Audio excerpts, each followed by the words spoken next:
The Book's Galaxy. The Secret Garden. Chapter 1. There is no one left. When Mary Lennox was sent to Misselthwaite Manor to live with her uncle, everybody said she was the most disagreeable-looking child ever seen. It was true, too. She had a little thin face and a little thin body, thin light hair and a sour expression. Her hair was yellow and her face was yellow because she had been born in India and had always been ill in one way or another. Her father had held a position under the English government and had always been busy and ill himself. And her mother had been a great beauty who cared only to go to parties and amuse herself with gay people. She had not wanted a little girl at all. And when Mary was born, she handed her over to the care of an ayah, who was made to understand that if she wished to please the Mem Sahib, she must keep the child out of sight as much as possible. So when she was a sickly, fretful, ugly little baby, she was kept out of the way, and when she became a sickly, fretful, toddling thing, she was kept out of the way also. She never remembered seeing familiarly anything but the dark faces of her ayah and the other native servants, and as they always obeyed her and gave her her own way in everything, because the Mem Sahib would be angry if she was disturbed by her crying. By the time she was 6 years old, she was as tyrannical and selfish a little pig as ever lived. The young English governess who came to teach her to read and write disliked her so much that she gave up her place in 3 months, and when other governesses came to try to fill it, they always went away in a shorter time than the first one. So if Mary had not chosen to really want to know how to read books, she would never have learned her letters at all.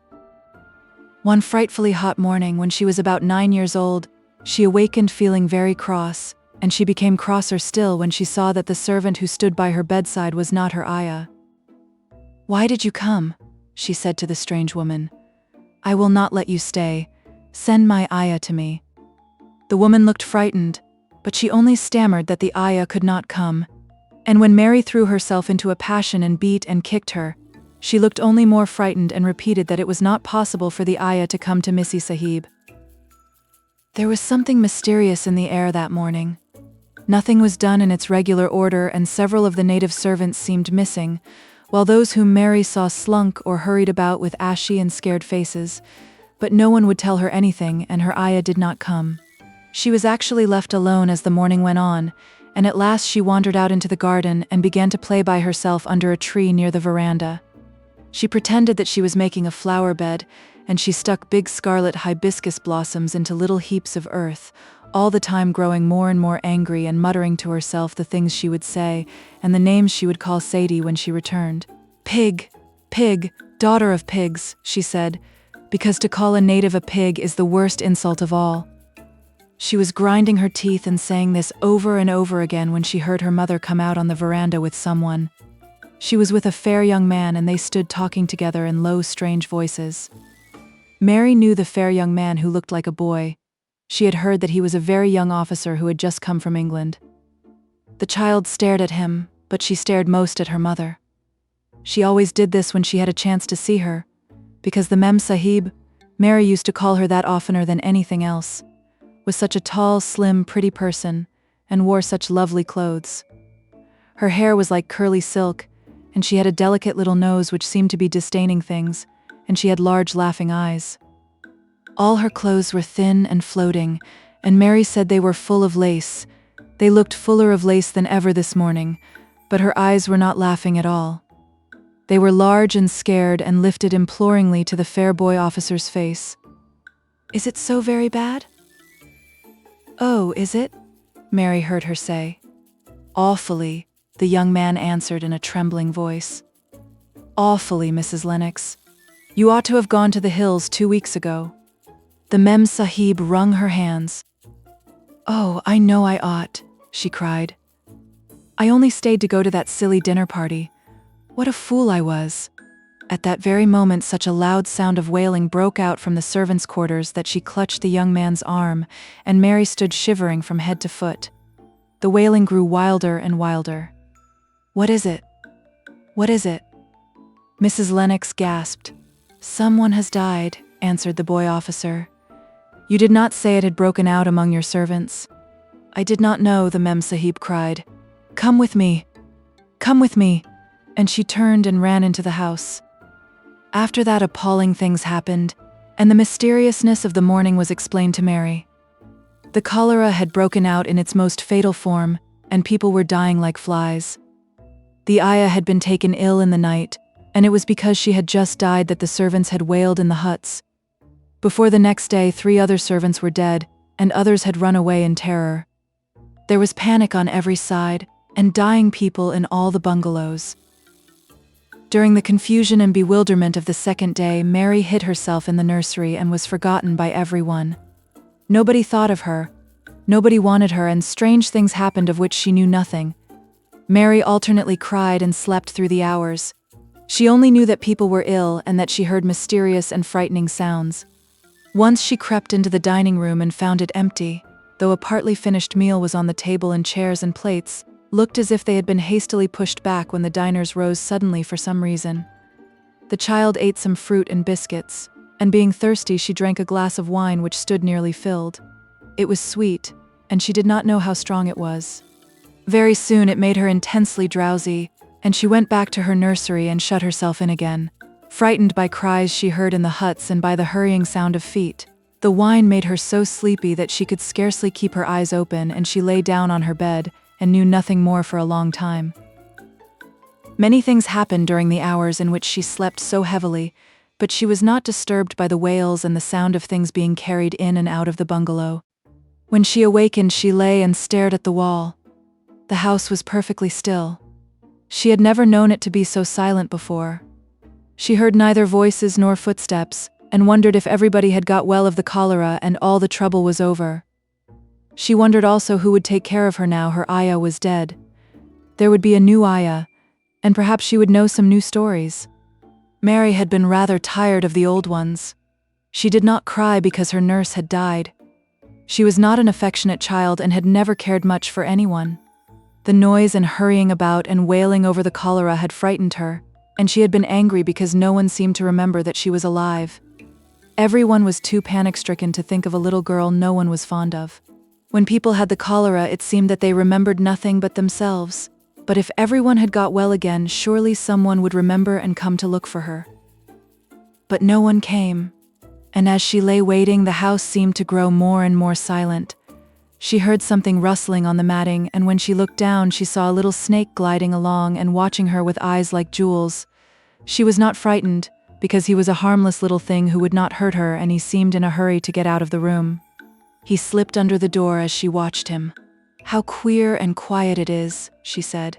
"It sounds as if there was no one in the bungalow but me and the snake." Almost the next minute she heard footsteps in the compound, and then on the veranda. They were men's footsteps, and the men entered the bungalow and talked in low voices.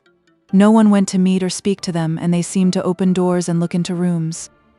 "What desolation," she heard one voice say. "That pretty, pretty woman. I suppose the child too. I heard there was a child, though no one ever saw her." Mary was standing in the middle of the nursery when they opened the door a few minutes later. She looked an ugly, cross little thing and was frowning because she was beginning to be hungry and feel disgracefully neglected. The first man who came in was a large officer she had once seen talking to her father. He looked tired and troubled, but when he saw her he was so startled that he almost jumped back. "Barney," he cried out, "there is a child here, a child alone, in a place like this. Mercy on us, who is she?" "I am Mary Lennox," the little girl said, drawing herself up stiffly. She thought the man was very rude to call her father's bungalow a place like this.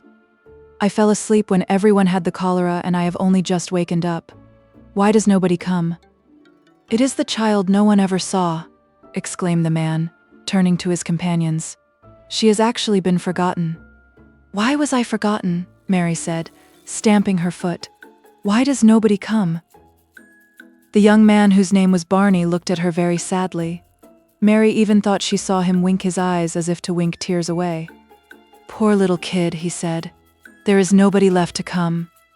It was in that strange and sudden way that Mary found out that she had neither father nor mother left, that they had died and been carried away in the night, and that the few native servants who had not died also had left the house as quickly as they could get out of it, none of them even remembering that there was a Missy Sahib. That was why the place was so quiet.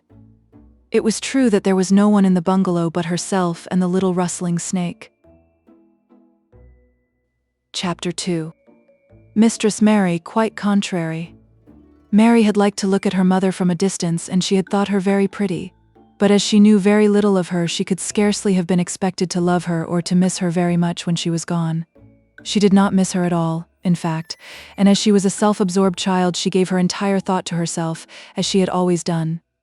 If she had been older, she would no doubt have been very anxious at being left alone in the world. But she was very young, and as she had always been taken care of, she supposed she always would be. What she thought was that she would like to know if she was going to nice people, who would be polite to her and give her her own way as her ayah and the other native servants had done. She knew that she was not going to stay at the English clergyman's house where she was taken at first. She did not want to stay. The English clergyman was poor, and he had 5 children nearly all the same age, and they wore shabby clothes and were always quarreling and snatching toys from each other. Mary hated their untidy bungalow and was so disagreeable to them that after the first day or two nobody would play with her. By the second day they had given her a nickname which made her furious. It was Basil who thought of it first. Basil was a little boy with impudent blue eyes and a turned-up nose, and Mary hated him. She was playing by herself under a tree, just as she had been playing the day the cholera broke out. She was making heaps of earth and paths for a garden, and Basil came and stood near to watch her. Presently he got rather interested, and suddenly made a suggestion. "Why don't you put a heap of stones there and pretend it is a rockery?" he said. "There in the middle," and he leaned over her to point. "Go away," cried Mary. "I don't want boys, go away." For a moment Basil looked angry, and then he began to tease. He was always teasing his sisters. He danced round and round her, and made faces and sang and laughed. "Mistress Mary, quite contrary. How does your garden grow, with silver bells, and cockle shells and marigolds all in a row?" He sang it until the other children heard and laughed too, and the crosser Mary got, the more they sang Mistress Mary, quite contrary, and after that, as long as she stayed with them, they called her Mistress Mary, quite contrary when they spoke of her to each other, and often when they spoke to her. "You're going to be sent home," Basil said to her, "at the end of the week, and we're glad of it." "I am glad of it too," answered Mary. "Where is home?" "She doesn't know where home is," said Basil, with 7-year-old scorn. "It's England, of course. Our grandmama lives there, and our sister Mabel was sent to her last year. You are not going to your grandmama, you have none. You are going to your uncle. His name is Mr. Archibald Craven." "I don't know anything about him," snapped Mary. "I know you don't," Basil answered. "You don't know anything. Girls never do. I heard father and mother talking about him. He lives in a great, big, desolate old house in the country, and no one goes near him. He's so cross he won't let them, and they wouldn't come if he would let them. He's a hunchback, and he's horrid."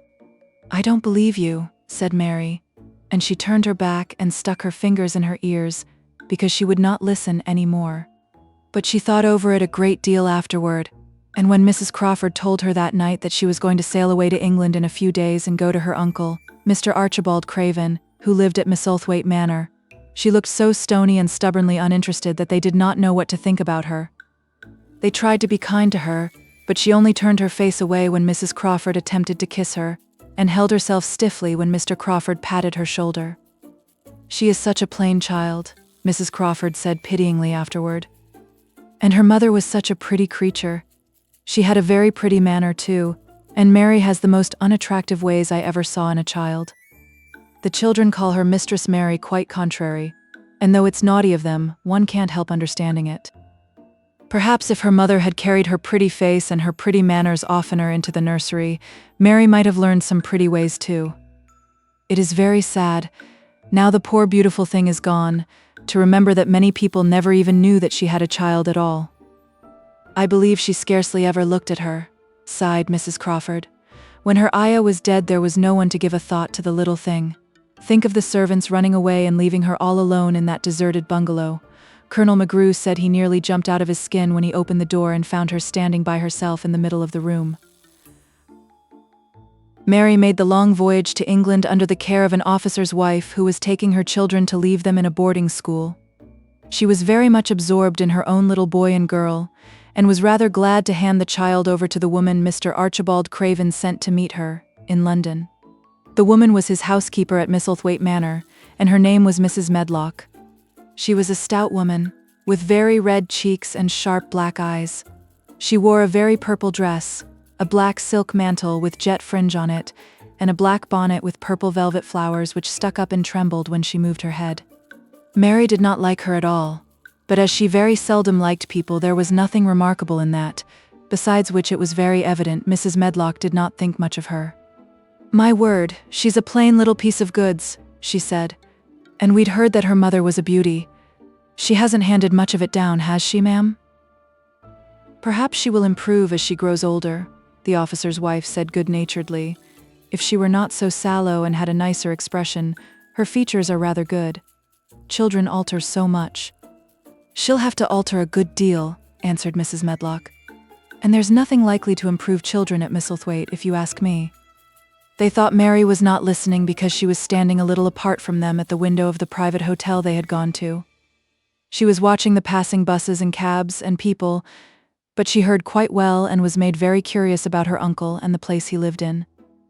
What sort of a place was it? And what would he be like?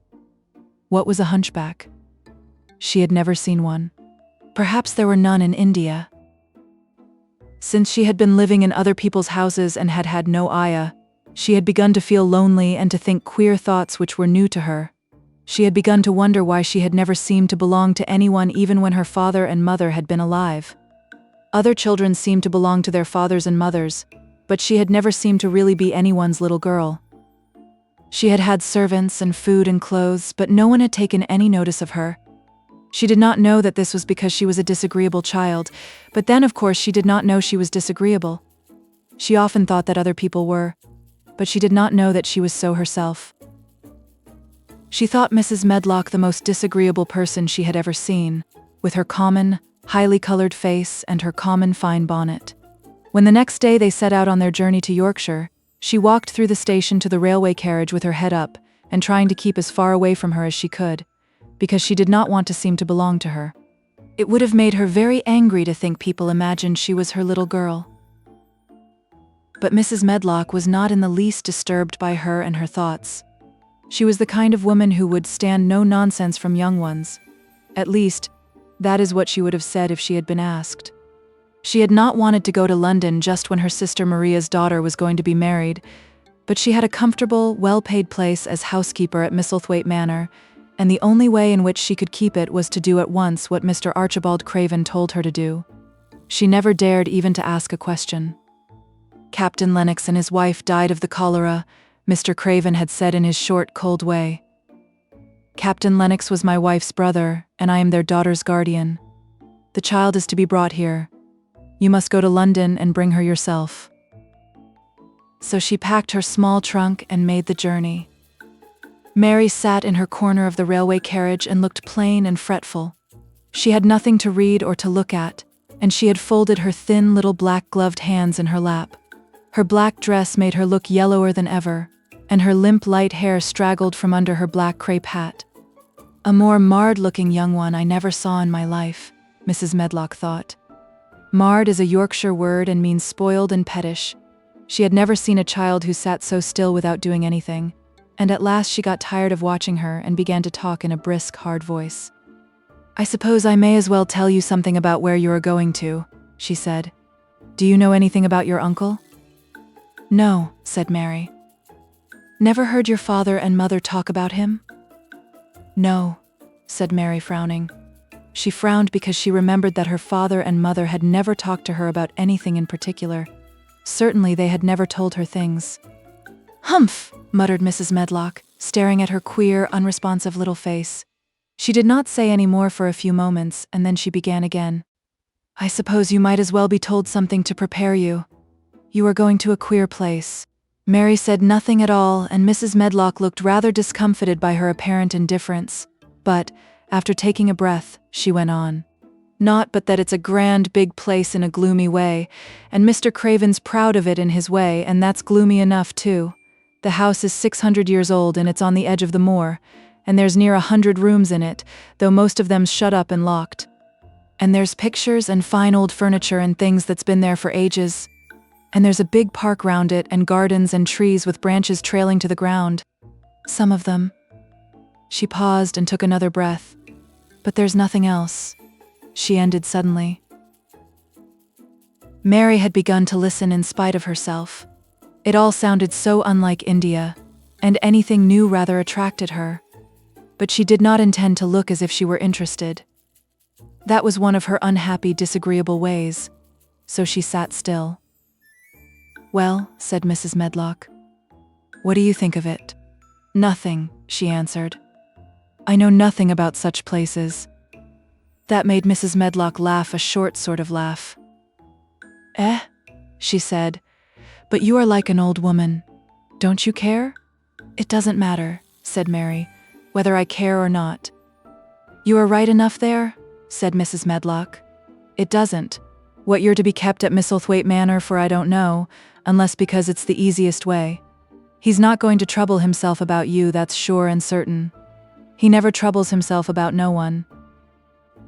She stopped herself as if she had just remembered something in time. "He's got a crooked back," she said. "That set him wrong. He was a sour young man and got no good of all his money and big place till he was married."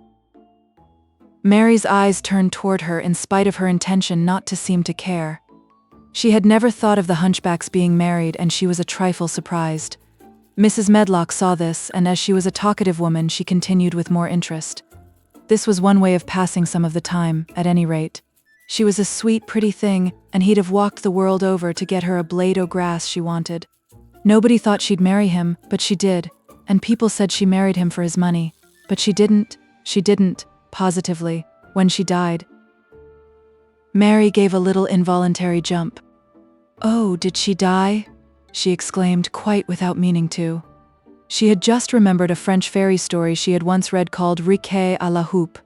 It had been about a poor hunchback and a beautiful princess, and it had made her suddenly sorry for Mr. Archibald Craven. "Yes, she died," Mrs. Medlock answered, "and it made him queerer than ever. He cares about nobody. He won't see people. Most of the time he goes away, and when he is at Misselthwaite he shuts himself up in the West Wing and won't let anyone but Pitcher see him. Pitcher's an old fellow, but he took care of him when he was a child and he knows his ways." It sounded like something in a book, and it did not make Mary feel cheerful. A house with 100 rooms, nearly all shut up and with their doors locked. A house on the edge of a moor, whatsoever a moor was, sounded dreary. A man with a crooked back who shut himself up also. She stared out of the window with her lips pinched together, and it seemed quite natural that the rain should have begun to pour down in gray, slanting lines and splash and stream down the window panes. If the pretty wife had been alive, she might have made things cheerful by being something like her own mother, and by running in and out and going to parties as she had done in frocks full of lace, but she was not there anymore. "You needn't expect to see him, because 10 to 1 you won't," said Mrs. Medlock. "And you mustn't expect that there will be people to talk to you. You'll have to play about and look after yourself. You'll be told what rooms you can go into and what rooms you're to keep out of. There's gardens enough. But when you're in the house, don't go wandering and poking about. Mr. Craven won't have it." "I shall not want to go poking about," said sour little Mary, and just as suddenly as she had begun to be rather sorry for Mr. Archibald Craven, she began to cease to be sorry and to think he was unpleasant enough to deserve all that had happened to him. And she turned her face toward the streaming panes of the window of the railway carriage and gazed out at the gray rainstorm, which looked as if it would go on forever and ever. She watched it so long and steadily that the grayness grew heavier and heavier before her eyes, and she fell asleep. Chapter 3. Across the Moor. She slept a long time, and when she awakened, Mrs. Medlock had bought a lunch basket at one of the stations, and they had some chicken and cold beef and bread and butter and some hot tea. The rain seemed to be streaming down more heavily than ever, and everybody in the station wore wet and glistening waterproofs. The guard lighted the lamps in the carriage, and Mrs. Medlock cheered up very much over her tea and chicken and beef. She ate a great deal and afterward fell asleep herself, and Mary sat and stared at her and watched her fine bonnet slip on one side until she herself fell asleep once more in the corner of the carriage, lulled by the splashing of the rain against the windows. It was quite dark when she awakened again. The train had stopped at a station and Mrs. Medlock was shaking her. "You have had a sleep," she said. It's time to open your eyes. We're at Thwaite Station and we've got a long drive before us." Mary stood up and tried to keep her eyes open while Mrs. Medlock collected her parcels.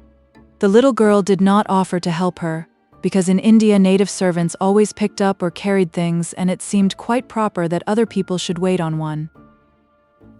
The station was a small one, and nobody but themselves seemed to be getting out of the train. The station master spoke to Mrs. Medlock in a rough, good-natured way, pronouncing his words in a queer, broad fashion which Mary found out afterward was Yorkshire. "I see thou's got back," he said, "and thou's browt the young un with thee?" "Aye, that's her," answered Mrs. Medlock, speaking with a Yorkshire accent herself and jerking her head over her shoulder toward Mary. "How's thy missus?" "Well enow. The carriage is waitin' outside for thee." A brougham stood on the road before the little outside platform. Mary saw that it was a smart carriage and that it was a smart footman who helped her in. His long waterproof coat and the waterproof covering of his hat were shining and dripping with rain as everything was, the burly station master included. When he shut the door, mounted the box with the coachman, and they drove off, the little girl found herself seated in a comfortably cushioned corner, but she was not inclined to go to sleep again. She sat and looked out of the window, curious to see something of the road over which she was being driven to the queer place Mrs. Medlock had spoken of. She was not at all a timid child, and she was not exactly frightened, but she felt that there was no knowing what might happen in a house with 100 rooms nearly all shut up, a house standing on the edge of a moor. "What is a moor?" she said suddenly to Mrs. Medlock. "Look out of the window in about 10 minutes and you'll see," the woman answered. "We've got to drive 5 miles across Missel Moor before we get to the manor. You won't see much because it's a dark night, but you can see something." Mary asked no more questions but waited in the darkness of her corner, keeping her eyes on the window. The carriage lamps cast rays of light a little distance ahead of them, and she caught glimpses of the things they passed. After they had left the station, they had driven through a tiny village, and she had seen whitewashed cottages and the lights of a public house. Then they had passed a church and a vicarage and a little shop window or so and a cottage with toys and sweets and odd things set out for sale. Then they were on the high road and she saw hedges and trees. After that there seemed nothing different for a long time, or at least it seemed a long time to her. At last the horses began to go more slowly, as if they were climbing uphill, and presently there seemed to be no more hedges and no more trees. She could see nothing, in fact, but a dense darkness on either side. She leaned forward and pressed her face against the window just as the carriage gave a big jolt. "Eh? We're on the moor now, sure enough?" said Mrs. Medlock. The carriage lamps shed a yellow light on a rough-looking road, which seemed to be cut through bushes and low-growing things which ended in the great expanse of dark apparently spread out before and around them. A wind was rising and making a singular, wild, low, rushing sound. It's not the sea, is it?" said Mary, looking round at her companion. "No, not it," answered Mrs. Medlock. "Nor it isn't fields nor mountains. It's just miles and miles and miles of wild land that nothing grows on but heather and gorse and broom, and nothing lives on but wild ponies and sheep. I feel as if it might be the sea, if there were water on it," said Mary. "It sounds like the sea just now." "That's the wind blowing through the bushes," Mrs. Medlock said. "It's a wild, dreary enough place to my mind, though there's plenty that likes it, particularly when the heather's in bloom." On and on they drove through the darkness, and though the rain stopped, the wind rushed by and whistled and made strange sounds. The road went up and down, and several times the carriage passed over a little bridge beneath which water rushed very fast with a great deal of noise. Mary felt as if the drive would never come to an end, and that the wide, bleak moor was a wide expanse of black ocean through which she was passing on a strip of dry land. "I don't like it," she said to herself. "I don't like it." And she pinched her thin lips more tightly together. The horses were climbing up a hilly piece of road when she first caught sight of a light. Mrs. Medlock saw it as soon as she did and drew a long sigh of relief. I am glad to see that bit o' light twinkling," she exclaimed. "It's the light in the lodge window. We shall get a good cup of tea after a bit, at all events." It was after a bit, as she said, for when the carriage passed through the park gates there was still 2 miles of avenue to drive through, and the trees, which nearly met overhead, made it seem as if they were driving through a long, dark vault. They drove out of the vault into a clear space and stopped before an immensely long but low-built house which seemed to ramble round a stone court. At first Mary thought that there were no lights at all in the windows, but as she got out of the carriage she saw that one room in a corner upstairs showed a dull glow. The entrance door was a huge one made of massive, curiously shaped panels of oak studded with big iron nails and bound with great iron bars. It opened into an enormous hall which was so dimly lighted that the faces in the portraits on the walls and the figures in the suits of armor made Mary feel that she did not want to look at them. As she stood on the stone floor, she looked a very small, odd little black figure, and she felt as small and lost and odd as she looked. A neat, thin old man stood near the manservant who opened the door for them. "You are to take her to her room," he said in a husky voice. "He doesn't want to see her. He's going to London in the morning." "Very well, Mr. Pitcher," Mrs. Medlock answered. "So long as I know what's expected of me, I can manage." "What's expected of you, Mrs. Medlock," Mr. Pitcher said, "is that you make sure that he's not disturbed and that he doesn't see what he doesn't want to see." And then Mary Lennox was led up a broad staircase and down a long corridor and up a short flight of steps and through another corridor and another, until a door opened in a wall, and she found herself in a room with a fire in it and a supper on a table. Mrs. Medlock said unceremoniously, "Well, here you are. This room and the next are where you'll live, and you must keep to them. Don't you forget that."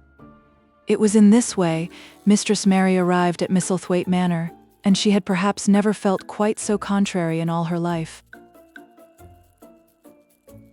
Chapter 4. Martha. When she opened her eyes in the morning, it was because a young housemaid had come into her room to light the fire, and was kneeling on the hearth rug raking out the cinders noisily. Mary lay and watched her for a few moments, and then began to look about the room. She had never seen a room at all like it, and thought it curious and gloomy. The walls were covered with tapestry with a forest scene embroidered on it.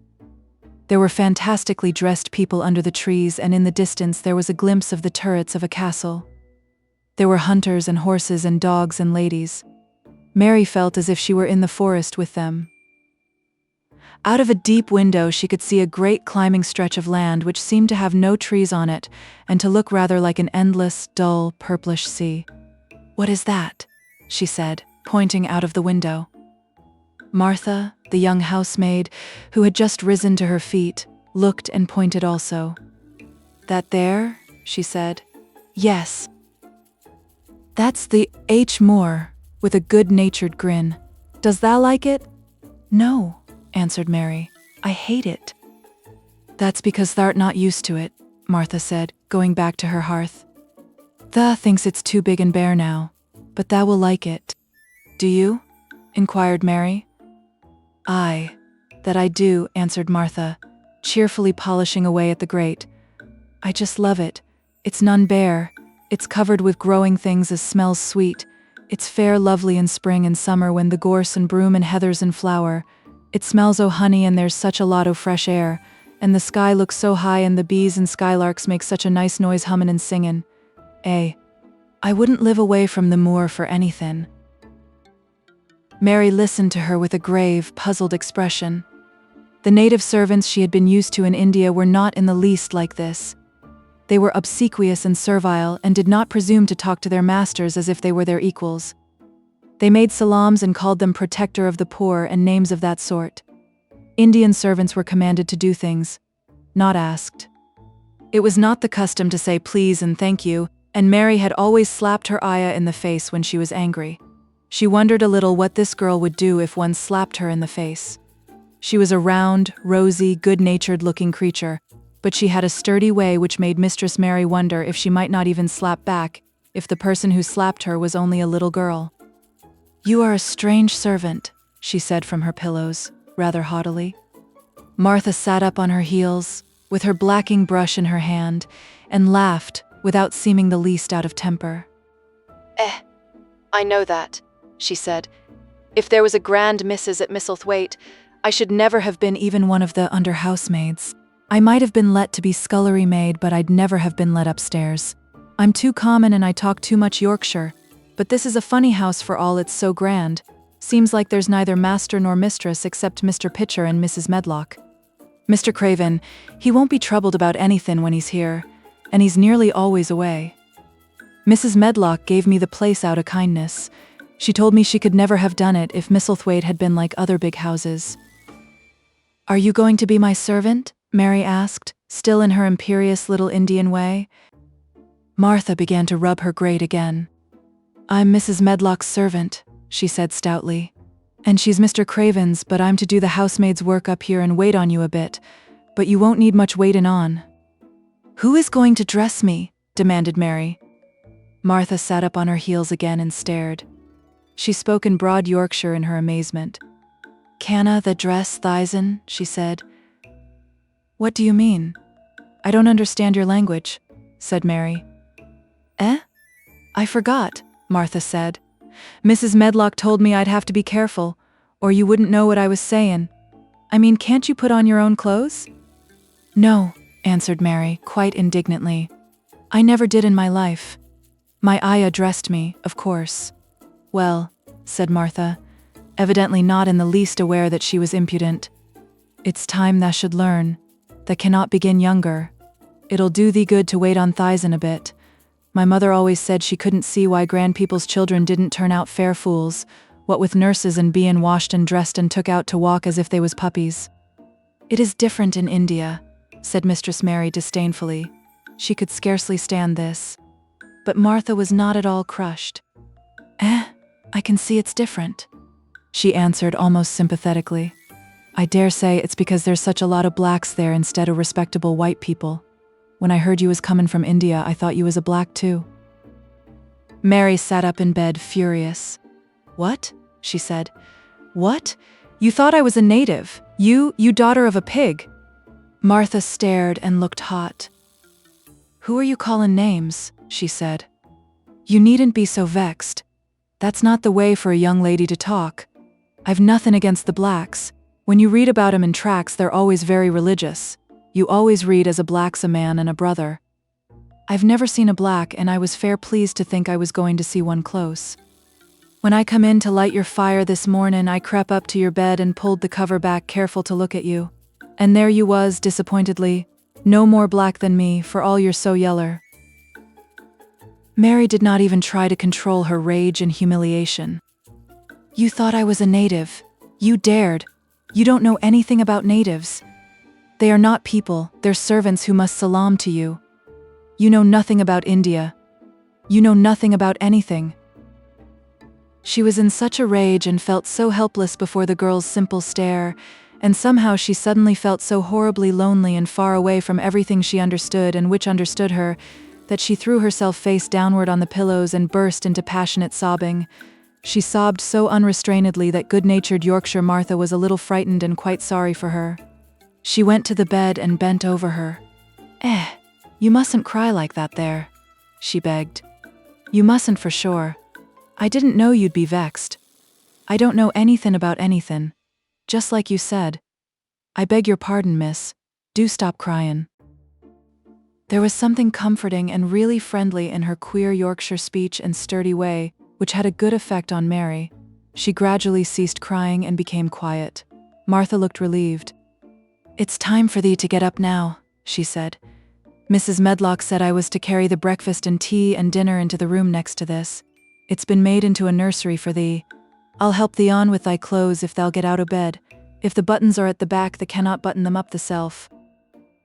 When Mary at last decided to get up, the clothes Martha took from the wardrobe were not the ones she had worn when she arrived the night before with Mrs. Medlock. That are not mine, she said. Mine are black. She looked the thick white wool coat and dress over, and added with cool approval, that are nicer than mine. These are the ones thou must put on, Martha answered. Mr. Craven ordered Mrs. Medlock to get him in London. He said I won't have a child dressed in black wanderin' about like a lost soul, he said. It'd make the place sadder than it is. Put color on her. Mother, she said she knew what a body means. She doesn't hold with black hersel. I hate black things, said Mary. The dressing process was one which taught them both something. Martha had buttoned up her little sisters and brothers, but she had never seen a child who stood still and waited for another person to do things for her, as if she had neither hands nor feet of her own. "Why doesn't that put on that own shoes?" she said when Mary quietly held out her foot. "My ayah did it," answered Mary, staring. "It was the custom." She said that very often. It was the custom. The native servants were always saying it. If one told them to do a thing their ancestors had not done for 1,000 years, they gazed at one mildly and said, "It is not the custom," and one knew that was the end of the matter. It had not been the custom that Mistress Mary should do anything but stand and allow herself to be dressed like a doll. But before she was ready for breakfast, she began to suspect that her life at Misselthwaite Manor would end by teaching her a number of things quite new to her, things such as putting on her own shoes and stockings, and picking up things she let fall. If Martha had been a well-trained fine young lady's maid, she would have been more subservient and respectful, and would have known that it was her business to brush hair, and button boots, and pick things up and lay them away. She was, however, only an untrained Yorkshire rustic who had been brought up in a moorland cottage with a swarm of little brothers and sisters who had never dreamed of doing anything but waiting on themselves, and on the younger ones who were either babies in arms or just learning to totter about and tumble over things. If Mary Lennox had been a child who was ready to be amused, she would perhaps have laughed at Martha's readiness to talk, but Mary only listened to her coldly and wondered at her freedom of manner. At first she was not at all interested, but gradually, as the girl rattled on in her good-tempered, homely way, Mary began to notice what she was saying. You should see 'em all," she said. "There's 12 of us and my father only gets 16 shilling a week. I can tell you my mother's put to it to get porridge for 'em all. They tumble about on the moor and play there all day, and mother says there of the moor fattens 'em. She says she believes they eat the grass same as the wild ponies do. Our Dickon, he's 12 years old and he's got a young pony he calls his own." "Where did he get it?" asked Mary. "He found it on the moor with its mother when it was a little one, and he began to make friends with it and give it bits of bread and pluck young grass for it. And it got to like him, so it follows him about and it lets him get on its back. Dickon's a kind lad and animals likes him." Mary had never possessed an animal pet of her own and had always thought she should like one, so she began to feel a slight interest in Dickon, and as she had never before been interested in anyone but herself, it was the dawning of a healthy sentiment. When she went into the room which had been made into a nursery for her, she found that it was rather like the one she had slept in. It was not a child's room but a grown-up person's room, with gloomy old pictures on the walls and heavy old oak chairs. A table in the center was set with a good substantial breakfast, but she had always had a very small appetite, and she looked with something more than indifference at the first plate Martha set before her. "I don't want it," she said. "Thee doesn't want thy porridge?" Martha exclaimed incredulously. "No." "Thee doesn't know how good it is, put a bit o' treacle on it or a bit o' sugar."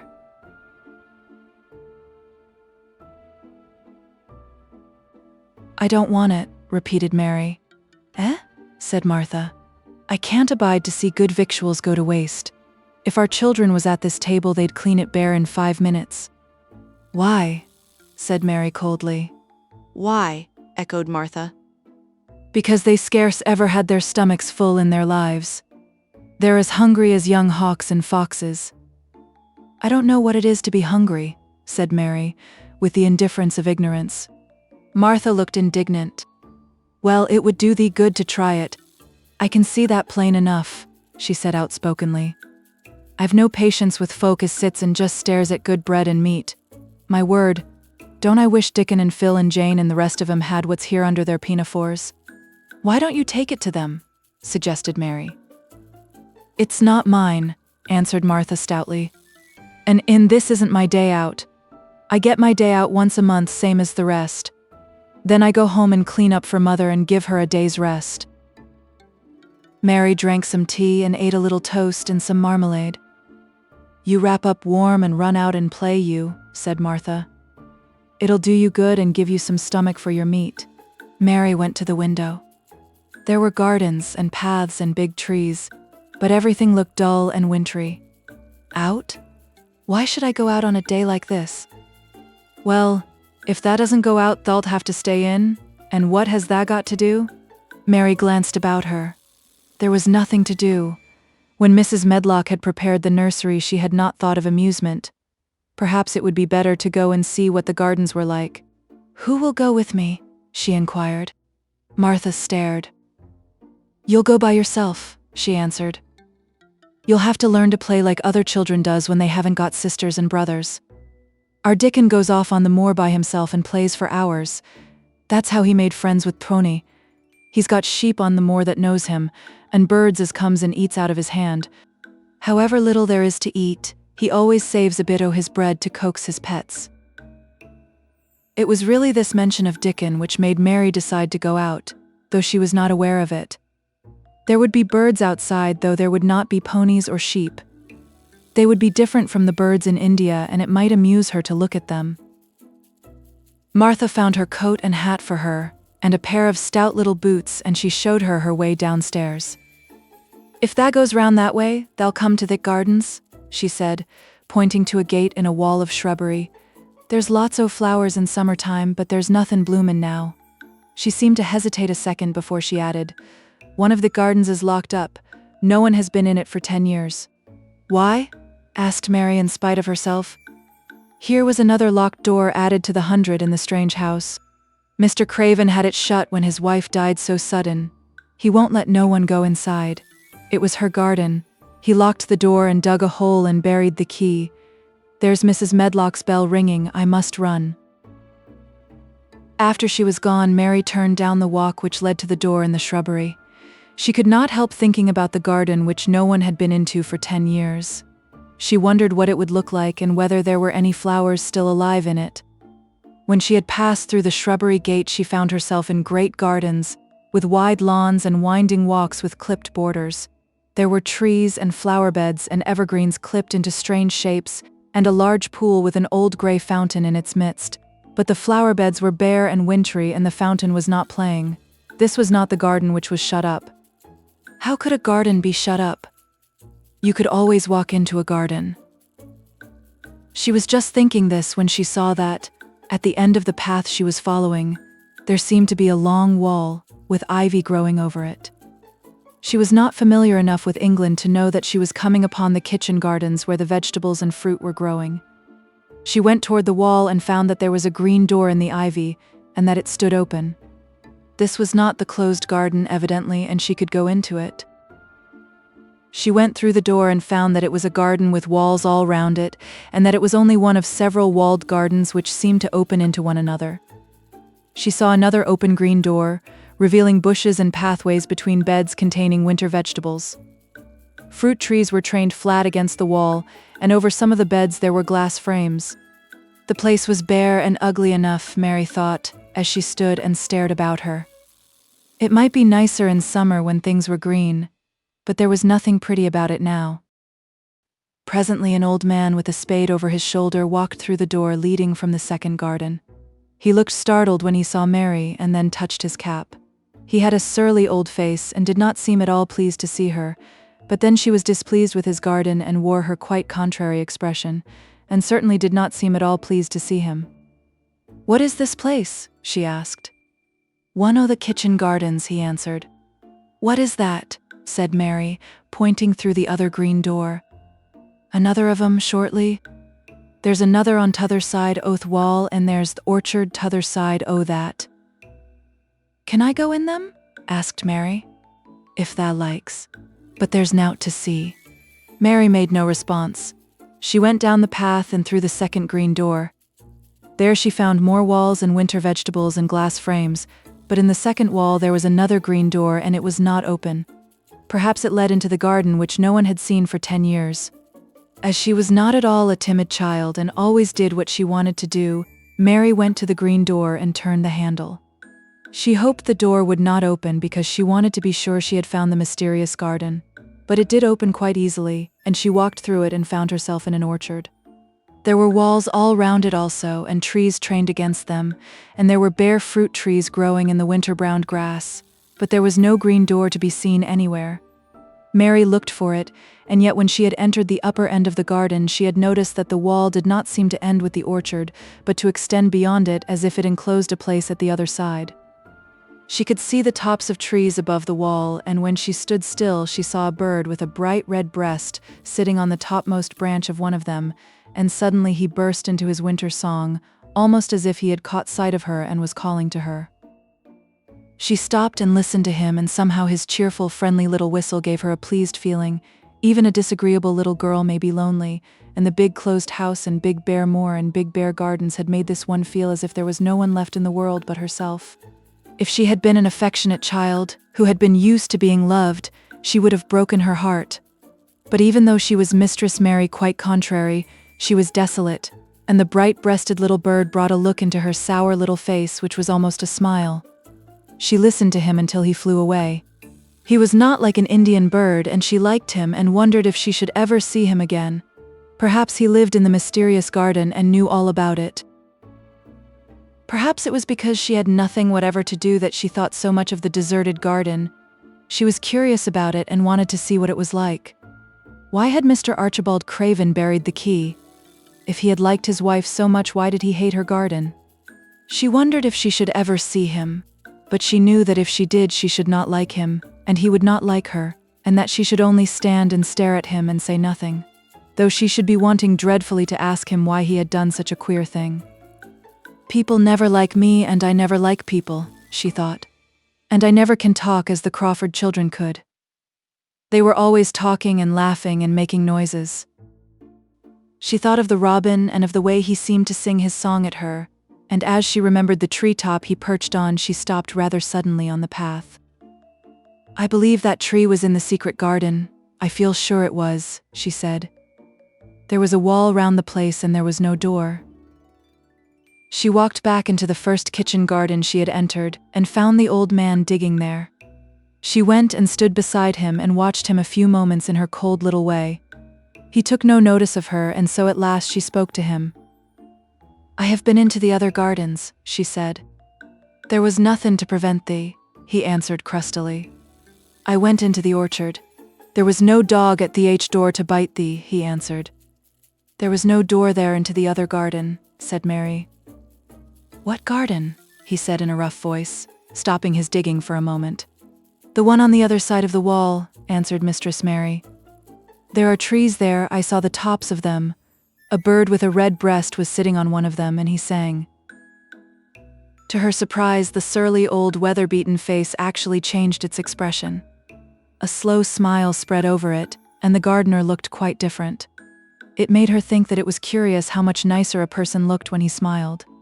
She had not thought of it before. He turned about to the orchard side of his garden and began to whistle. A low, soft whistle. She could not understand how such a surly man could make such a coaxing sound. Almost the next moment a wonderful thing happened. She heard a soft little rushing flight through the air, and it was the bird with the red breast flying to them, and he actually alighted on the big clod of earth quite near to the gardener's foot. Here he is, chuckled the old man, and then he spoke to the bird as if he were speaking to a child. Where has that been, that cheeky little beggar? He said. I've not seen thee before today. Has thou begun that courtin' this early in the season, thou'rt too forad? The bird put his tiny head on one side and looked up at him with his soft bright eye, which was like a black dewdrop. He seemed quite familiar and not the least afraid. He hopped about and pecked the earth briskly, looking for seeds and insects. It actually gave Mary a queer feeling in her heart, because he was so pretty and cheerful and seemed so like a person. He had a tiny plump body and a delicate beak, and slender delicate legs. Will he always come when you call him? She asked almost in a whisper. Aye, that he will. I've knowed him ever since he was a fledgling. He come out of the nest in the other garden, and when first he flew over the wall he was too weak to fly back for a few days, and we got friendly. When he went over the wall again, the rest of the brood was gone and he was lonely, and he come back to me. What kind of a bird is he? Mary asked. Doesn't tha know? He's a robin redbreast, and airn they're th' friendliest, curiousest birds alive. They're almost as friendly as dogs if you know how to get on with 'em. Watch him peckin' about there and lookin' round at us now and again. He knows we're talkin' about him. It was the queerest thing in the world to see the old fellow. He looked at the plump little scarlet waistcoated bird, as if he were both proud and fond of him. He's a conceited one, he chuckled. He likes to hear folk talk about him. And curious, bless me, there never was his like for curiosity in Medlin. He's always comin' to see what I'm plantin'. He knows all the things Mester Craven never troubles hisself to find out. He's the head gardener, he is." The robin hopped about busily pecking the soil and now and then stopped and looked at them a little. Mary thought his black dewdrop eyes gazed at her with great curiosity. It really seemed as if he were finding out all about her. The queer feeling in her heart increased. "Where did the rest of the brood fly to?" she asked. "There's no knowin'. The old ones turn 'em out o' their nest and make 'em fly and they're scattered before you know it." This one was a knowin' one and he knew he was lonely. Mistress Mary went a step nearer to the robin and looked at him very hard. "I'm lonely," she said. She had not known before that this was one of the things which made her feel sour and cross. She seemed to find it out when the robin looked at her and she looked at the robin. The old gardener pushed his cap back on his bald head and stared at her a minute. "Art the little wench from India?" he asked. Mary nodded. "Then no wonder thou'rt lonely. Thou'lt be lonelier before thou's done," he said. He began to dig again, driving his spade deep into the rich black garden soil, while the robin hopped about very busily employed. "What is your name?" Mary inquired. He stood up to answer her. "Ben Weatherstaff," he answered, and then he added with a surly chuckle, "I'm lonely myself except when he's with me." And he jerked his thumb toward the robin. "He's the only friend I've got." "I have no friends at all," said Mary. "I never had. My ayah didn't like me, and I never played with anyone." It is a Yorkshire habit to say what you think with blunt frankness, and old Ben Weatherstaff was a Yorkshire moorman. "Tha and me are a good bit alike," he said. "We was wove out of the same cloth. We're neither of us good lookin', and we're both of us as sour as we look. We've got the same nasty tempers, both of us, I'll warrant." This was plain speaking, and Mary Lennox had never heard the truth about herself in her life. Native servants always salaamed and submitted to you, whatever you did. She had never thought much about her looks, but she wondered if she was as unattractive as Ben Weatherstaff, and she also wondered if she looked as sour as he had looked before the robin came. She actually began to wonder also if she was nasty-tempered. She felt uncomfortable. Suddenly a clear, rippling little sound broke out near her and she turned round. She was standing a few feet from a young apple tree, and the robin had flown onto one of its branches and had burst out into a scrap of a song. Ben Weatherstaff laughed outright. "What did he do that for?" asked Mary. "He's made up his mind to make friends with thee," replied Ben. "Dang me if he hasn't took a fancy to thee." "To me?" said Mary, and she moved toward the little tree softly and looked up. "Would you make friends with me?" she said to the robin, just as if she was speaking to a person. "Would you?" And she did not say it either in her hard little voice or in her imperious Indian voice, but in a tone so soft and eager and coaxing that Ben Weatherstaff was as surprised as she had been when she heard him whistle. "Why," he cried out, "tha said that as nice and human as if there was a real child instead of a sharp old woman. Tha said it almost like Dickon talks to his wild things on the moor." "Do you know Dickon?" Mary asked, turning round rather in a hurry. "Everybody knows him. Dickon's wanderin' about everywhere. The very blackberries and heatherbells knows him. I warrant the foxes shows him where their cubs lies, and skylarks doesn't hide their nests from him." Mary would have liked to ask some more questions. She was almost as curious about Dickon as she was about the deserted garden. But just that moment the robin, who had ended his song, gave a little shake of his wings, spread them and flew away. He had made his visit and had other things to do. "He has flown over the wall," Mary cried out, watching him. "He has flown into the orchard. He has flown across the other wall into the garden where there is no door." "He lives there," said old Ben. "He came out of the egg there. If he's courtin', he's makin' up to some young madam of a robin that lives among the old rose trees there." "Rose trees?" said Mary. "Are there rose trees?" Ben Weatherstaff took up his spade again and began to dig. "There was 10 years ago," he mumbled. "I should like to see them," said Mary. "Where is the green door? There must be a door somewhere." Ben drove his spade deep and looked as uncompanionable as he had looked when she first saw him. "There was 10 years ago, but there isn't now," he said. "No door!" cried Mary. "There must be. None as anyone can find, and none as is anyone's business. Don't you be a meddlesome wench and poke your nose where it's no cause to go. Here, I must go on with my work. Get you gone in and play you. I've no more time." And he actually stopped digging, threw his spade over his shoulder, and walked off, without even glancing at her or saying goodbye. Chapter 5. The Cry in the Corridor. At first, each day which passed by for Mary Lennox was exactly like the others. Every morning she awoke in her tapestried room and found Martha kneeling upon the hearth building her fire. Every morning she ate her breakfast in the nursery, which had nothing amusing in it. And after each breakfast she gazed out of the window across to the huge moor, which seemed to spread out on all sides and climb up to the sky. And after she had stared for a while, she realized that if she did not go out, she would have to stay in and do nothing. And so she went out. She did not know that this was the best thing she could have done. And she did not know that, when she began to walk quickly or even run along the paths and down the avenue, she was stirring her slow blood and making herself stronger by fighting with the wind which swept down from the moor.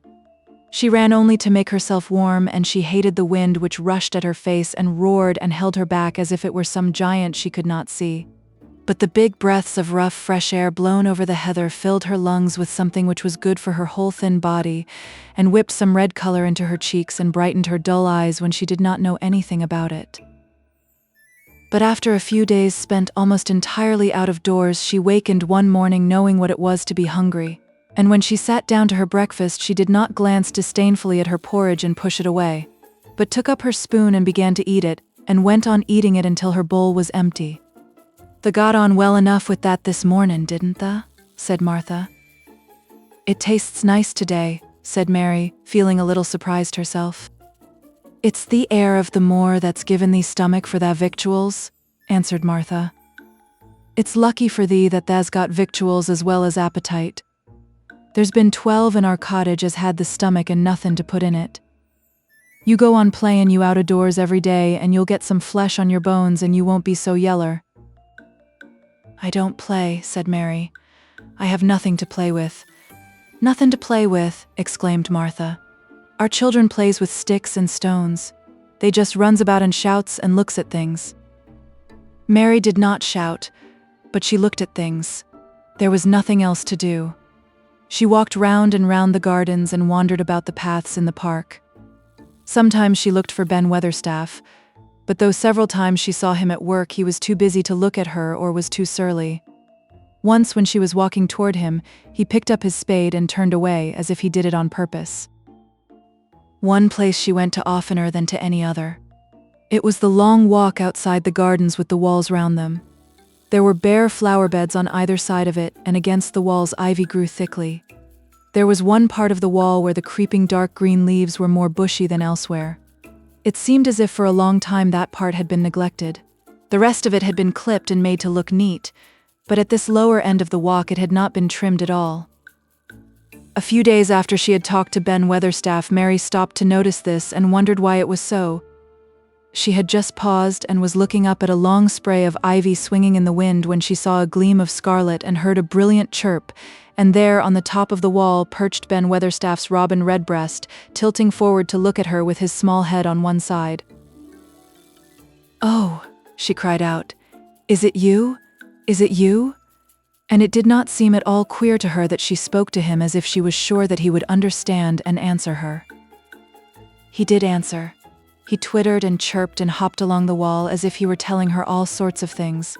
It seemed to Mistress Mary as if she understood him too, though he was not speaking in words. It was as if he said, "Good morning. Isn't the wind nice? Isn't the sun nice? Isn't everything nice? Let us both chirp and hop and twitter.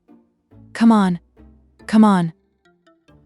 Mary began to laugh, and as he hopped and took little flights along the wall, she ran after him. Poor little thin, sallow, ugly Mary. She actually looked almost pretty for a moment. "I like you. I like you," she cried out, pattering down the walk, and she chirped and tried to whistle, which last she did not know how to do in the least. But the robin seemed to be quite satisfied, and chirped and whistled back at her. At last he spread his wings and made a darting flight to the top of a tree, where he perched and sang loudly. That reminded Mary of the first time she had seen him. He had been swinging on a treetop then, and she had been standing in the orchard. Now she was on the other side of the orchard and standing in the path outside a wall, much lower down, and there was the same tree inside. "It's in the garden no one can go into," she said to herself. "It's the garden without a door. He lives in there. How I wish I could see what it is like." She ran up the walk to the green door she had entered the first morning. Then she ran down the path through the other door and then into the orchard, and when she stood and looked up, there was the tree on the other side of the wall, and there was the robin just finishing his song and beginning to preen his feathers with his beak. "It is the garden," she said. "I am sure it is." She walked round and looked closely at that side of the orchard wall, but she only found what she had found before, that there was no door in it. Then she ran through the kitchen gardens again and out into the walk outside the long ivy-covered wall, and she walked to the end of it and looked at it, but there was no door, and then she walked to the other end, looking again, but there was no door. "It's very queer," she said. "Ben Weatherstaff said there was no door, and there is no door. But there must have been one 10 years ago, because Mr. Craven buried the key." This gave her so much to think of that she began to be quite interested and feel that she was not sorry that she had come to Misselthwaite Manor. In India she had always felt hot and too languid to care much about anything.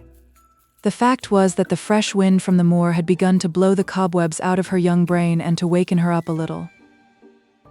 She stayed out of doors nearly all day, and when she sat down to her supper at night she felt hungry and drowsy and comfortable. She did not feel cross when Martha chattered away.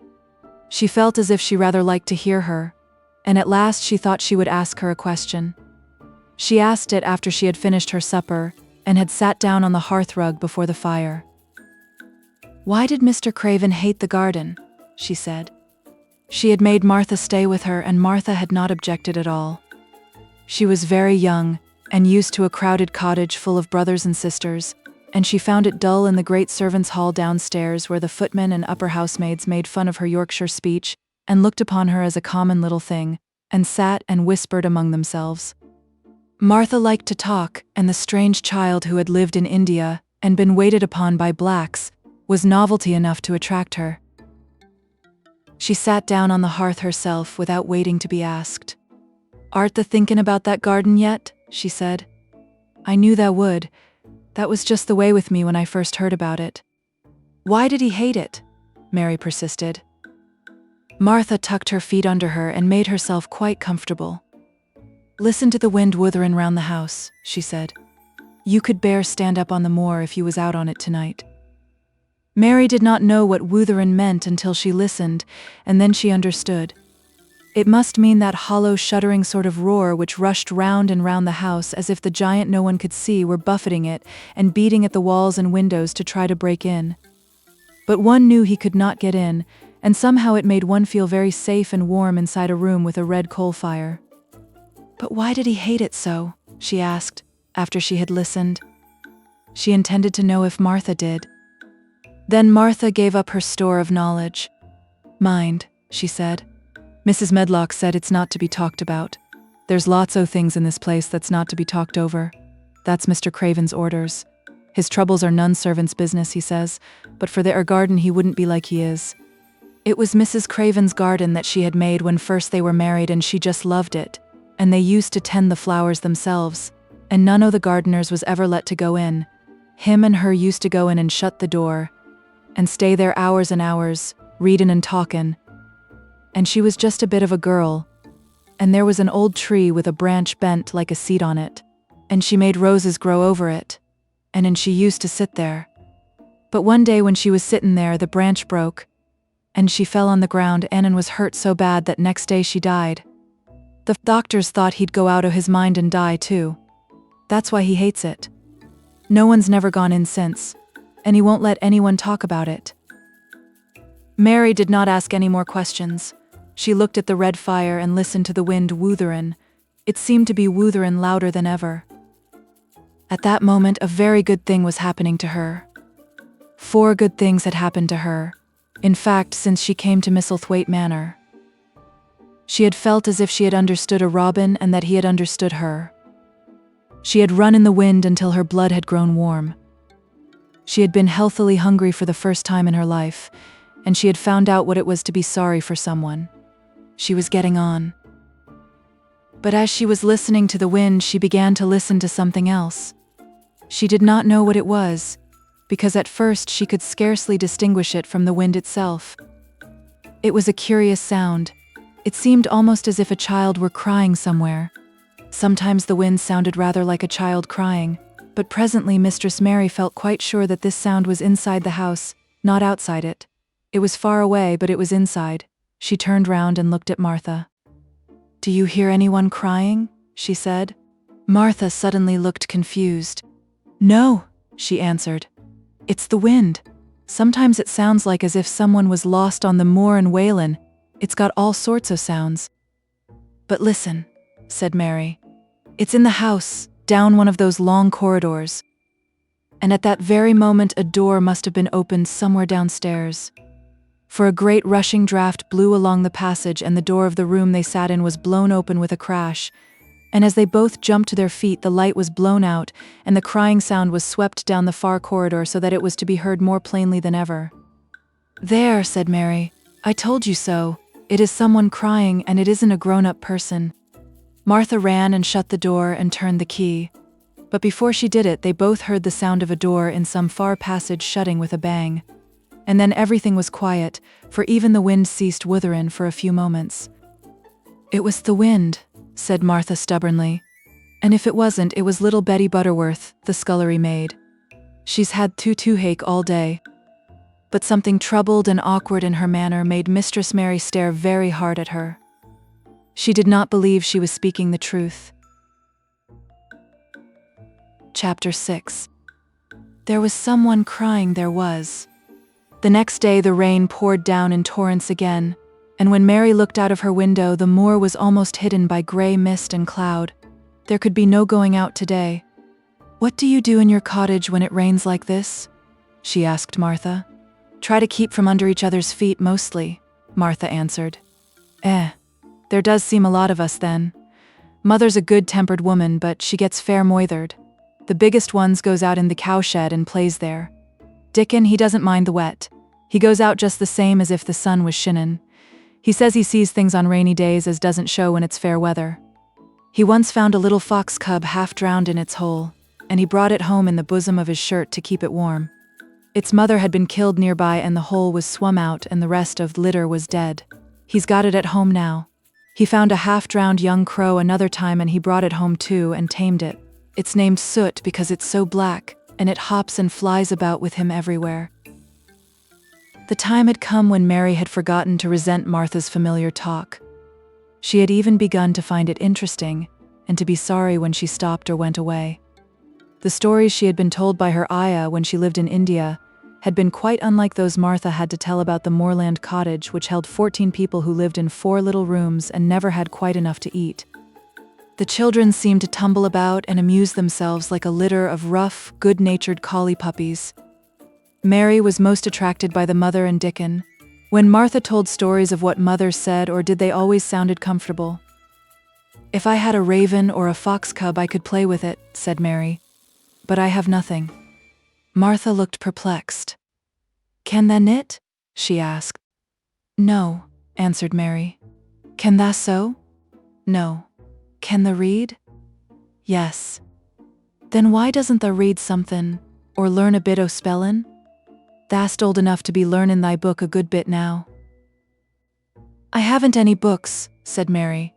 "Those I had were left in India." "That's a pity," said Martha. "If Mrs. Medlock let thee go into the library, there's thousands o' books there." Mary did not ask where the library was, because she was suddenly inspired by a new idea. She made up her mind to go and find it herself. She was not troubled about Mrs. Medlock. Mrs. Medlock seemed always to be in her comfortable housekeeper's sitting room downstairs. In this queer place one scarcely ever saw anyone at all. In fact, there was no one to see but the servants.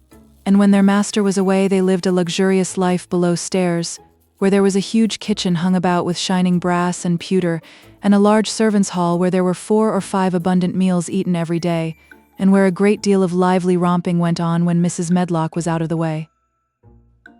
Mary's meals were served regularly, and Martha waited on her, but no one troubled themselves about her in the least. Mrs. Medlock came and looked at her every day or two, but no one inquired what she did or told her what to do. She supposed that perhaps this was the English way of treating children. In India, she had always been attended by her ayah, who had followed her about and waited on her, hand and foot. She had often been tired of her company.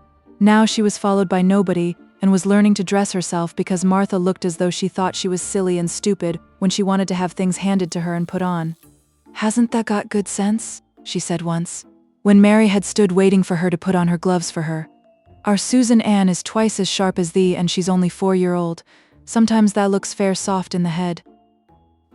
Mary had worn her contrary scowl for an hour after that, but it made her think several entirely new things. She stood at the window for about 10 minutes this morning after Martha had swept up the hearth for the last time and gone downstairs. She was thinking over the new idea which had come to her when she heard of the library. She did not care very much about the library itself, because she had read very few books, but to hear of it brought back to her mind the 100 rooms with closed doors. She wondered if they were all really locked and what she would find if she could get into any of them. Were there 100 really? Why shouldn't she go and see how many doors she could count? It would be something to do on this morning when she could not go out. She had never been taught to ask permission to do things, and she knew nothing at all about authority, so she would not have thought it necessary to ask Mrs. Medlock if she might walk about the house, even if she had seen her. She opened the door of the room and went into the corridor, and then she began her wanderings. It was a long corridor, and it branched into other corridors, and it led her up short flights of steps which mounted to others again. There were doors, and there were pictures on the walls. Sometimes they were pictures of dark, curious landscapes, but oftenest they were portraits of men and women in queer, grand costumes made of satin and velvet. She found herself in one long gallery whose walls were covered with these portraits. She had never thought there could be so many in any house. She walked slowly down this place and stared at the faces which also seemed to stare at her. She felt as if they were wondering what a little girl from India was doing in their house. Some were pictures of children, little girls in thick satin frocks which reached to their feet and stood out about them, and boys with puffed sleeves and lace collars and long hair, or with big ruffs around their necks. She always stopped to look at the children and wonder what their names were and where they had gone and why they wore such odd clothes. There was a stiff, plain little girl rather like herself. She wore a green brocade dress and held a green parrot on her finger. Her eyes had a sharp, curious look. "Where do you live now?" said Mary aloud to her. "I wish you were here." Surely no other little girl ever spent such a queer morning. It seemed as if there was no one in all the huge rambling house but her own small self, wandering about upstairs and down, through narrow passages and wide ones, where it seemed to her that no one but herself had ever walked. Since so many rooms had been built, people must have lived in them, but it all seemed so empty that she could not quite believe it true. It was not until she climbed to the 2nd floor that she thought of turning the handle of a door. All the doors were shut, as Mrs. Medlock had said they were, but at last she put her hand on the handle of one of them and turned it. She was almost frightened for a moment when she felt that it turned without difficulty, and that when she pushed upon the door itself, it slowly and heavily opened. It was a massive door and opened into a big bedroom. There were embroidered hangings on the wall, and inlaid furniture such as she had seen in India stood about the room. A broad window with leaded panes looked out upon the moor, and over the mantel was another portrait of the stiff, plain little girl, who seemed to stare at her more curiously than ever. "Perhaps she slept here once," said Mary. "She stares at me so that she makes me feel queer." After that she opened more doors and more. She saw so many rooms that she became quite tired and began to think that there must be 100, though she had not counted them. In all of them there were old pictures or old tapestries with strange scenes worked on them. There were curious pieces of furniture and curious ornaments in nearly all of them. In one room, which looked like a lady's sitting room, the hangings were all embroidered velvet, and in a cabinet were about 100 little elephants made of ivory. They were of different sizes, and some had their mahouts or palanquins on their backs. Some were much bigger than the others, and some were so tiny that they seemed only babies. Mary had seen carved ivory in India, and she knew all about elephants. She opened the door of the cabinet and stood on a footstool and played with these for quite a long time. When she got tired, she set the elephants in order and shut the door of the cabinet. In all her wanderings through the long corridors and the empty rooms, she had seen nothing alive. But in this room she saw something. Just after she had closed the cabinet door, she heard a tiny rustling sound. It made her jump and look around at the sofa by the fireplace, from which it seemed to come. In the corner of the sofa there was a cushion, and in the velvet which covered it there was a hole. And out of the hole peeped a tiny head with a pair of frightened eyes in it. Mary crept softly across the room to look. The bright eyes belonged to a little gray mouse, and the mouse had eaten a hole into the cushion and made a comfortable nest there. 6 baby mice were cuddled up asleep near her. If there was no one else alive in the 100 rooms, there were 7 mice who did not look lonely at all. "If they wouldn't be so frightened, I would take them back with me," said Mary. She had wandered about long enough to feel too tired to wander any farther, and she turned back. 2 or 3 times she lost her way by turning down the wrong corridor and was obliged to ramble up and down until she found the right one. But at last she reached her own floor again, though she was some distance from her own room and did not know exactly where she was. "I believe I have taken a wrong turning again," she said, standing still at what seemed the end of a short passage with tapestry on the wall. "I don't know which way to go, how still everything is." It was while she was standing here and just after she had said this that the stillness was broken by a sound. It was another cry, but not quite like the one she had heard last night. It was only a short one, a fretful, childish whine muffled by passing through walls. "It's nearer than it was," said Mary, her heart beating rather faster. "And it is crying." She put her hand accidentally upon the tapestry near her, and then sprang back, feeling quite startled. The tapestry was the covering of a door which fell open, and showed her that there was another part of the corridor behind it, and Mrs. Medlock was coming up it with her bunch of keys in her hand and a very cross look on her face. "What are you doing here?" she said, and she took Mary by the arm and pulled her away. "What did I tell you?" "I turned round the wrong corner," explained Mary. "I didn't know which way to go and I heard someone crying." She quite hated Mrs. Medlock at the moment, but she hated her more the next. "You didn't hear anything of the sort," said the housekeeper. "You come along back to your own nursery or I'll box your ears." And she took her by the arm and half pushed, half pulled her up one passage and down another, until she pushed her in at the door of her own room.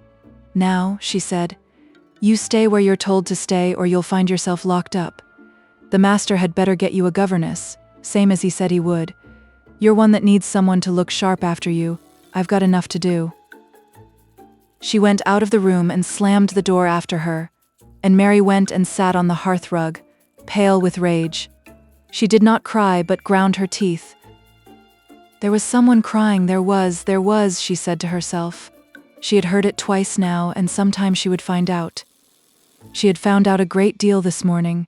She felt as if she had been on a long journey, and at any rate she had had something to amuse her all the time, and she had played with the ivory elephants, and had seen the gray mouse and its babies in their nest in the velvet cushion.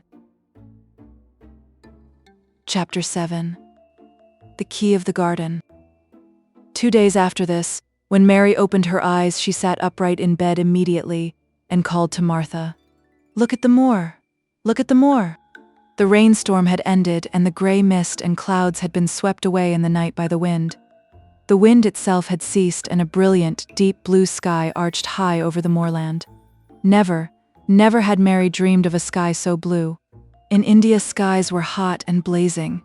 This was of a deep, cool blue which almost seemed to sparkle like the waters of some lovely bottomless lake, and here and there, high in the arched blueness, floated small clouds of snow-white fleece. The far-reaching world of the moor itself looked softly blue instead of gloomy purple-black or awful dreary gray. "Aye," said Martha with a cheerful grin. "Storm's over for a bit.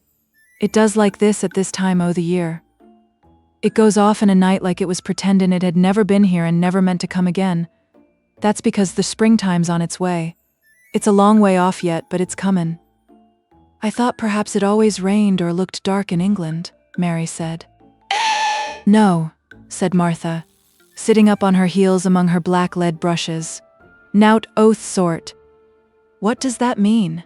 Asked Mary seriously. In India, the natives spoke different dialects which only a few people understood, so she was not surprised when Martha used words she did not know. Martha laughed as she had done the first morning. There now, she said. I've talked broad Yorkshire again like Mrs. Medlock said I mustn't. Nowt sort means nothing of the sort, slowly and carefully, but it takes so long to say it. Yorkshire's thunniest place on earth when it is sunny. I told thee tha'd like the moor after a bit. Just you wait till you see the gold-colored gorse blossoms and the blossoms o' the broom, and the heather flowerin', all purple bells, and hundreds o' butterflies flutterin' and bees hummin', and skylarks soarin' up and singin'. You'll want to get out on it at sunrise and live out on it all day like Dickon does. Could I ever get there? Asked Mary wistfully, looking through her window at the far-off blue. It was so new and big and wonderful and such a heavenly color. I don't know, answered Martha. Thah's never used thy legs since thou was born, it seems to me. Thah couldn't walk 5 mile. It's 5 mile to our cottage. I should like to see your cottage. Martha stared at her a moment curiously before she took up her polishing brush and began to rub the grate again. She was thinking that the small, plain face did not look quite as sour at this moment as it had done the first morning she saw it.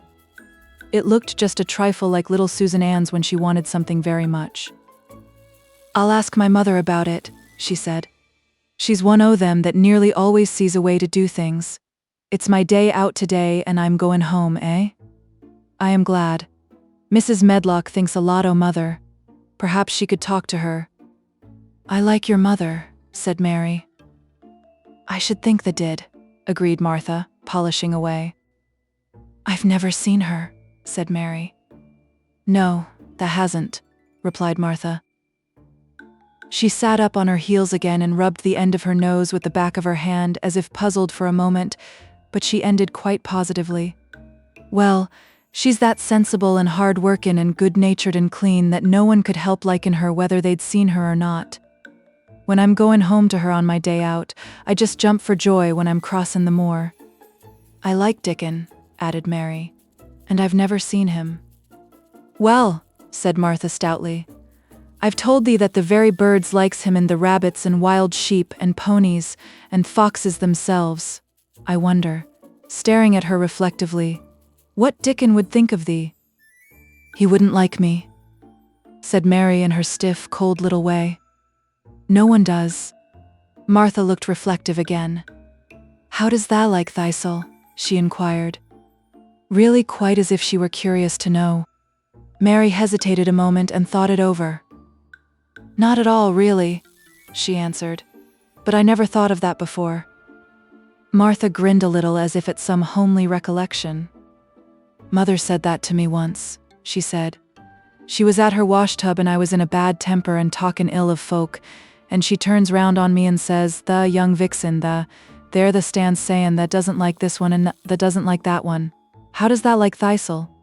It made me laugh and it brought me to my senses in a minute. She went away in high spirits as soon as she had given Mary her breakfast. She was going to walk 5 miles across the moor to the cottage, and she was going to help her mother with the washing and do the week's baking and enjoy herself thoroughly. Mary felt lonelier than ever when she knew she was no longer in the house. She went out into the garden as quickly as possible, and the first thing she did was to run round and round the fountain flower garden 10 times. She counted the times carefully, and when she had finished she felt in better spirits. The sunshine made the whole place look different. The high, deep blue sky arched over Misselthwaite as well as over the moor, and she kept lifting her face and looking up into it, trying to imagine what it would be like to lie down on one of the little snow-white clouds and float about. She went into the first kitchen garden and found Ben Weatherstaff working there with 2 other gardeners. The change in the weather seemed to have done him good. He spoke to her of his own accord. "Springtime's comin'," he said. "Cannot thou smell it?" Mary sniffed and thought she could. "I smell something nice and fresh and damp," she said.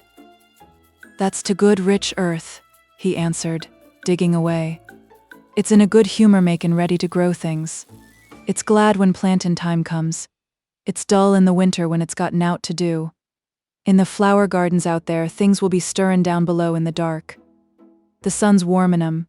You'll see bits o' green spikes stickin' out of the black earth after a bit." "What will they be?" asked Mary. "Crocuses and snowdrops and daffodillies. Has tha never seen them?" "No. Everything is hot and wet and green after the rains in India," said Mary. "And I think things grow up in a night." "These won't grow up in a night," said Weatherstaff. "Tha'll have to wait for 'em. They'll poke up a bit higher here, and push out a spike more there, and uncurl a leaf this day, and another that. You watch 'em." "I am going to," answered Mary. Very soon she heard the soft rustling flight of wings again, and she knew at once that the robin had come again. He was very pert and lively, and hopped about so close to her feet, and put his head on one side and looked at her so slyly that she asked Ben Weatherstaff a question. "Do you think he remembers me?" she said. "Remembers thee?" said Weatherstaff indignantly. "He knows every cabbage stump in the gardens, let alone the people. He's never seen a little wench here before, and he's bent on findin' out all about thee. There's no need to try to hide anything from him." "Are things stirring down below in the dark in that garden where he lives?" Mary inquired. "What garden?" grunted Weatherstaff, becoming surly again. "The one where the old rose trees are." She could not help asking because she wanted so much to know.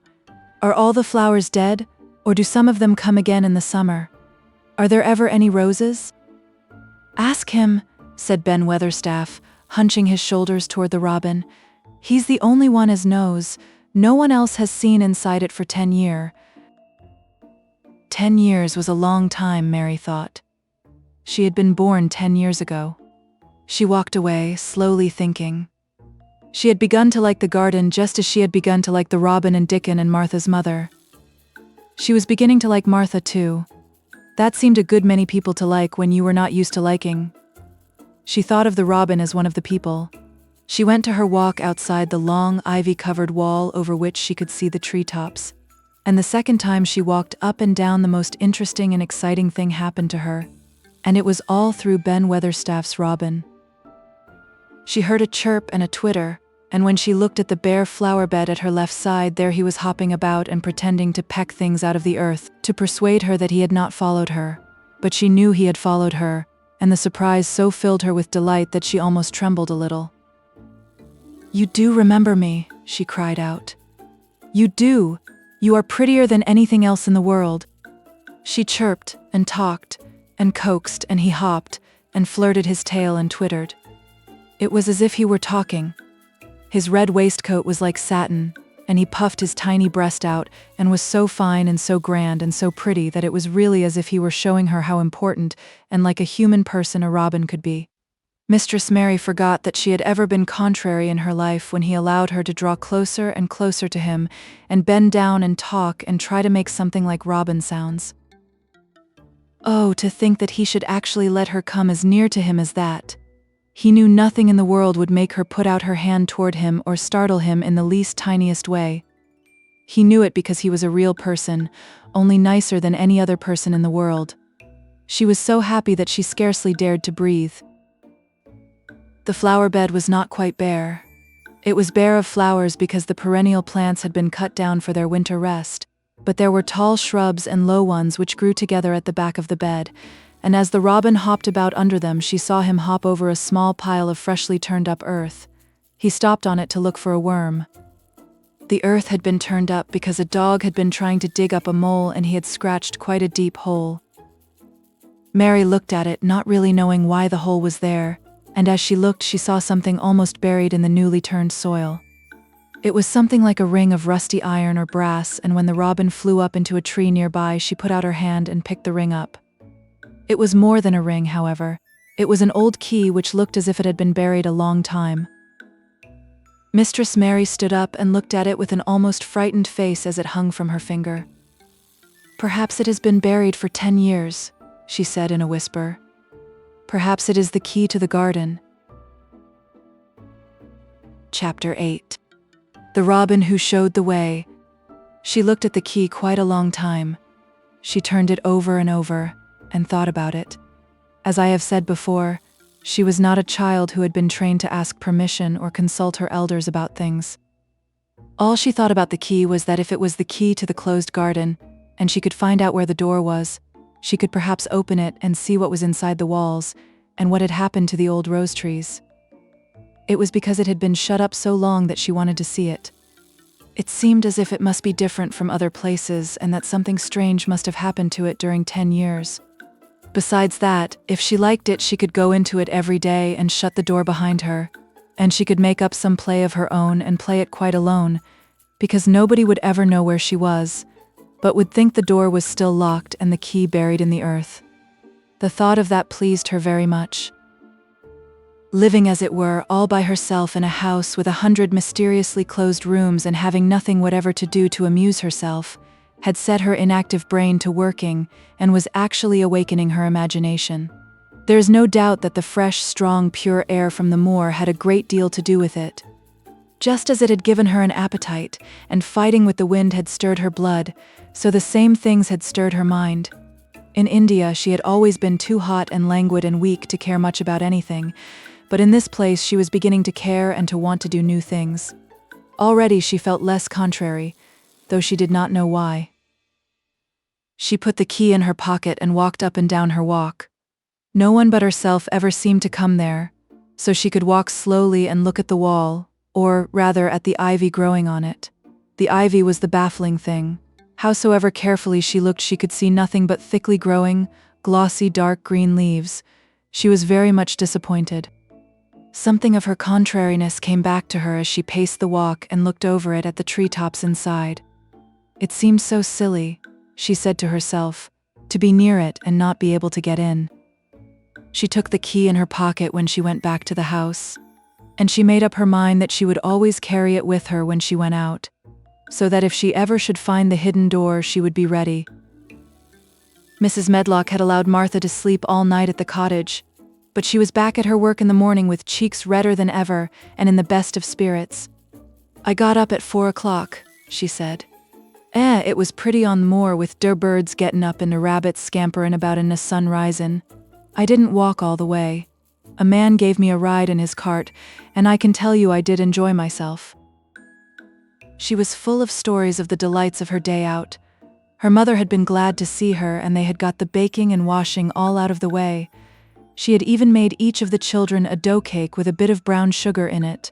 I had 'em all pipin' hot when they came in from playin' on the moor, and the cottage all smelt a nice clean hot bacon and en. There was a good fire, and they just shouted for joy. "Our Dickon," he said, "our cottage was good enough for a king to live in." In the evening they had all sat round the fire, and Martha and her mother had sewed patches on torn clothes and mended stockings, and Martha had told them about the little girl who had come from India, and who had been waited on all her life by what Martha called blacks until she didn't know how to put on her own stockings. They did like to hear about you," said Martha. "They wanted to know all about the blacks and about the ship you came in. I couldn't tell 'em enough." Mary reflected a little. "I'll tell you a great deal more before your next day out," she said, "so that you will have more to talk about. I dare say they would like to hear about riding on elephants and camels, and about the officers going to hunt tigers." "My word," cried delighted Martha. "It would set 'em clean off their heads. Would thou really do that, miss? It would be same as a wild beast show like we heard they had in York once." "India is quite different from Yorkshire," Mary said slowly, as she thought the matter over. "I never thought of that. Did Dickon and your mother like to hear you talk about me?" "Why, our Dickon's eyes nearly started out o' his head. They got that round," answered Martha. "But mother, she was put out about your seaman to be all by yourself like. She said, 'Hasn't Mr. Craven got no governess for her, nor no nurse?' And I said, 'No, he hasn't, though Mrs. Medlock says he will when he thinks of it, but she says he mayn't think of it for 2 or 3 years. "I don't want a governess," said Mary sharply. "But mother says you ought to be learnin' your book by this time, and you ought to have a woman to look after you, and she says, 'Now, Martha, you just think how you'd feel yourself, in a big place like that, wanderin' about all alone, and no mother. You do your best to cheer her up, she says, and I said I would. Mary gave her a long, steady look. You do cheer me up, she said. I like to hear you talk. Presently Martha went out of the room and came back with something held in her hands under her apron. What does that think? She said, with a cheerful grin. I've brought thee a present. A present? Exclaimed Mistress Mary. How could a cottage full of 14 hungry people give anyone a present? A man was driving across the moor peddlin', Martha explained, and he stopped his cart at our door. He had pots and pans and odds and ends, but Mother had no money to buy anything. Just as he was going away, our Elizabeth Ellen called out, Mother, he's got skippin' ropes with red and blue handles. And Mother, she calls out quite sudden, Here, stop, mister. How much are they? And he says, 2pence. And Mother, she began fumblin' in her pocket, and she says to me, Martha, thou's brought me thy wages like a good lass, and I've got 4 places to put every penny, but I'm just going to take 2pence out of it to buy that child a skippin' rope, and she bought one, and here it is. She brought it out from under her apron and exhibited it quite proudly. It was a strong, slender rope with a striped red and blue handle at each end, but Mary Lennox had never seen a skipping rope before.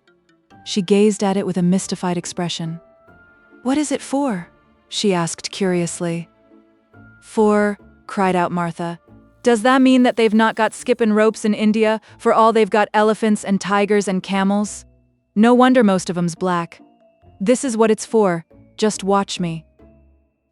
And she ran into the middle of the room and, taking a handle in each hand, began to skip and skip and skip, while Mary turned in her chair to stare at her, and the queer faces in the old portraits seemed to stare at her too, and wonder what on earth this common little cottager had the impudence to be doing under their very noses. But Martha did not even see them. The interest and curiosity in Mistress Mary's face delighted her, and she went on skipping and counted as she skipped until she had reached 100. I could skip longer than that, she said when she stopped. I've skipped as much as 500 when I was 12, but I wasn't as fat then as I am now, and I was in practice. Mary got up from her chair, beginning to feel excited herself. It looks nice, she said. Your mother is a kind woman. Do you think I could ever skip like that? You just try it, urged Martha, handing her the skipping rope. You can't skip 100 at first, but if you practice, you'll mount up. That's what Mother said. She says nothing will do her more good than skippin' rope. It's that sensiblest toy a child can have. Let her play out in the fresh air skippin', and it'll stretch her legs and arms and give her some strength in 'em. It was plain that there was not a great deal of strength in Mistress Mary's arms and legs when she first began to skip. She was not very clever at it, but she liked it so much that she did not want to stop. Put on the things and run and skip out of doors, said Martha. Mother said I must tell you to keep out of doors as much as you could, even when it rains a bit, so as to wrap up warm. Mary put on her coat and hat and took her skipping rope over her arm. She opened the door to go out, and then suddenly thought of something and turned back rather slowly. Martha, she said, they were your wages. It was your 2pence, really. Thank you. She said it stiffly because she was not used to thanking people or noticing that they did things for her. Thank you, she said, and held out her hand because she did not know what else to do. Martha gave her hand a clumsy little shake, as if she was not accustomed to this sort of thing either. Then she laughed. That art a queer old womanish thing, she said. If that'd been our Elizabeth Ellen, that'd have give me a kiss. Mary looked stiffer than ever. Do you want me to kiss you? Martha laughed again. Nay, not me, she answered. If that was different, p'raps that'd want a thistle, but that isn't. Run off outside and play with thy rope. Mistress Mary felt a little awkward as she went out of the room. Yorkshire people seemed strange, and Martha was always rather a puzzle to her. At first she had disliked her very much, but now she did not. The skipping rope was a wonderful thing.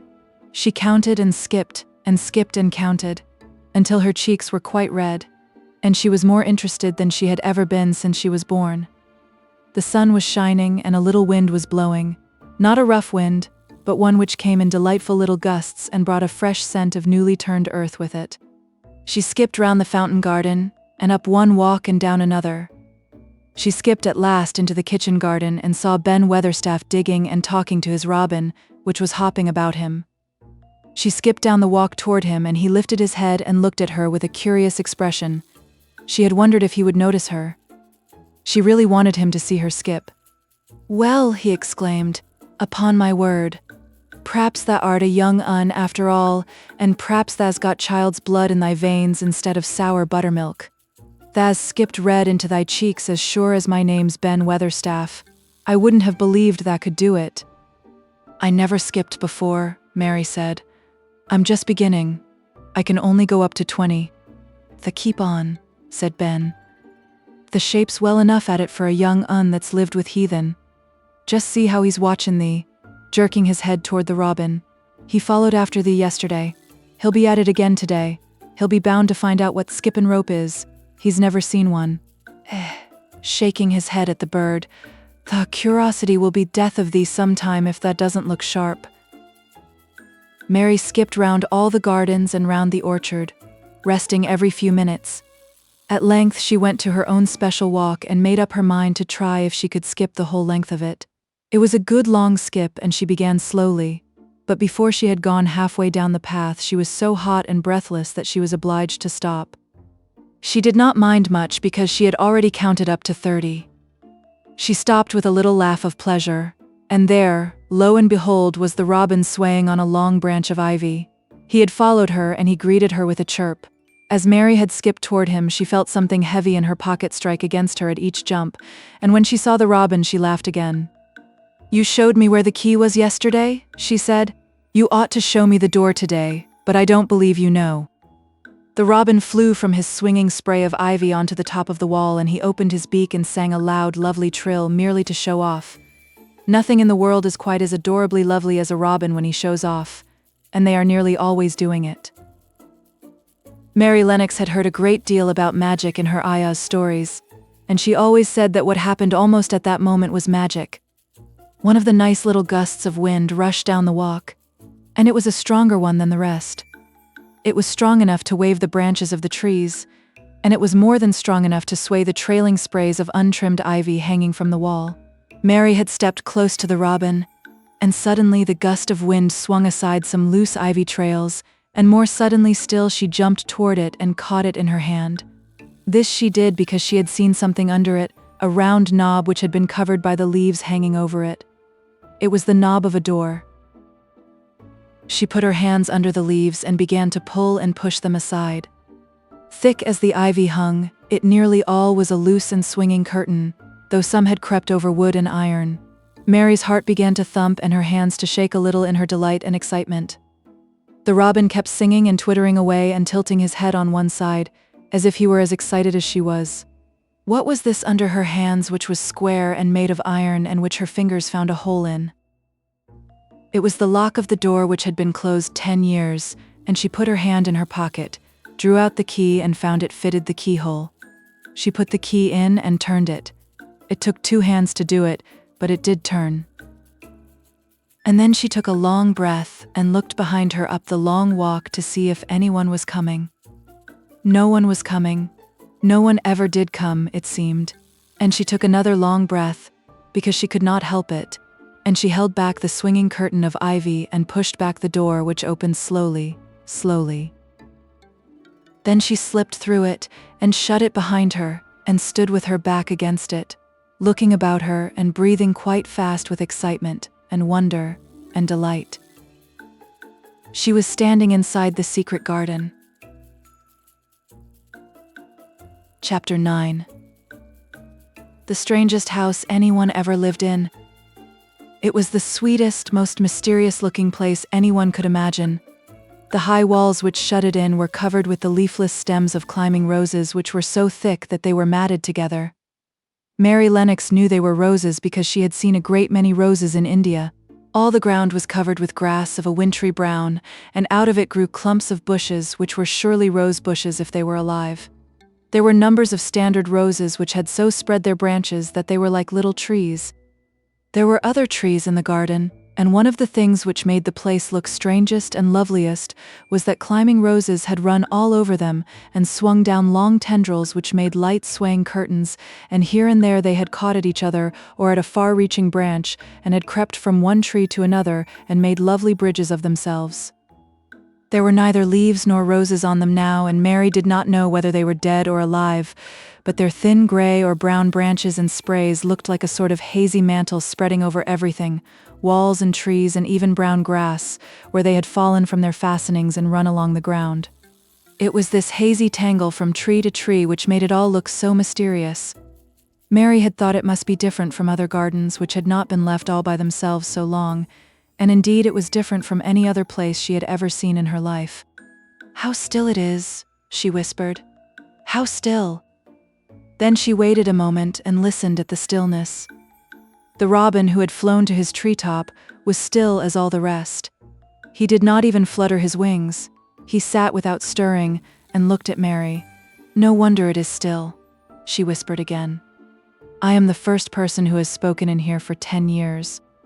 She moved away from the door, stepping as softly as if she were afraid of awakening someone. She was glad that there was grass under her feet, and that her steps made no sounds.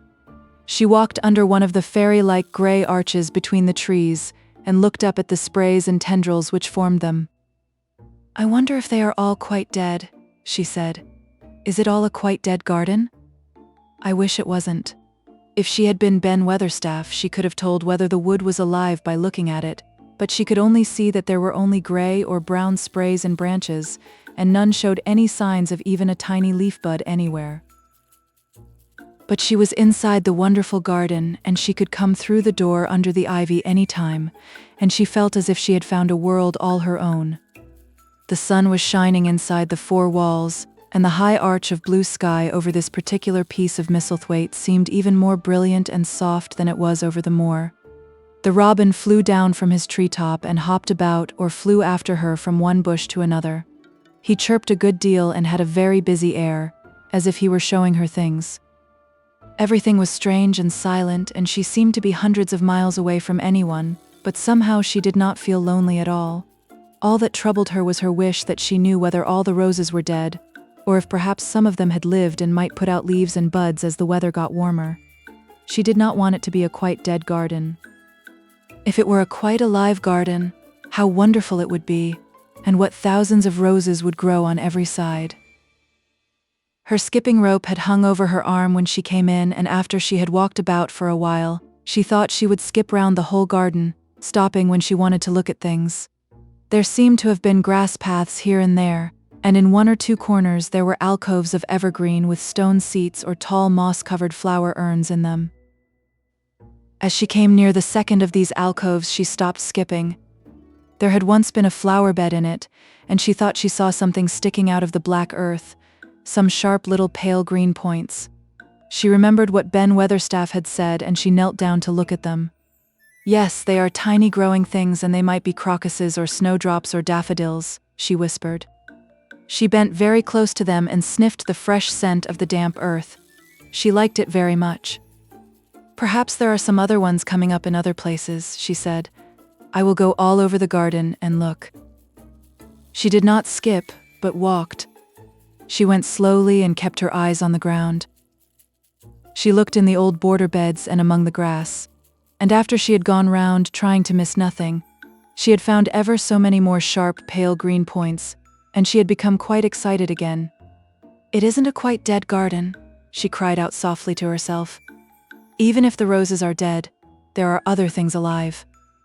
She did not know anything about gardening, but the grass seemed so thick in some of the places where the green points were pushing their way through that she thought they did not seem to have room enough to grow. She searched about until she found a rather sharp piece of wood and knelt down and dug and weeded out the weeds and grass until she made nice little clear places around them. "Now they look as if they could breathe," she said after she had finished with the first ones. "I am going to do ever so many more. I'll do all I can see. If I haven't time today, I can come tomorrow." She went from place to place and dug and weeded, and enjoyed herself so immensely that she was led on from bed to bed and into the grass under the trees. The exercise made her so warm that she first threw her coat off, and then her hat, and without knowing it, she was smiling down onto the grass and the pale green points all the time. The robin was tremendously busy. He was very much pleased to see gardening begun on his own estate. He had often wondered at Ben Weatherstaff, where gardening is done, all sorts of delightful things to eat are turned up with the soil. Now here was this new kind of creature who was not half Ben's size and yet had had the sense to come into his garden and begin at once. Mistress Mary worked in her garden until it was time to go to her midday dinner. In fact, she was rather late in remembering, and when she put on her coat and hat and picked up her skipping rope, she could not believe that she had been working 2 or 3 hours. She had been actually happy all the time, and dozens of the tiny pale green points were to be seen in cleared places, looking twice as cheerful as they had looked before when the grass and weeds had been smothering them. "I shall come back this afternoon," she said, looking all round at her new kingdom, and speaking to the trees and the rose bushes as if they heard her. Then she ran lightly across the grass, pushed open the slow old door and slipped through it under the ivy. She had such red cheeks and such bright eyes and ate such a dinner that Martha was delighted. "2 pieces o' meat and 2 helps o' rice puddin'," she said. Mother will be pleased when I tell her what this skippin' rope's done for thee." In the course of her digging with her pointed stick, Mistress Mary had found herself digging up a sort of white root, rather like an onion. She had put it back in its place and patted the earth carefully down on it, and just now she wondered if Martha could tell her what it was. "Martha," she said, "what are those white roots that look like onions?" "They're bulbs," answered Martha. "Lots o' spring flowers grow from 'em. The very little ones are snowdrops and crocuses, and the big ones are narcissuses and jonquils and daffodillies. The biggest of all is lilies and purple flags. They are nice. Dickon's got a whole lot of 'em planted in our bit o' garden." "Does Dickon know all about them?" asked Mary, a new idea taking possession of her. "Our Dickon can make a flower grow out of a brick walk. Mother says he just whispers things out of the ground." "Do bulbs live a long time? Would they live years and years if no one helped them?" inquired Mary anxiously. "They're things as helps themselves," said Martha. "That's why poor folk can afford to have 'em. If you don't trouble 'em, most of 'em'll work away underground for a lifetime and spread out and have little uns. There's a place in the park woods here where there's snowdrops by thousands. They're the prettiest sight in Yorkshire when the spring comes. No one knows when they was first planted." "I wish the spring was here now," said Mary. "I want to see all the things that grow in England." She had finished her dinner and gone to her favorite seat on the hearth rug. I wish I had a little spade," she said. "Whatever does thou want a spade for?" asked Martha, laughing. "Art thou going to take to diggin'? I must tell Mother that too." Mary looked at the fire and pondered a little. She must be careful if she meant to keep her secret kingdom. She wasn't doing any harm, but if Mr. Craven found out about the open door, he would be fearfully angry and get a new key and lock it up forevermore. She really could not bear that. "This is such a big, lonely place," she said slowly, as if she were turning matters over in her mind. "The house is lonely, and the park is lonely, and the gardens are lonely. So many places seem shut up. I never did many things in India, but there were more people to look at. Natives and soldiers marching by, and sometimes bands playing, and my ayah told me stories. There is no one to talk to here except you and Ben Weatherstaff, and you have to do your work, and Ben Weatherstaff won't speak to me often. I thought if I had a little spade I could dig somewhere as he does, and I might make a little garden if he would give me some seeds." Martha's face quite lighted up. "There now," she exclaimed. "If that wasn't one of the things Mother said. She says there's such a lot of room in that big place. Why don't they give her a bit for herself, even if she doesn't plant nothin' but parsley and radishes? She'd dig and rake away and be right down happy over it." Them was the very words she said. "Were they?" said Mary. "How many things she knows, doesn't she?" said Martha. "It's like she says, a woman as brings up 12 children learns something besides her ABC. Children's as good as 'rithmetic to set you findin' out things." "How much would a spade cost, a little one?" Mary asked. "Well," was Martha's reflective answer, "at Thwaite village there's a shop or so, and I saw little garden sets with a spade and a rake and a fork all tied together for 2 shillings. And they was stout enough to work with, too. I've got more than that in my purse, said Mary. Mrs. Morrison gave me 5 shillings and Mrs. Medlock gave me some money from Mr. Craven. Did he remember thee that much? Exclaimed Martha. Mrs. Medlock said I was to have 1 shilling a week to spend. She gives me 1 every Saturday. I didn't know what to spend it on. My word, that's riches, said Martha. That can buy anything in the world the wants. The rent of our cottage is only 1 and 3 n. It's like pullin' eye teeth to get it. Now I've just thought of something, putting her hands on her hips. What? Said Mary eagerly. In the shop at XVIII they sell packages o' flower seeds for 1 penny each, and our Dickon he knows which is th' prettiest ones and how to make 'em grow. He walks over to XVIII many a day just for th' fun of it. Does tha know how to print letters? Suddenly. I know how to write, Mary answered. Martha shook her head. Our Dickon can only read printin'. If tha could print, we could write a letter to him and ask him to go and buy the garden tools and the seeds at the same time.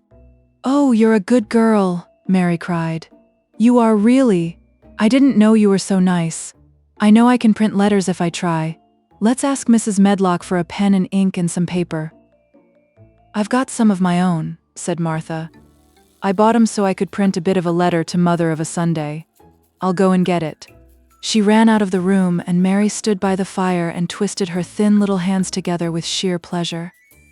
If I have a spade, she whispered, I can make the earth nice and soft and dig up weeds. If I have seeds and can make flowers grow, the garden won't be dead at all. It will come alive. She did not go out again that afternoon because when Martha returned with her pen and ink and paper, she was obliged to clear the table and carry the plates and dishes downstairs, and when she got into the kitchen, Mrs. Medlock was there and told her to do something, so Mary waited for what seemed to her a long time before she came back. Then it was a serious piece of work to write to Dickon. Mary had been taught very little because her governesses had disliked her too much to stay with her. She could not spell particularly well, but she found that she could print letters when she tried. This was the letter Martha dictated to her. My dear Dickon, this comes hoping to find you well as it leaves me at present. Miss Mary has plenty of money, and will you go to XVIII and buy her some flower seeds and a set of garden tools to make a flower bed? Pick the prettiest ones and easy to grow because she has never done it before and lived in India, which is different. Give my love to Mother and every one of you. Miss Mary is going to tell me a lot more so that on my next day out you can hear about elephants and camels and gentlemen going hunting lions and tigers. Your loving sister, Martha Phoebe Sowerby. We'll put the money in the envelope and I'll get the butcher's boy to take it in his cart. He's a great friend o' Dickon's, said Martha. How shall I get the things when Dickon buys them? Asked Mary. He'll bring 'em to you himself. He'll like to walk over this way. Oh, exclaimed Mary. Then I shall see him. I never thought I should see Dickon. Does thou want to see him? Asked Martha suddenly. She had looked so pleased. Yes, I do. I never saw a boy foxes and crows loved.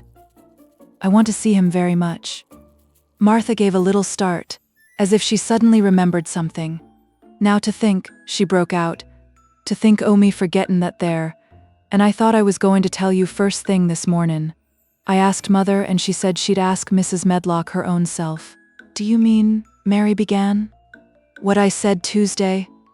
Ask her if you might be driven over to our cottage some day and have a bit o' Mother's hot oat cake and butter and a glass o' milk. It seemed as if all the interesting things were happening in one day. To think of going over the moor in the daylight and when the sky was blue. To think of going into the cottage which held 12 children. Does she think Mrs. Medlock would let me go? She asked, quite anxiously. Aye, she thinks she would. She knows what a tidy woman Mother is and how clean she keeps the cottage. If I went, I should see your mother as well as Dickon, said Mary, thinking it over and liking the idea very much. She doesn't seem to be like the mothers in India. Her work in the garden and the excitement of the afternoon ended by making her feel quiet and thoughtful. Martha stayed with her until tea time, but they sat in comfortable quiet and talked very little. But just before Martha went downstairs for the tea tray, Mary asked a question. Martha, she said, has the scullery maid had the toothache again today? Martha certainly started slightly. "What makes thee ask that?" she said. "Because when I waited so long for you to come back, I opened the door and walked down the corridor to see if you were coming. And I heard that far-off crying again, just as we heard it the other night. There isn't a wind today, so you see it couldn't have been the wind." Said Martha restlessly. "The mustn't go walking about in corridors and listenin'. Mr. Craven would be that there angry there's no knowin' what he'd do." "I wasn't listening," said Mary. "I was just waiting for you, and I heard it. That's 3 times. My word. There's Mrs. Medlock's bell," said Martha, and she almost ran out of the room. "It's the strangest house anyone ever lived in," said Mary drowsily, as she dropped her head on the cushioned seat of the armchair near her. Fresh air and digging and skipping rope had made her feel so comfortably tired that she fell asleep. Chapter 10. Dickon. The sun shone down for nearly a week on the secret garden. The secret garden was what Mary called it when she was thinking of it. She liked the name, and she liked still more the feeling that when its beautiful old walls shut her in, no one knew where she was. It seemed almost like being shut out of the world in some fairy place. The few books she had read and liked had been fairy story books, and she had read of secret gardens in some of the stories.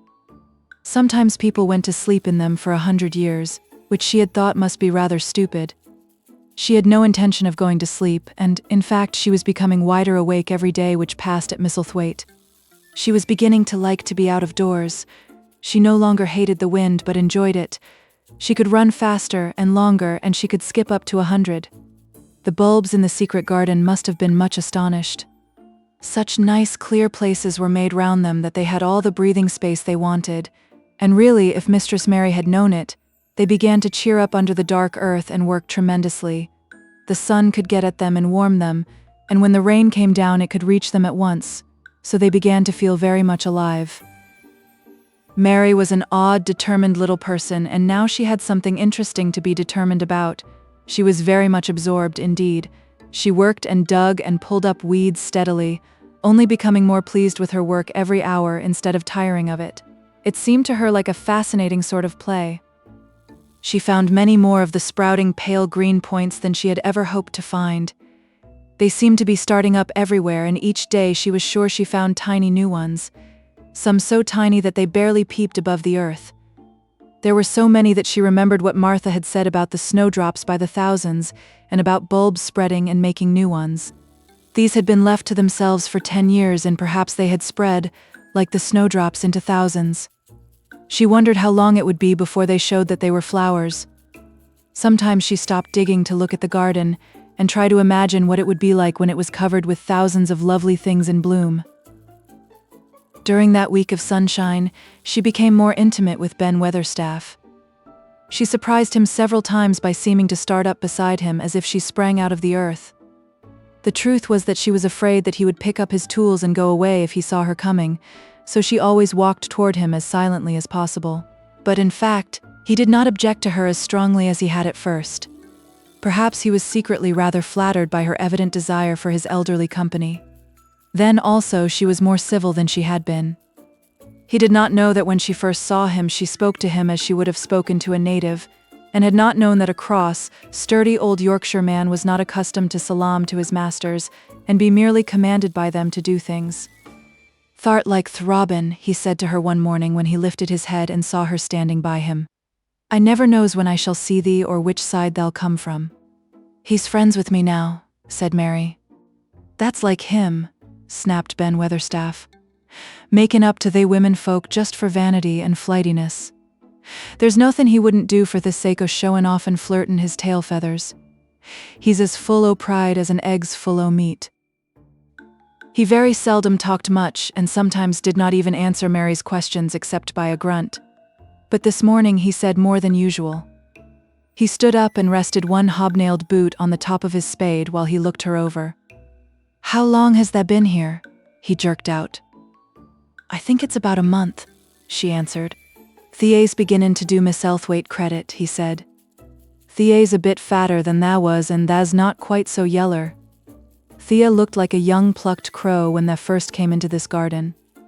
Thinks I to myself, I never set eyes on an uglier, sourer-faced young un. Mary was not vain, and as she had never thought much of her looks, she was not greatly disturbed. I know I'm fatter, she said. My stockings are getting tighter. They used to make wrinkles. There's the robin, Ben Weatherstaff. There indeed was the robin, and she thought he looked nicer than ever. His red waistcoat was as glossy as satin, and he flirted his wings and tail and tilted his head and hopped about with all sorts of lively graces. He seemed determined to make Ben Weatherstaff admire him, but Ben was sarcastic. "Aye, there thou art," he said. "Tha can put up with me for a bit sometimes when tha's got no one better. Tha's been reddening up thy waistcoat and polishing thy feathers this 2 weeks. I know what tha's up to. Tha's courtin' some bold young madam somewhere, tellin' thy lies to her about bein' the finest cock robin on MISSEL MOOR, and ready to fight all the rest of 'em." "Oh, look at him!" exclaimed Mary. The robin was evidently in a fascinating, bold mood. He hopped closer and closer and looked at Ben Weatherstaff more and more engagingly. He flew on to the nearest currant bush and tilted his head and sang a little song right at him. "Tha thinks thou'll get over me by doin' that," said Ben, wrinkling his face up in such a way that Mary felt sure he was trying not to look pleased. "Tha thinks no one can stand out against thee, that's what tha thinks." The robin spread his wings. Mary could scarcely believe her eyes. He flew right up to the handle of Ben Weatherstaff's spade and alighted on the top of it. Then the old man's face wrinkled itself slowly into a new expression. He stood still as if he were afraid to breathe, as if he would not have stirred for the world, lest his robin should start away. He spoke quite in a whisper. "Well, I'm danged," he said as softly as if he were saying something quite different. "Tha does know how to get at a chap, tha does. Tha's fair unearthly, tha's so knowin'." And he stood without stirring, almost without drawing his breath, until the robin gave another flirt to his wings and flew away.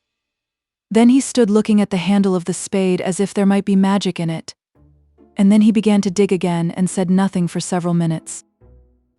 But because he kept breaking into a slow grin now and then, Mary was not afraid to talk to him. "Have you a garden of your own?" she asked. "No, I'm backholder and lodge with Martin at the H gate." "If you had one," said Mary, "what would you plant?" "Cabbages and taters and onions." "But if you wanted to make a flower garden," persisted Mary, "what would you plant?"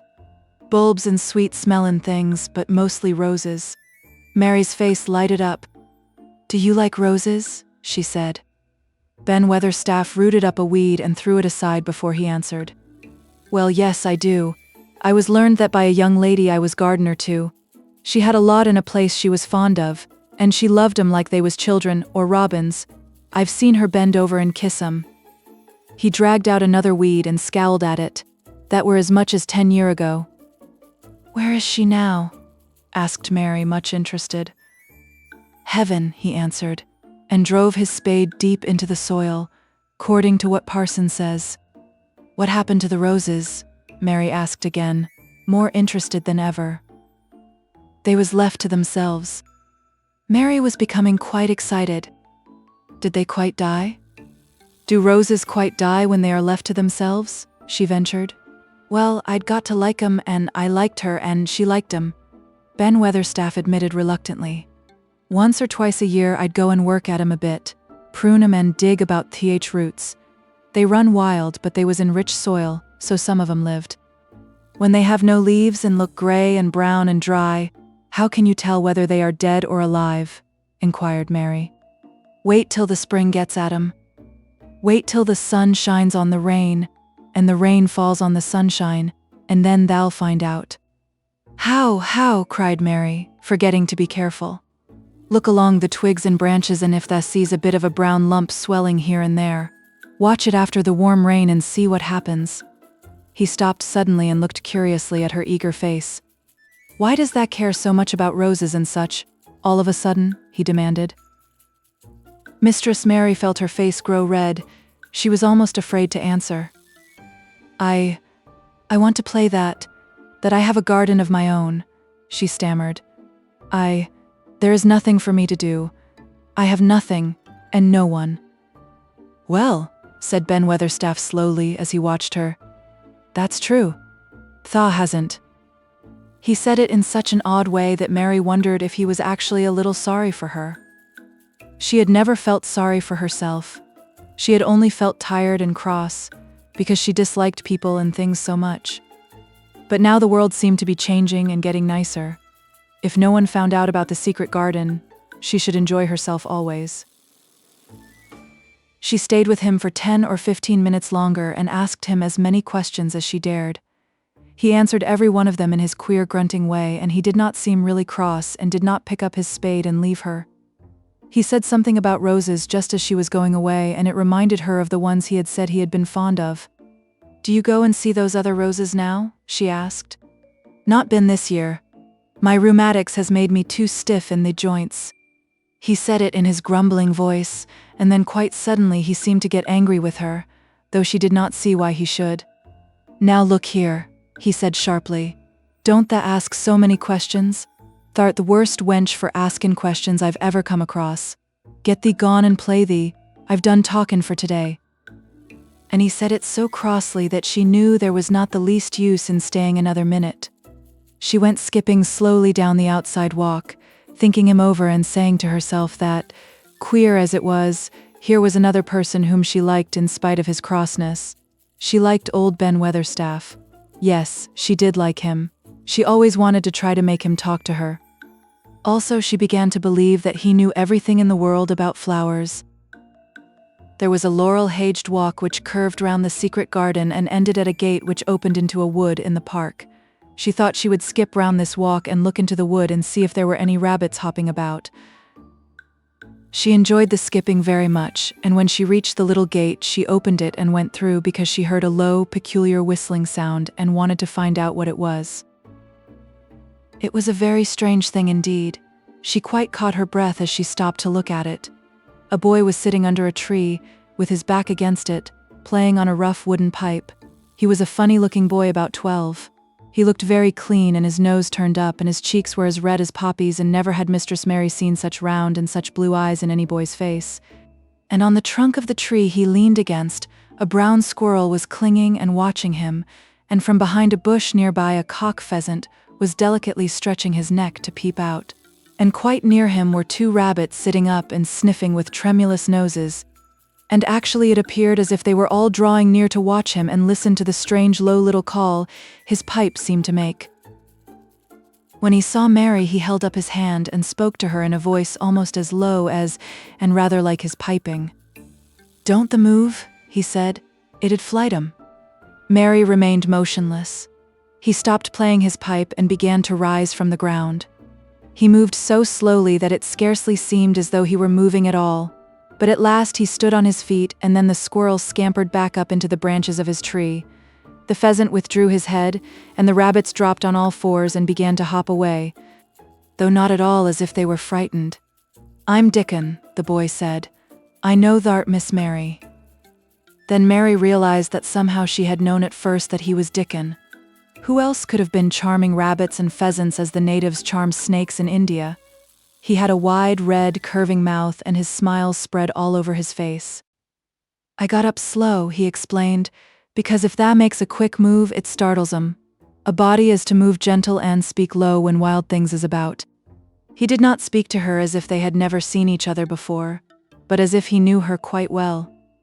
Mary knew nothing about boys, and she spoke to him a little stiffly because she felt rather shy. "Did you get Martha's letter?" she asked. He nodded his curly, rust-colored head. "That's why I come." He stooped to pick up something which had been lying on the ground beside him when he piped. "I've got the oak garden tools. There's a little spade and rake and a fork and hoe, eh? They are good uns. There's a trowel, too.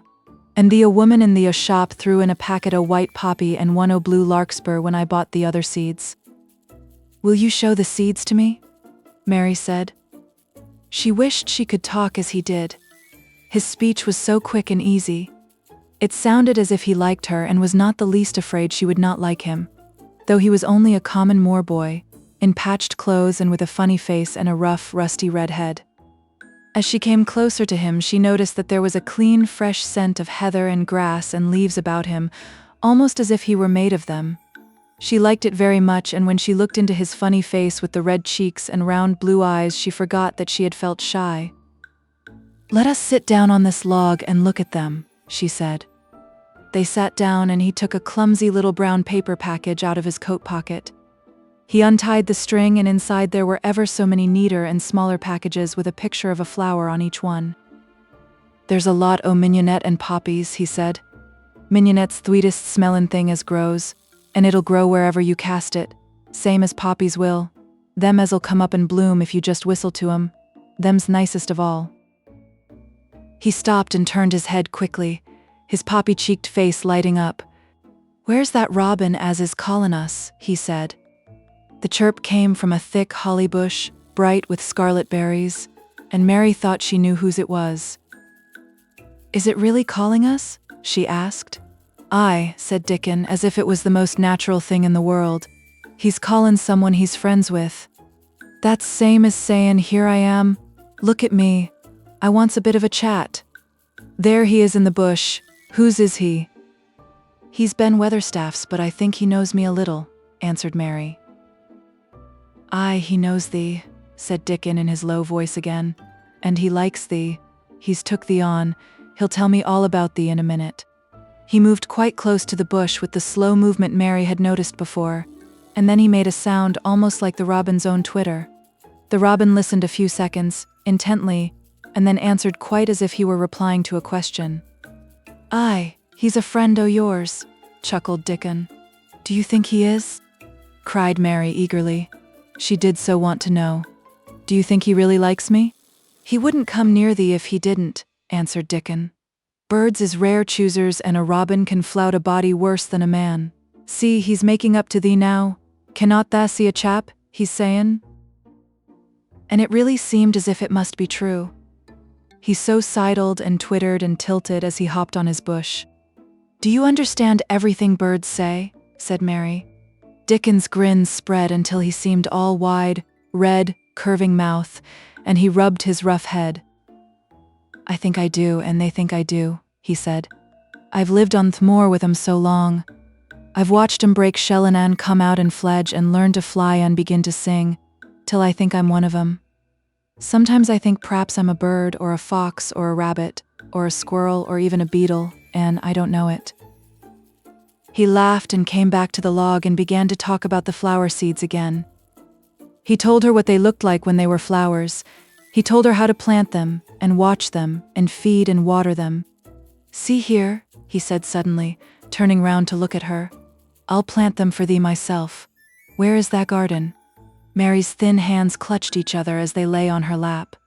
She did not know what to say, so for a whole minute she said nothing. She had never thought of this. She felt miserable, and she felt as if she went red and then pale. "Thee's got a bit o' garden, hasn't tha?" Dickon said. It was true that she had turned red and then pale.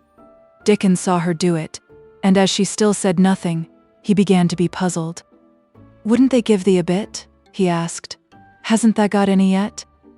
She held her hands even tighter and turned her eyes toward him.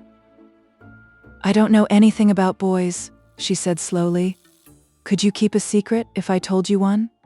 It's a great secret. I don't know what I should do if anyone found it out. I believe I should die," she said the last sentence quite fiercely. Dickon looked more puzzled than ever, and even rubbed his hand over his rough head again, but he answered quite good-humoredly. "I'm keepin' secrets all the time," he said. "If I couldn't keep secrets from the other lads, secrets about foxes' cubs and birds' nests and wild things' holes, there'd be naught safe on the moor. I can keep secrets." Mistress Mary did not mean to put out her hand and clutch his sleeve, but she did it. "I've stolen a garden," she said very fast. "It isn't mine. It isn't anybody's. Nobody wants it, nobody cares for it, nobody ever goes into it. Perhaps everything is dead in it already. I don't know." She began to feel hot and as contrary as she had ever felt in her life. "I don't care. I don't care. Nobody has any right to take it from me when I care about it, and they don't. They're letting it die, all shut in by itself," she ended passionately, and she threw her arms over her face and burst out crying, "Poor little Mistress Mary." Dickon's curious blue eyes grew rounder and rounder. "Eh," he said, drawing his exclamation out slowly, and the way he did it meant both wonder and sympathy. "I've nothing to do," said Mary. "Nothing belongs to me. I found it myself and I got into it myself. I was only just like the robin, and they wouldn't take it from the robin." "Where is it?" asked Dickon in a dropped voice.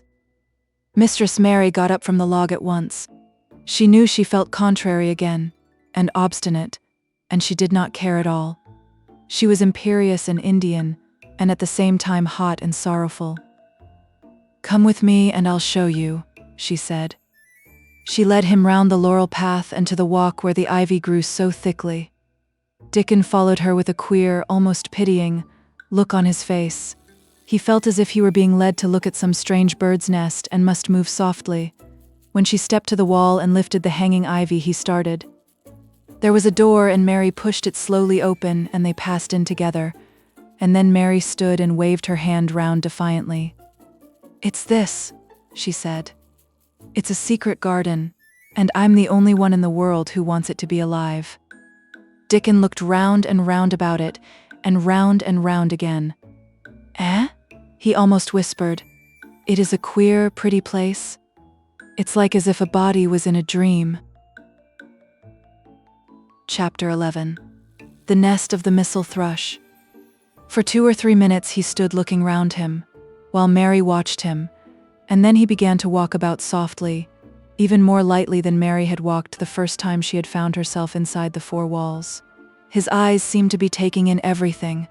The gray trees with the gray creepers climbing over them and hanging from their branches, the tangle on the walls and among the grass, the evergreen alcoves with the stone seats and tall flower urns standing in them.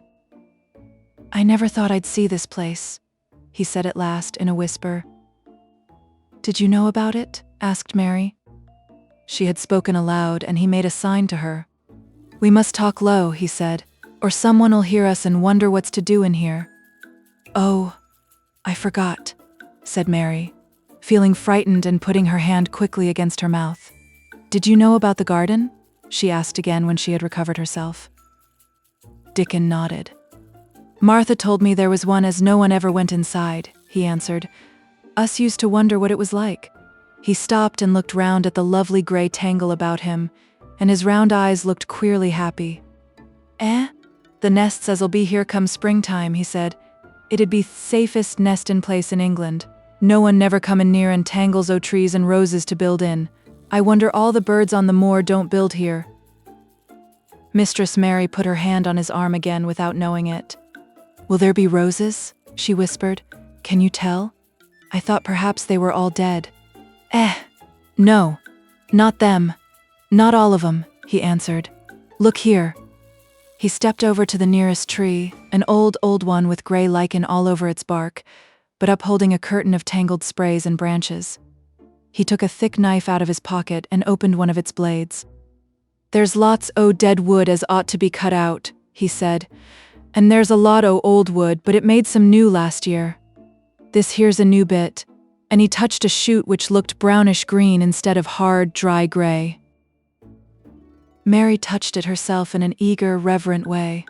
"That one?" she said. "Is that one quite alive? Quite?" Dickon curved his wide, smiling mouth. "It's as wick as you or me," he said, and Mary remembered that Martha had told her that wick meant alive or lively. "I'm glad it's wick," she cried out in her whisper.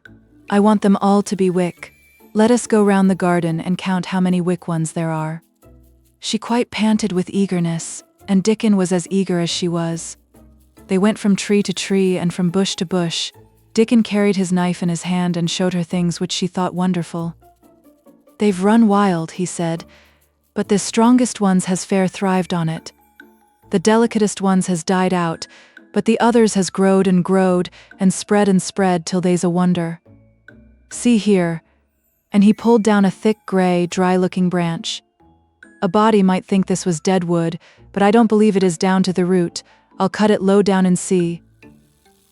He knelt, and with his knife cut the lifeless-looking branch through, not far above the earth. "There," he said exultantly. "I told thee so. There's green in that wood yet. Look at it. Mary was down on her knees before he spoke, gazing with all her might. When it looks a bit greenish and juicy like that, it's wick, he explained. When the inside is dry and breaks easy, like this here piece I've cut off, it's done for. There's a big root here as all this live wood sprung out of, and if the old wood's cut off and it's dug round and took care of, there'll be— he stopped and lifted his face to look up at the climbing and hanging sprays above him. There'll be a fountain o' roses here this summer. They went from bush to bush and from tree to tree. He was very strong and clever with his knife and knew how to cut the dry and dead wood away, and could tell when an unpromising bough or twig had still green life in it. In the course of half an hour, Mary thought she could tell too. And when he cut through a lifeless-looking branch, she would cry out joyfully under her breath when she caught sight of the least shade of moist green. The spade and hoe and fork were very useful. He showed her how to use the fork while he dug about roots with the spade and stirred the earth and let the air in. They were working industriously round one of the biggest standard roses when he caught sight of something which made him utter an exclamation of surprise. "Why," he cried, pointing to the grass a few feet away. "Who did that there?" It was one of Mary's own little clearings round the pale green points. "I did it," said Mary. "Why, I thought that didn't know nothing about gardenin'," he exclaimed. "I don't," she answered, "but they were so little, and the grass was so thick and strong, and they looked as if they had no room to breathe, so I made a place for them. I don't even know what they are." Dickon went and knelt down by them, smiling his wide smile. "Thwa was right," he said. "A gardener couldn't have told thee better. They'll grow now like Jack's beanstalk. They're crocuses and snowdrops, and these here is narcissuses," turning to another patch, "and here's daffodillies, eh? They will be a sight." He ran from one clearing to another. "Tha has done a lot of work for such a little wench," he said, looking her over. "I'm growing fatter," said Mary, "and I'm growing stronger. I used always to be tired. When I dig, I'm not tired at all. I like to smell the earth when it's turned up." "It's rare good for thee," he said, nodding his head wisely. "There's not as nice as the smell o' good clean earth, except the smell o' fresh growin' things when the rain falls on 'em. I get out on the moor many a day when it's rainin' and I lie under a bush and listen to the soft swish o' drops on the heather, and I just sniff and sniff. My nose end fair quivers like a rabbit's, mother says." "Do you never catch cold?" inquired Mary, gazing at him wonderingly. She had never seen such a funny boy, or such a nice one. "Not me," he said, grinning. "I never catched cold since I was born. I wasn't brought up nesh enough. I've chased about thee and moor in all weathers same as thee rabbits does.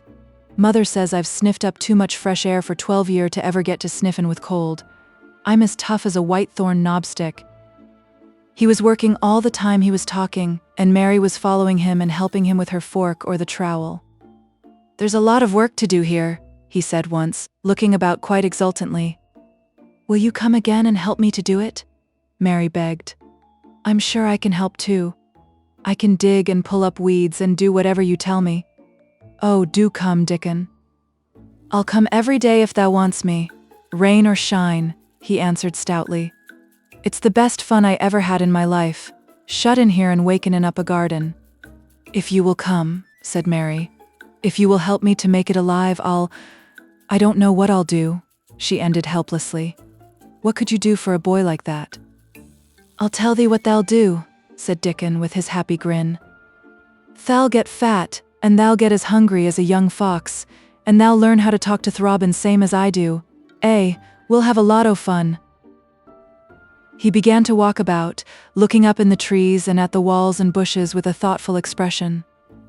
"I wouldn't want to make it look like a gardener's garden, all clipped and spick and span, would you?" he said. "It's nicer like this with things runnin' wild and swingin' and catchin' hold of each other." "Don't let us make it tidy," said Mary anxiously. "It wouldn't seem like a secret garden if it was tidy." Dickon stood rubbing his rusty red head with a rather puzzled look. "It's a secret garden sure enough," he said. "But seems like someone besides the robin must have been in it since it was shut up 10 years ago." "But the door was locked and the key was buried," said Mary. "No one could get in." "That's true," he answered. It's a queer place. Seems to me as if there'd been a bit o' prunin' done here and there, later than 10 year ago. But how could it have been done? Said Mary. He was examining a branch of a standard rose and he shook his head. Aye, how could it? He murmured, with door locked and key buried. Mistress Mary always felt that however many years she lived, she should never forget that first morning when her garden began to grow. Of course, it did seem to begin to grow for her that morning. When Dickon began to clear places to plant seeds, she remembered what Basil had sung at her when he wanted to tease her. Are there any flowers that look like bells? She inquired. Lilies o' the valley does, he answered, digging away with the trowel, and there's Canterbury bells and campanulas. Let us plant some, said Mary. There's lilies o' the valley here already. I saw 'em. They'll have growed too close and we'll have to separate 'em, but there's plenty. The other ones takes 2 years to bloom from seed, but I can bring you some bits o' plants from our cottage garden. Why does thou want 'em? Then Mary told him about Basil and his brothers and sisters in India, and of how she had hated them, and of their calling her Mistress Mary quite contrary. They used to dance round and sing at me. They sang, Mistress Mary quite contrary, how does your garden grow? With silver bells and cockle shells and marigolds all in a row.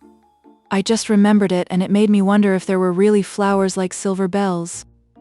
She frowned a little and gave her trowel a rather spiteful dig into the earth. I wasn't as contrary as they were. But Dickon laughed. Eh? He said, and as he crumbled the rich black soil she saw he was sniffing up the scent of it. There doesn't seem to be no need for no one to be contrary when there's flowers and such like, and such lots o' friendly wild things runnin' about makin' homes for themselves, or buildin' nests and singin' and whistlin', does there? Mary, kneeling by him holding the seeds, looked at him and stopped frowning. Dickon, she said, you are as nice as Martha said you were. I like you, and you make the 5th person. I never thought I should like 5 people. Dickon sat up on his heels as Martha did when she was polishing the grate. He did look funny and delightful, Mary thought, with his round blue eyes and red cheeks and happy-looking turned-up nose. Only 5 folk as thou likes, he said. Who is the other 4? Your mother and Martha. Mary checked them off on her fingers. And the Robin and Ben Weatherstaff. Dickon laughed so that he was obliged to stifle the sound by putting his arm over his mouth. I know thee thinks I'm a queer lad, he said, but I think thou art the queerest little lass I ever saw. Then Mary did a strange thing. She leaned forward and asked him a question she had never dreamed of asking anyone before, and she tried to ask it in Yorkshire because that was his language, and in India a native was always pleased if you knew his speech. Does thou like me? She said. He answered heartily. That I does. I likes thee wonderful, and so does the robin, I do believe. That's 2 then, said Mary. That's 2 for me. And then they began to work harder than ever and more joyfully. Mary was startled and sorry when she heard the big clock in the courtyard strike the hour of her midday dinner. I shall have to go, she said mournfully. And you will have to go too, won't you? Dickon grinned. My dinner's easy to carry about with me, he said. Mother always lets me put a bit o' somethin' in my pocket. He picked up his coat from the grass and brought out of a pocket a lumpy little bundle tied up in a quiet, clean, coarse blue and white handkerchief. It held 2 thick pieces of bread with a slice of something laid between them. It's oftenest naught but bread, he said, but I've got a fine slice o' fat bacon with it today. Mary thought it looked a queer dinner, but he seemed ready to enjoy it. Run on and get thy victuals, he said. I'll be done with mine first. I'll get some more work done before I start back home. He sat down with his back against a tree. I'll call to Robin up, he said, and give him thrind o' bacon to peck at. They likes a bit o' fat wonderful. Mary could scarcely bear to leave him. Suddenly it seemed as if he might be a sort of wood fairy who might be gone when she came into the garden again. He seemed too good to be true. She went slowly halfway to the door in the wall, and then she stopped and went back. Whatever happens, you never would tell, she said. His poppy-colored cheeks were distended with his first big bite of bread and bacon, but he managed to smile encouragingly. If thou was a missel thrush and showed me where thy nest was, does thou think I'd tell anyone? Not me, he said. The art is safe as a missel thrush. And she was quite sure she was. Chapter 12. Might I have a bit of earth? Mary ran so fast that she was rather out of breath when she reached her room. Her hair was ruffled on her forehead and her cheeks were bright pink. Her dinner was waiting on the table and Martha was waiting near it. "Thea's a bit late," she said. "Where has thou been?" "I've seen Dickon," said Mary. "I've seen Dickon." "I knew he'd come," said Martha exultantly. "How does thou like him?" I think he's beautiful," said Mary in a determined voice. Martha looked rather taken aback, but she looked pleased too. "Well," she said, "he's the best lad as ever was born, but us never thought he was handsome. His nose turns up too much." "I like it to turn up," said Mary. "And his eyes is so round," said Martha, a trifle doubtful, though they're a nice color. "I like them round," said Mary. "And they are exactly the color of the sky over the moor." Martha beamed with satisfaction. "Mother says he made 'em that color with always looking up at the birds in the clouds. But he has got a big mouth, hasn't he now?" "I love his big mouth," said Mary obstinately. "I wish mine were just like it." Martha chuckled delightedly. "It'd look rare and funny in thy bit of a face," she said. "But I knowed it would be that way when thou saw him. How did thou like the seeds in the garden tools?"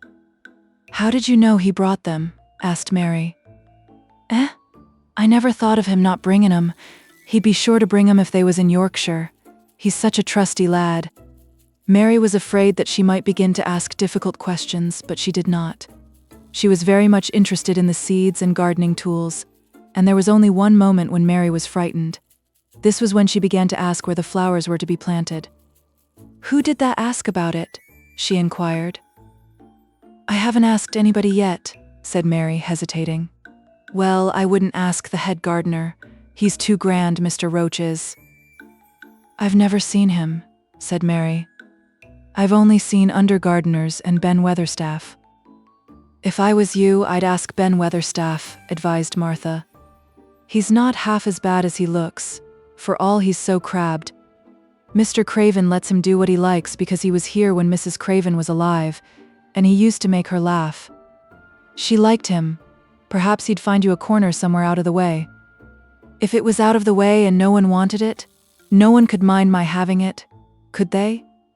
Mary said anxiously. "There wouldn't be no reason," answered Martha. "You wouldn't do no harm." Mary ate her dinner as quickly as she could, and when she rose from the table she was going to run to her room to put on her hat again. But Martha stopped her. "I've got something to tell you," she said. "I thought I'd let you eat your dinner first. Mr. Craven came back this morning, and I think he wants to see you." Mary turned quite pale. "Oh," she said. Why? He didn't want to see me when I came. I heard Pitcher say he didn't." "Well," explained Martha, "Mrs. Medlock says it's because, oh mother, she was walkin' to Thwaite village and she met him. She'd never spoke to him before, but Mrs. Craven had been to our cottage 2 or 3 times. He'd forgot, but mother hadn't, and she made bold to stop him. I don't know what she said to him about you, but she said something as put him in the mind to see you before he goes away again, tomorrow." "Oh," cried Mary, "is he going away tomorrow? I am so glad. He's going for a long time. He mayn't come back till autumn or winter. He's going to travel in foreign places. He's always doing it. Oh, I'm so glad, said Mary thankfully. If he did not come back until winter or even autumn, there would be time to watch the secret garden come alive. Even if he found out then and took it away from her, she would have had that much at least. When do you think he will want to see? She did not finish the sentence because the door opened and Mrs. Medlock walked in. She had on her best black dress and cap, and her collar was fastened with a large brooch with a picture of a man's face on it. It was a colored photograph of Mr. Medlock, who had died years ago, and she always wore it when she was dressed up. She looked nervous and excited. "Your hair's rough," she said quickly. "Go and brush it, Martha." Help her to slip on her best dress. Mr. Craven sent me to bring her to him in his study." All the pink left Mary's cheeks. Her heart began to thump and she felt herself changing into a stiff, plain, silent child again. She did not even answer Mrs. Medlock, but turned and walked into her bedroom, followed by Martha. She said nothing while her dress was changed and her hair brushed, and after she was quite tidy she followed Mrs. Medlock down the corridors in silence. What was there for her to say? She was obliged to go and see Mr. Craven, and he would not like her, and she would not like him. She knew what he would think of her. She was taken to a part of the house she had not been into before. At last Mrs. Medlock knocked at a door, and when someone said, "Come in," they entered the room together. A man was sitting in an armchair before the fire, and Mrs. Medlock spoke to him. "This is Miss Mary, sir," she said. "You can go and leave her here. I will ring for you when I want you to take her away," said Mr. Craven. When she went out and closed the door, Mary could only stand waiting, a plain little thing twisting her thin hands together. She could see that the man in the chair was not so much a hunchback as a man with high, rather crooked shoulders, and he had black hair streaked with white. He turned his head over his high shoulders and spoke to her. "Come here," he said. Mary went to him. He was not ugly. His face would have been handsome if it had not been so miserable. He looked as if the sight of her worried and fretted him, and as if he did not know what in the world to do with her. "Are you well?" he asked. "Yes," answered Mary. "Do they take good care of you?" "Yes." He rubbed his forehead fretfully as he looked her over. "You are very thin," he said. "I am getting fatter," Mary answered in what she knew was her stiffest way. What an unhappy face he had. His black eyes seemed as if they scarcely saw her, as if they were seeing something else. And he could hardly keep his thoughts upon her. "I forgot you," he said. "How could I remember you? I intended to send you a governess or a nurse, or someone of that sort, but I forgot." "Please," began Mary. "Please." And then the lump in her throat choked her. "What do you want to say?" he inquired. I am too big for a nurse," said Mary. "And please don't make me have a governess yet." He rubbed his forehead again and stared at her. "That was what the Sowerby woman said," he muttered absent-mindedly. Then Mary gathered a scrap of courage. Is she Martha's mother?" she stammered. "Yes, I think so," he replied. "She knows about children," said Mary. "She has 12, she knows." He seemed to rouse himself. "What do you want to do?" "I want to play out of doors," Mary answered, hoping that her voice did not tremble. "I never liked it in India. It makes me hungry here, and I am getting fatter." He was watching her. "Mrs. Sowerby said it would do you good." "Perhaps it will," he said. "She thought you had better get stronger before you had a governess." "It makes me feel strong when I play and the wind comes over the moor," argued Mary. "Where do you play?" he asked next. "Everywhere," gasped Mary. "Martha's mother sent me a skipping rope. I skip and run, and I look about to see if things are beginning to stick up out of the earth. I don't do any harm. Don't look so frightened," he said in a worried voice. "You could not do any harm, a child like you. You may do what you like." Mary put her hand up to her throat because she was afraid he might see the excited lump which she felt jump into it. She came a step nearer to him. "May I?" she said tremulously. Her anxious little face seemed to worry him more than ever. "Don't look so frightened," he exclaimed. "Of course you may. I am your guardian, though I am a poor one for any child. I cannot give you time or attention. I am too ill and wretched and distracted, but I wish you to be happy and comfortable. I don't know anything about children, but Mrs. Medlock is to see that you have all you need. I sent for you today because Mrs. Sowerby said I ought to see you. Her daughter had talked about you. She thought you needed fresh air and freedom and running about." "She knows all about children," Mary said again in spite of herself. "She ought to," said Mr. Craven. "I thought her rather bold to stop me on the moor, but she said Mrs. Craven had been kind to her. It seemed hard for him to speak his dead wife's name. She is a respectable woman. Now I have seen you, I think she said sensible things. Play out of doors as much as you like. It's a big place and you may go where you like and amuse yourself as you like. Is there anything you want? As if a sudden thought had struck him. Do you want toys, books, dolls? Might I? Quavered Mary. Might I have a bit of earth?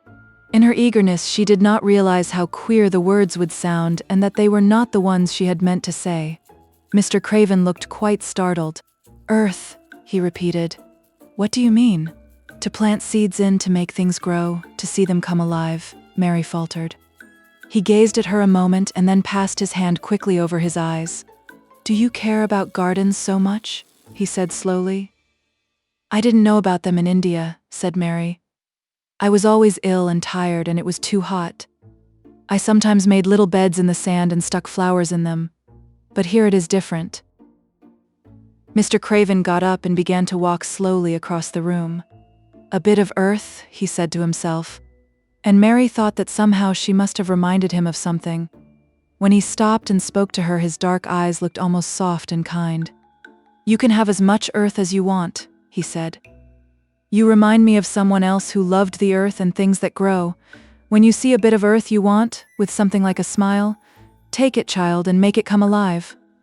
May I take it from anywhere, if it's not wanted? Anywhere, he answered. There. You must go now, I am tired.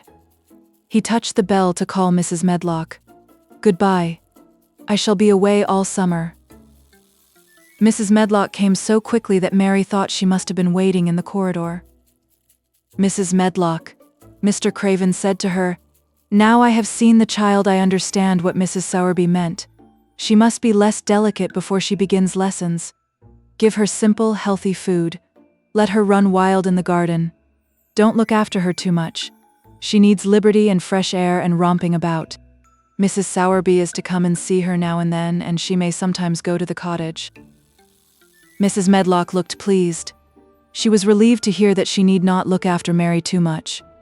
She had felt her a tiresome charge and had indeed seen as little of her as she dared. In addition to this, she was fond of Martha's mother. Thank you, sir, she said. Susan Sowerby and me went to school together, and she's as sensible and good-hearted a woman as you'd find in a day's walk. I never had any children myself, and she's had 12, and there never was healthier or better ones. Miss Mary can get no harm from them. I'd always take Susan Sowerby's advice about children myself. She's what you might call healthy-minded, if you understand me. I understand, Mr. Craven answered. Take Miss Mary away now and send Pitcher to me. When Mrs. Medlock left her at the end of her own corridor, Mary flew back to her room. She found Martha waiting there. Martha had in fact hurried back after she had removed the dinner service. I can have my garden, cried Mary. I may have it where I like. I am not going to have a governess for a long time. Your mother is coming to see me and I may go to your cottage. He says a little girl like me could not do any harm and I may do what I like, anywhere. Eh? Said Martha delightedly. That was nice of him, wasn't it? Martha, said Mary solemnly. He is really a nice man. Only his face is so miserable and his forehead is all drawn together. She ran as quickly as she could to the garden. She had been away so much longer than she had thought she should, and she knew Dickon would have to set out early on his 5-mile walk. When she slipped through the door under the ivy, she saw he was not working where she had left him. The gardening tools were laid together under a tree. She ran to them, looking all round the place, but there was no Dickon to be seen. He had gone away and the secret garden was empty, except for the robin who had just flown across the wall and sat on a standard rosebush watching her. He's gone, she said woefully. Oh, was he only a wood fairy? Something white fastened to the standard rosebush caught her eye. It was a piece of paper, in fact. It was a piece of the letter she had printed for Martha to send to Dickon. It was fastened on the bush with a long thorn, and in a minute she knew Dickon had left it there. There were some roughly printed letters on it and a sort of picture. At first she could not tell what it was. Then she saw it was meant for a nest with a bird sitting on it. Underneath were the printed letters, and they said, I will come back. Chapter 13. I am Colin. Mary took the picture back to the house when she went to her supper, and she showed it to Martha. Eh? Said Martha with great pride. I never knew our Dickon was as clever as that there's a picture of a missel thrush on her nest, as large as life and twice as natural. Then Mary knew Dickon had meant the picture to be a message. He had meant that she might be sure he would keep her secret. Her garden was her nest, and she was like a missel thrush. Oh, how she did like that queer, common boy. She hoped he would come back the very next day, and she fell asleep looking forward to the morning. But you never know what the weather will do in Yorkshire, particularly in the springtime. She was awakened in the night by the sound of rain beating with heavy drops against her window. It was pouring down in torrents, and the wind was wuthering round the corners and in the chimneys of the huge old house. Mary sat up in bed and felt miserable and angry. "The rain is as contrary as I ever was," she said. "It came because it knew I did not want it." She threw herself back on her pillow and buried her face. She did not cry, but she lay and hated the sound of the heavily beating rain. She hated the wind and its wuthering. She could not go to sleep again. The mournful sound kept her awake because she felt mournful herself. If she had felt happy, it would probably have lulled her to sleep. How it wuthered and how the big raindrops poured down and beat against the pane. "It sounds just like a person lost on the moor and wandering on and on crying," she said. She had been lying awake, turning from side to side for about an hour, when suddenly something made her sit up in bed and turn her head toward the door, listening. She listened and she listened. "It isn't the wind now," she said in a loud whisper. "That isn't the wind, it is different. It is that crying I heard before." The door of her room was ajar and the sound came down the corridor, a far-off faint sound of fretful crying. She listened for a few minutes, and each minute she became more and more sure. She felt as if she must find out what it was. It seemed even stranger than the secret garden and the buried key. Perhaps the fact that she was in a rebellious mood made her bold. She put her foot out of bed and stood on the floor. "I'm going to find out what it is," she said. "Everybody is in bed and I don't care about Mrs. Medlock, I don't care." There was a candle by her bedside and she took it up and went softly out of the room. The corridor looked very long and dark, but she was too excited to mind that. She thought she remembered the corners she must turn to find the short corridor with the door covered with tapestry, the one Mrs. Medlock had come through the day she lost herself. The sound had come up that passage, so she went on with her dim light, almost feeling her way, her heart beating so loud that she fancied she could hear it. The far-off faint crying went on and led her. Sometimes it stopped for a moment or so and then began again. Was this the right corner to turn? She stopped and thought. Yes, it was. Down this passage and then to the left and then up 2 broad steps and then to the right again. Yes, there was the tapestry door. She pushed it open very gently and closed it behind her, and she stood in the corridor and could hear the crying quite plainly, though it was not loud. It was on the other side of the wall at her left, and a few yards farther on there was a door. She could see a glimmer of light coming from beneath it. The someone was crying in that room, and it was quite a young someone. So she walked to the door and pushed it open, and there she was standing in the room. It was a big room with ancient, handsome furniture in it. There was a low fire glowing faintly on the hearth and a night light burning by the side of a carved 4-posted bed hung with brocade, and on the bed was lying a boy crying fretfully. Mary wondered if she was in a real place or if she had fallen asleep again and was dreaming without knowing it. The boy had a sharp, delicate face the color of ivory, and he seemed to have eyes too big for it. He had also a lot of hair which tumbled over his forehead in heavy locks and made his thin face seem smaller. He looked like a boy who had been ill, but he was crying more as if he were tired and cross than as if he were in pain. Mary stood near the door with her candle in her hand, holding her breath. Then she crept across the room, and as she drew nearer the light attracted the boy's attention, and he turned his head on his pillow and stared at her, his gray eyes opening so wide that they seemed immense. "Who are you?" he said at last in a half-frightened whisper. "Are you a ghost?" "No, I am not," Mary answered, her own whisper sounding half-frightened. "Are you one?" He stared and stared and stared. Mary could not help noticing what strange eyes he had. They were agate gray and they looked too big for his face because they had black lashes all round them. "No," he replied after waiting a moment or so. "I am Colin." "Who is Colin?" she faltered. "I'm Colin Craven. Who are you?" I am Mary Lennox. Mr. Craven is my uncle. He is my father, said the boy. Your father, gasped Mary. No one ever told me he had a boy? Why didn't they? Come here, he said, still keeping his strange eyes fixed on her with an anxious expression. She came close to the bed and he put out his hand and touched her. You are real, aren't you? He said. I have such real dreams very often.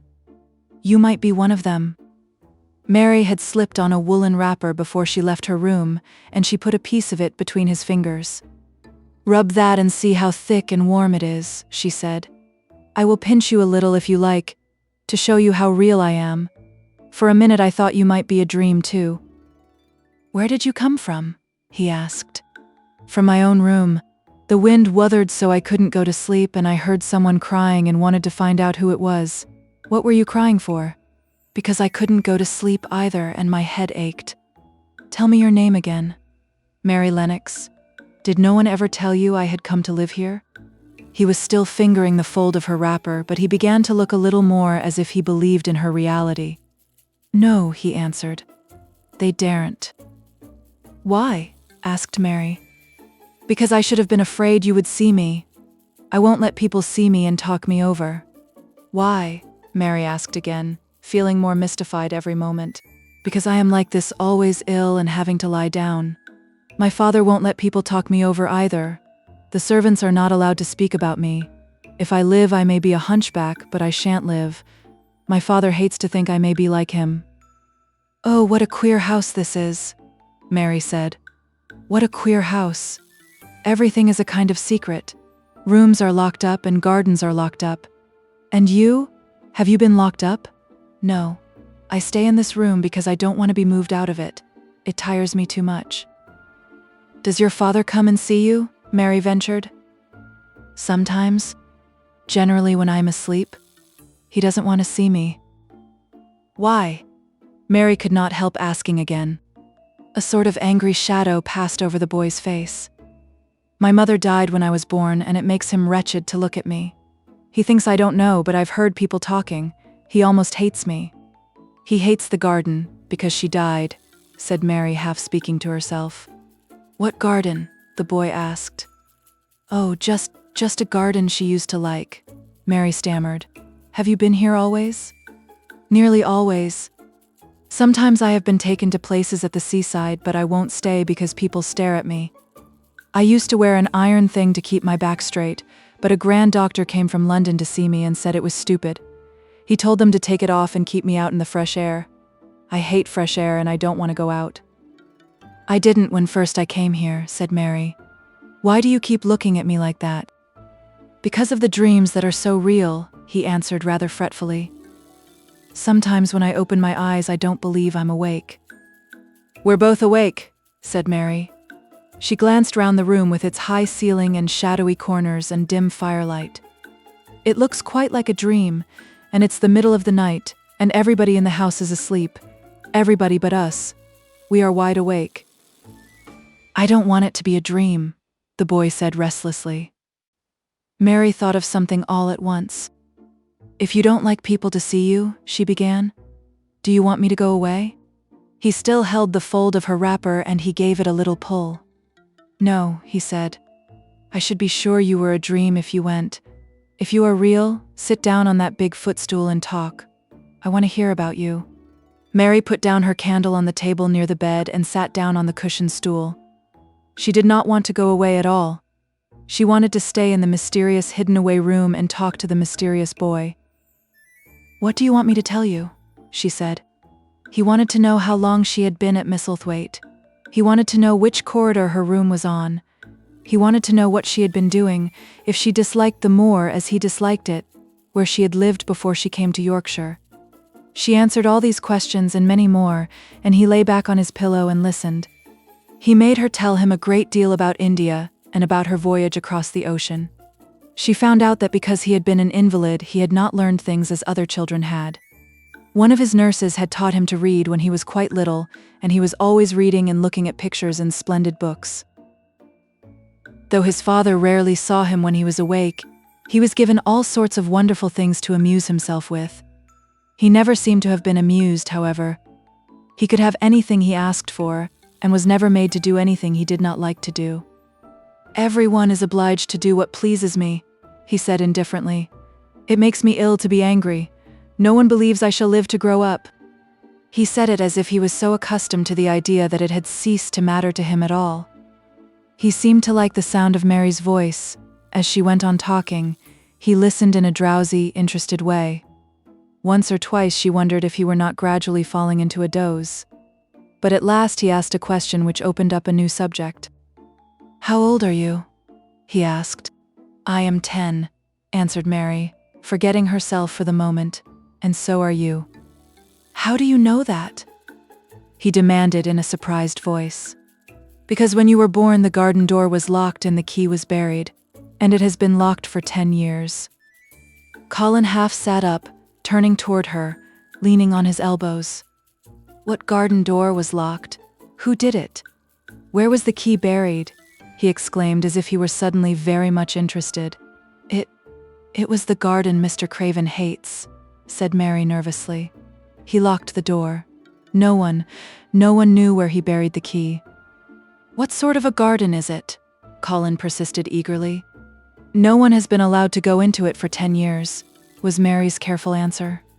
But it was too late to be careful. He was too much like herself. He too had had nothing to think about, and the idea of a hidden garden attracted him as it had attracted her. He asked question after question. Where was it? Had she never looked for the door? Had she never asked the gardeners? "They won't talk about it," said Mary. "I think they have been told not to answer questions." "I would make them," said Colin. "Could you?" Mary faltered, beginning to feel frightened. If he could make people answer questions, who knew what might happen? "Everyone is obliged to please me, I told you that," he said. "If I were to live, this place would sometime belong to me. They all know that. I would make them tell me." Mary had not known that she herself had been spoiled, but she could see quite plainly that this mysterious boy had been. He thought that the whole world belonged to him, how peculiar he was, and how coolly he spoke of not living. "Do you think you won't live?" she asked, partly because she was curious and partly in hope of making him forget the garden. "I don't suppose I shall," he answered as indifferently as he had spoken before. "Ever since I remember anything I have heard people say I shan't. At first they thought I was too little to understand, and now they think I don't hear.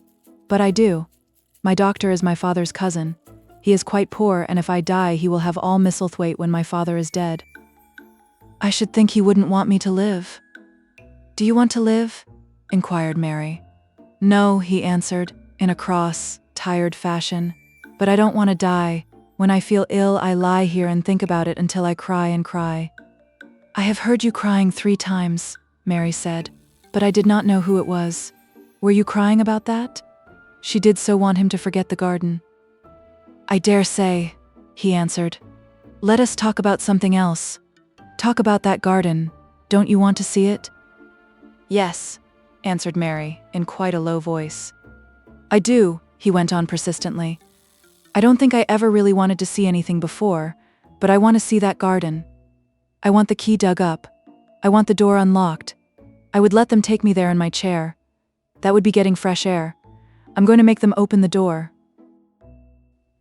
He had become quite excited, and his strange eyes began to shine like stars and looked more immense than ever. "They have to please me," he said. "I will make them take me there, and I will let you go too." Mary's hands clutched each other. Everything would be spoiled. Everything. Dickon would never come back. She would never again feel like a missel thrush with a safe hidden nest. "Oh, don't do that," she cried out. He stared as if he thought she had gone crazy. "Why?" he exclaimed. "You said you wanted to see it?" "I do," she answered almost with a sob in her throat. "But if you make them open the door and take you in like that, it will never be a secret again." He leaned still farther forward.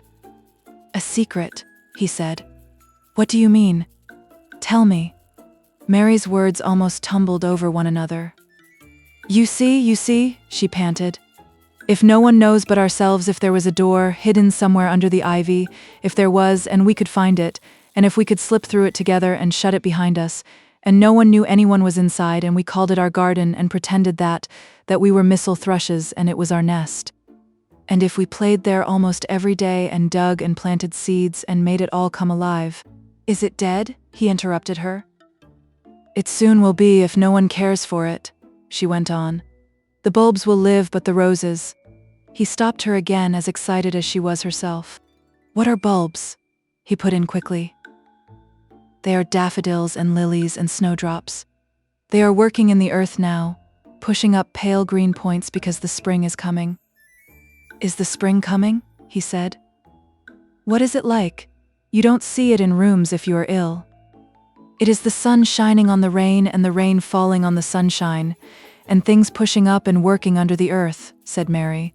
If the garden was a secret and we could get into it, we could watch the things grow bigger every day and see how many roses are alive. Don't you see? Oh, don't you see how much nicer it would be if it was a secret? He dropped back on his pillow and lay there with an odd expression on his face. I never had a secret, he said. Except that one about not living to grow up. They don't know I know that, so it is a sort of secret. But I like this kind better. If you won't make them take you to the garden, pleaded Mary, perhaps I feel almost sure I can find out how to get in sometime. And then, if the doctor wants you to go out in your chair, and if you can always do what you want to do, perhaps we might find some boy who would push you, and we could go alone and it would always be a secret garden. I should like that, he said very slowly, his eyes looking dreamy. I should like that. I should not mind fresh air in a secret garden. Mary began to recover her breath and feel safer because the idea of keeping the secret seemed to please him. She felt almost sure that if she kept on talking and could make him see the garden in his mind as she had seen it, he would like it so much that he could not bear to think that everybody might tramp into it when they chose. I'll tell you what I think it would be like, if we could go into it, she said. It has been shut up so long things have grown into a tangle perhaps. He lay quite still and listened while she went on talking about the roses which might have clambered from tree to tree and hung down, about the many birds which might have built their nests there because it was so safe. And then she told him about the robin and Ben Weatherstaff, and there was so much to tell about the robin and it was so easy and safe to talk about it that she ceased to feel afraid. The robin pleased him so much that he smiled until he looked almost beautiful, and at first Mary had thought that he was even plainer than herself, with his big eyes and heavy locks of hair. I did not know birds could be like that, he said. But if you stay in a room you never see things, what a lot of things you know. I feel as if you had been inside that garden. She did not know what to say, so she did not say anything. He evidently did not expect an answer, and the next moment he gave her a surprise. I am going to let you look at something, he said. Do you see that rose-colored silk curtain hanging on the wall over the mantelpiece? Mary had not noticed it before, but she looked up and saw it.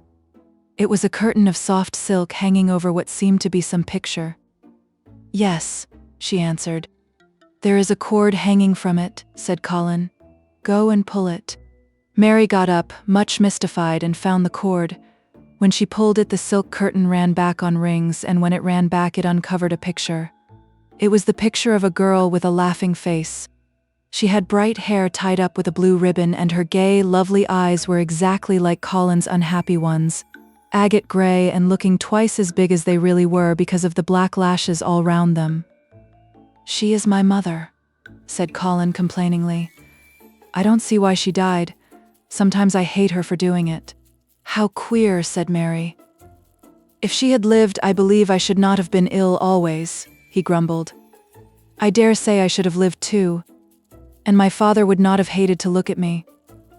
I dare say I should have had a strong back. Draw the curtain again. Mary did as she was told and returned to her footstool. She is much prettier than you, she said, but her eyes are just like yours. At least they are the same shape and color. Why is the curtain drawn over her? He moved uncomfortably. I made them do it, he said. Sometimes I don't like to see her looking at me. She smiles too much when I am ill and miserable. Besides, she is mine and I don't want everyone to see her. There were a few moments of silence and then Mary spoke. What would Mrs. Medlock do if she found out that I had been here? She inquired. She would do as I told her to do, he answered. And I should tell her that I wanted you to come here and talk to me every day. I am glad you came. So am I, said Mary. I will come as often as I can, but, she hesitated, I shall have to look every day for the garden door. Yes, you must, said Colin, and you can tell me about it afterward. He lay thinking a few minutes, as he had done before, and then he spoke again. I think you shall be a secret too, he said. I will not tell them until they find out. I can always send the nurse out of the room and say that I want to be by myself. Do you know Martha? Yes, I know her very well, said Mary. She waits on me. He nodded his head toward the outer corridor. She is the one who is asleep in the other room. The nurse went away yesterday to stay all night with her sister, and she always makes Martha attend to me when she wants to go out. Martha shall tell you when to come here. Then Mary understood Martha's troubled look when she had asked questions about the crying. Martha knew about you all the time? She said. Yes, she often attends to me. The nurse likes to get away from me and then Martha comes. I have been here a long time, said Mary. Shall I go away now? Your eyes look sleepy. I wish I could go to sleep before you leave me, he said rather shyly. Shut your eyes, said Mary, drawing her footstool closer, and I will do what my ayah used to do in India. I will pat your hand and stroke it and sing something quite low. I should like that perhaps, he said drowsily. Somehow she was sorry for him and did not want him to lie awake, so she leaned against the bed and began to stroke and pat his hand and sing a very low little chanting song in Hindustani. That is nice, he said more drowsily still, and she went on chanting and stroking, but when she looked at him again his black lashes were lying close against his cheeks, for his eyes were shut and he was fast asleep. So she got up softly, took her candle and crept away without making a sound. Chapter 14. A Young Rajah. The moor was hidden in mist when the morning came, and the rain had not stopped pouring down. There could be no going out of doors. Martha was so busy that Mary had no opportunity of talking to her, but in the afternoon she asked her to come and sit with her in the nursery. She came bringing the stocking she was always knitting when she was doing nothing else. What's the matter with thee? She asked as soon as they sat down. Thou looks as if thou'd something to say. I have found out what the crying was, said Mary. Martha let her knitting drop on her knee and gazed at her with startled eyes. Hasn't, she exclaimed, never. I heard it in the night, Mary went on, and I got up and went to see where it came from. It was Colin. I found him. Martha's face became red with fright. Miss Mary, she said half crying. Thou shouldn't have done it. Thou shouldn't. Thou'll get me in trouble. I never told thee nothing about him, but thou'll get me in trouble. I shall lose my place, and what'll mother do? You won't lose your place, said Mary. He was glad I came. We talked and talked, and he said he was glad I came. Was he? Cried Martha. Art thou sure? Thou doesn't know what he's like when anything vexes him. He's a big lad to cry like a baby, but when he's in a passion he'll fair scream just to frighten us. He knows us daren't call our souls our own. He wasn't vexed, said Mary. I asked him if I should go away and he made me stay. He asked me questions and I sat on a big footstool and talked to him about India and about the robin and gardens. He wouldn't let me go. He let me see his mother's picture. Before I left him, I sang him to sleep. Martha fairly gasped with amazement. I can scarcely believe thee, she protested. It's as if thou'd walked straight into a lion's den. If he'd been like he is most times, he'd have throwed himself into one of his tantrums and roused the house. He won't let strangers look at him. He let me look at him. I looked at him all the time and he looked at me. We stared, said Mary. I don't know what to do, cried agitated Martha. If Mrs. Medlock finds out, she'll think I broke orders and told thee, and I shall be packed back to mother. He is not going to tell Mrs. Medlock anything about it yet. It's to be a sort of secret just at first, said Mary firmly. And he says everybody is obliged to do as he pleases. Aye, that's true enough. Bad lad, sighed Martha. wiping her forehead with her apron. "He says Mrs. Medlock must, and he wants me to come and talk to him every day, and you are to tell me when he wants me." "Me," said Martha. "I shall lose my place, I shall for sure." "You can't if you are doing what he wants you to do and everybody is ordered to obey him," Mary argued. "Does that mean to say," cried Martha with wide open eyes, "that he was nice to thee?" "I think he almost liked me," Mary answered. "Then thou must have bewitched him," decided Martha, drawing a long breath. "Do you mean magic?" inquired Mary. "I've heard about magic in India, but I can't make it. I just went into his room and I was so surprised to see him I stood and stared, and then he turned round and stared at me, and he thought I was a ghost or a dream, and I thought perhaps he was. And it was so queer being there alone together in the middle of the night and not knowing about each other. And we began to ask each other questions. And when I asked him if I must go away, he said I must not." "The world's comin' to a end," gasped Martha. "What is the matter with him?" asked Mary. "No one knows for sure and certain," said Martha. "Mr. Craven went off his head like when he was born. The doctors thought he'd have to be put in asylum. It was because Mrs. Craven died like I told you. He wouldn't set eyes on the VIII baby. He just raved and said it'd be another hunchback like him and it'd better die." "Is Colin a hunchback?" Mary asked. "He didn't look like one." "He isn't yet," said Martha. "But he began all wrong. Mother said that there was enough trouble and raging in the house to set any child wrong. They was afraid his back was weak, and they've always been taking care of it, keeping him lying down and not letting him walk. Once they made him wear a brace, but he fretted so he was downright ill. Then a big doctor came to see him and made them take it off. He talked to the other doctor quite rough in a polite way. He said there'd been too much medicine and too much letting him have his own way." "I think he's a very spoiled boy," said Mary. "He's the worst young nowt as ever was," said Martha. "I won't say as he hasn't been ill a good bit. He's had coughs and colds that's nearly killed him 2 or 3 times. Once he had rheumatic fever and once he had typhoid, Mrs. Medlock did get a fright then.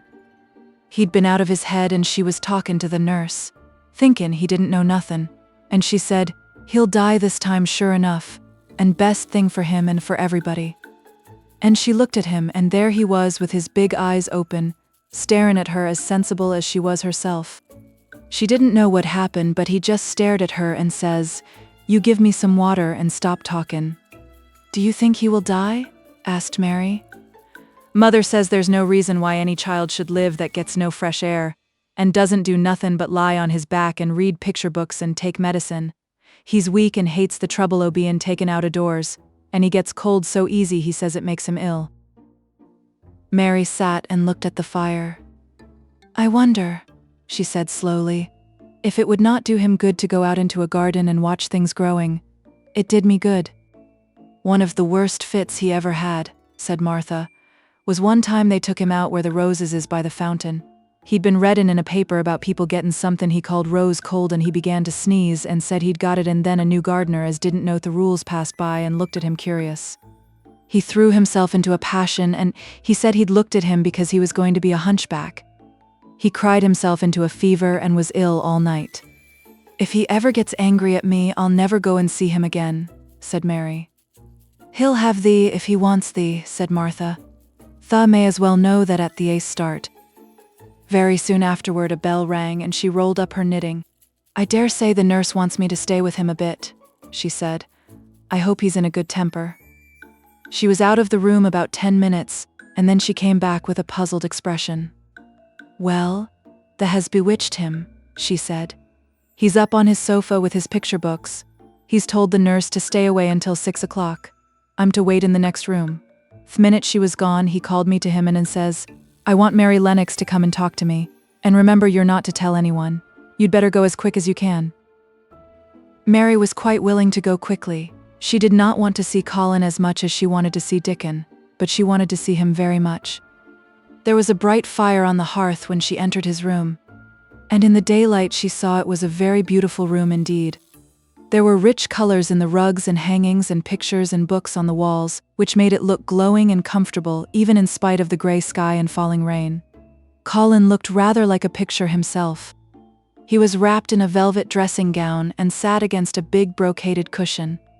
He had a red spot on each cheek. "Come in," he said. "I've been thinking about you all morning."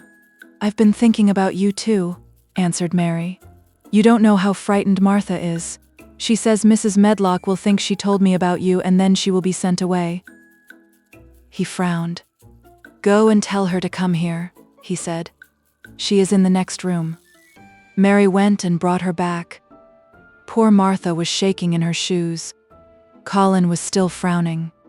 "Have you to do what I please or have you not?" he demanded.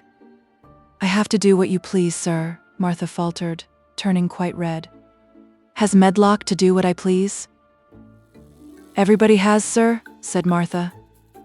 "Well then, if I order you to bring Miss Mary to me, how can Medlock send you away if she finds it out?" "Please don't let her, sir," pleaded Martha. "I'll send her away if she dares to say a word about such a thing," said Master Craven grandly. "She wouldn't like that, I can tell you." "Thank you, sir," bobbing a curtsy. "I want to do my duty, sir." "What I want is your duty," said Colin more grandly still. "I'll take care of you. Now go away." When the door closed behind Martha, Colin found Mistress Mary gazing at him as if he had set her wondering.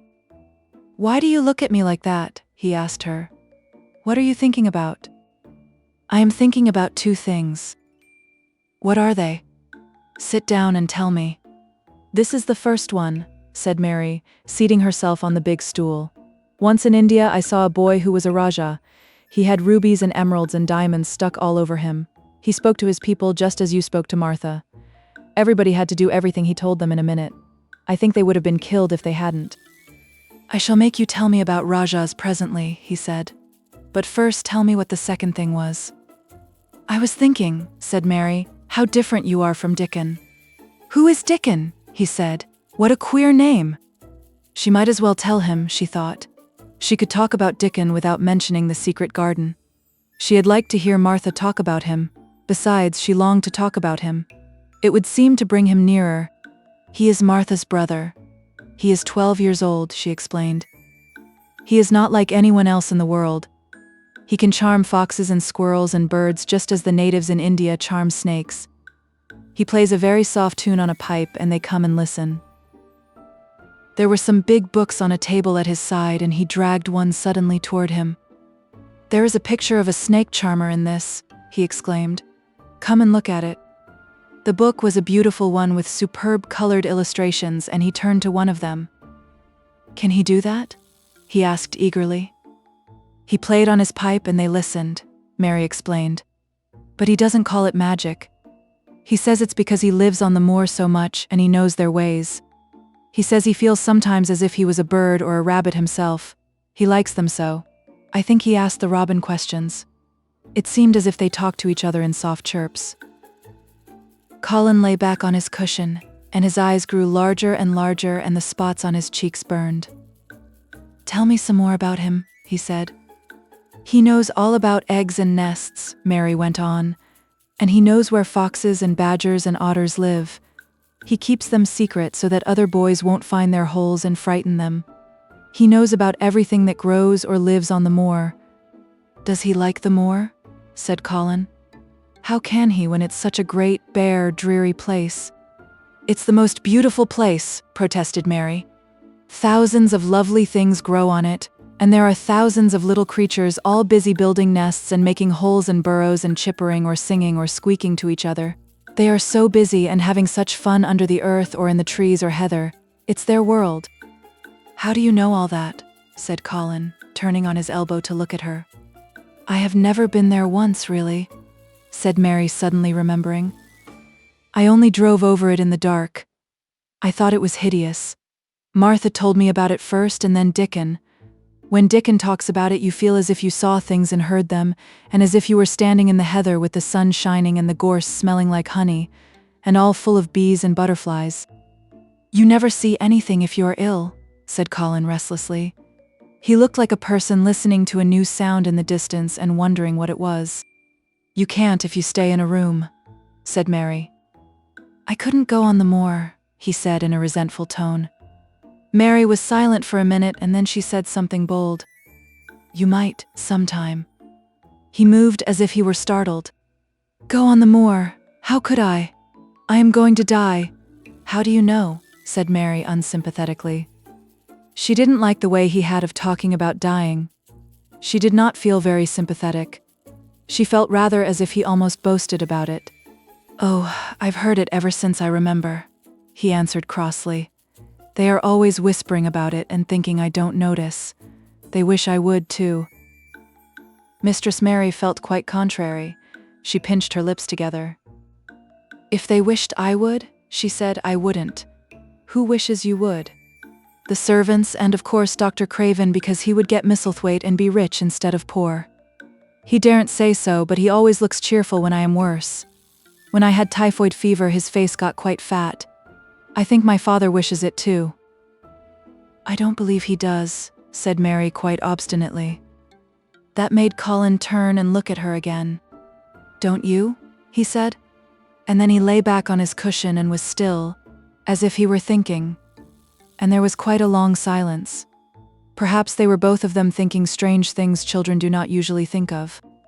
I like the grand doctor from London, because he made them take the iron thing off, said Mary at last.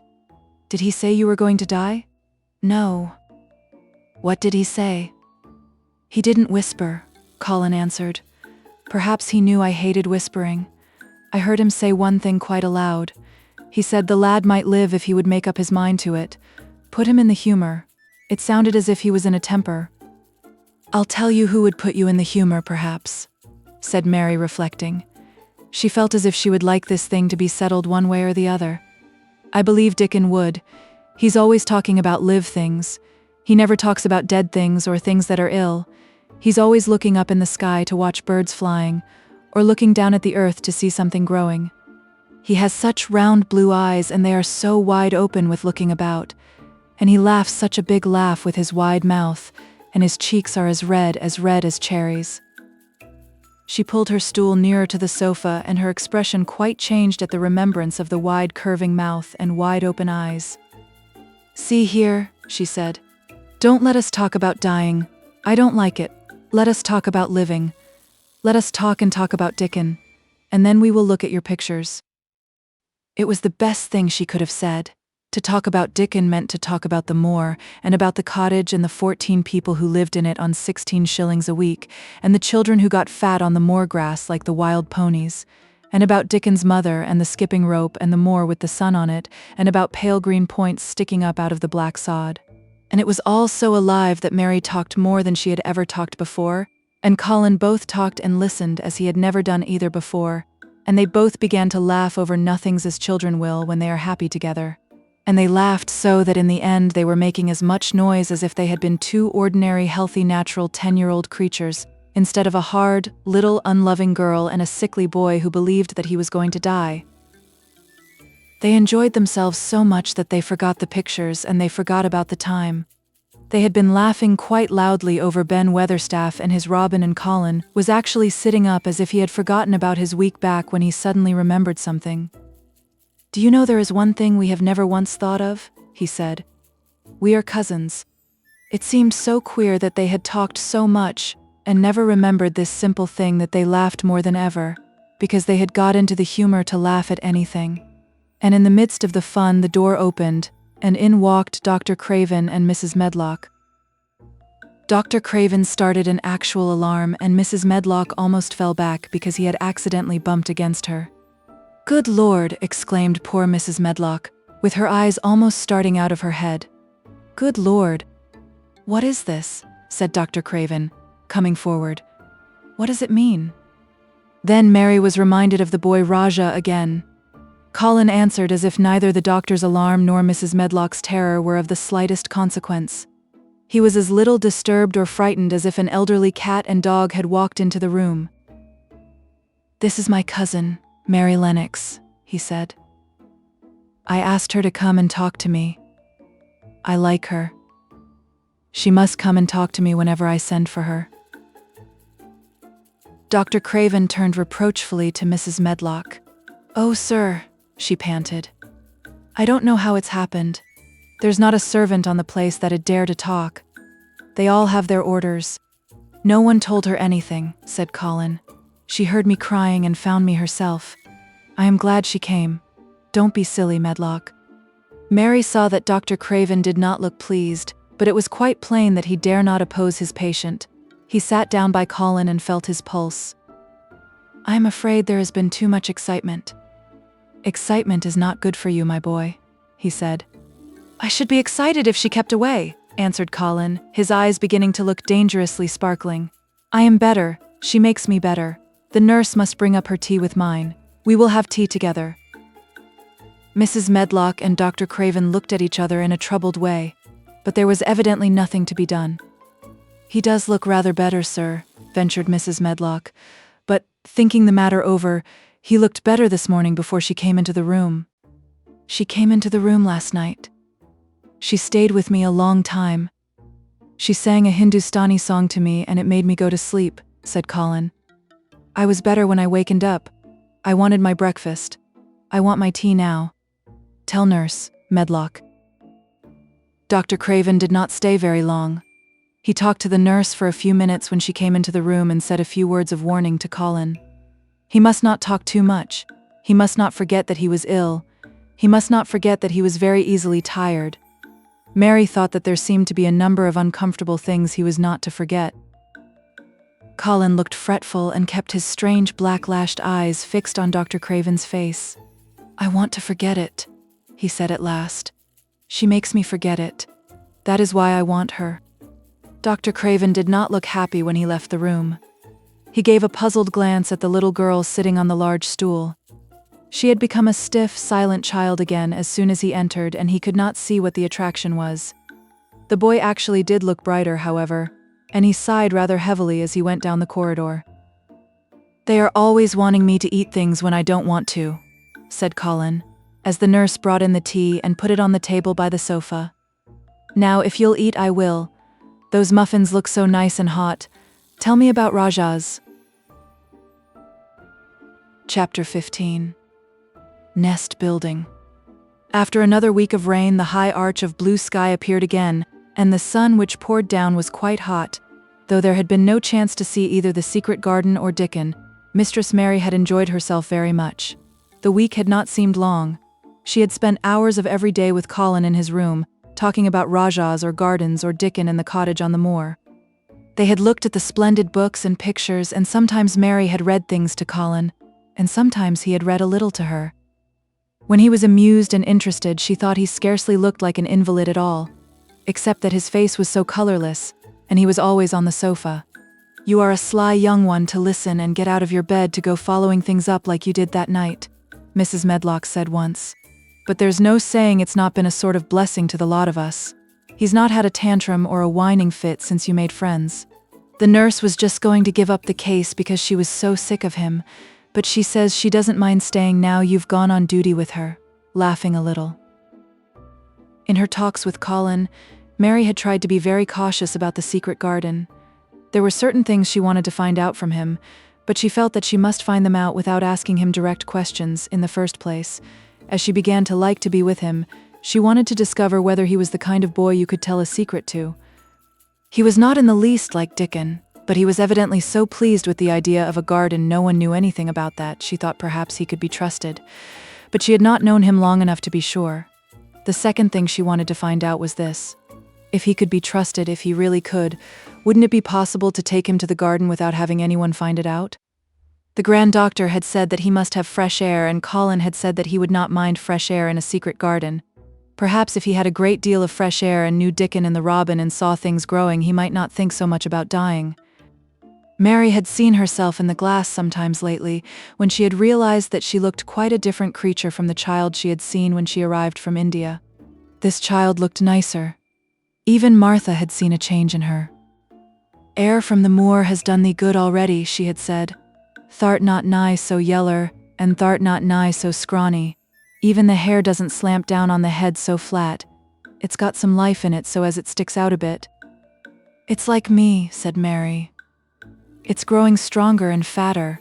I'm sure there's more of it. It looks it, for sure, said Martha, ruffling it up a little round her face. Thart not half so ugly when it's that way and there's a bit o' red in the cheeks. If gardens and fresh air had been good for her, perhaps they would be good for Colin. But then, if he hated people to look at him, perhaps he would not like to see Dickon. "Why does it make you angry when you're looked at?" she inquired one day. "I always hated it," he answered, "even when I was very little. Then when they took me to the seaside and I used to lie in my carriage, everybody used to stare, and ladies would stop and talk to my nurse, and then they would begin to whisper, and I knew then they were saying I shouldn't live to grow up. Then sometimes the ladies would pat my cheeks and say, 'Poor child.' Once when a lady did that, I screamed out loud and bit her hand. She was so frightened she ran away." "She thought you had gone mad like a dog," said Mary, not at all admiringly. "I don't care what she thought," said Colin, frowning. "I wonder why you didn't scream and bite me when I came into your room," said Mary. Then she began to smile slowly. "I thought you were a ghost or a dream," he said. "You can't bite a ghost or a dream. And if you scream, they don't care." "Would you hate it if a boy looked at you?" Mary asked uncertainly.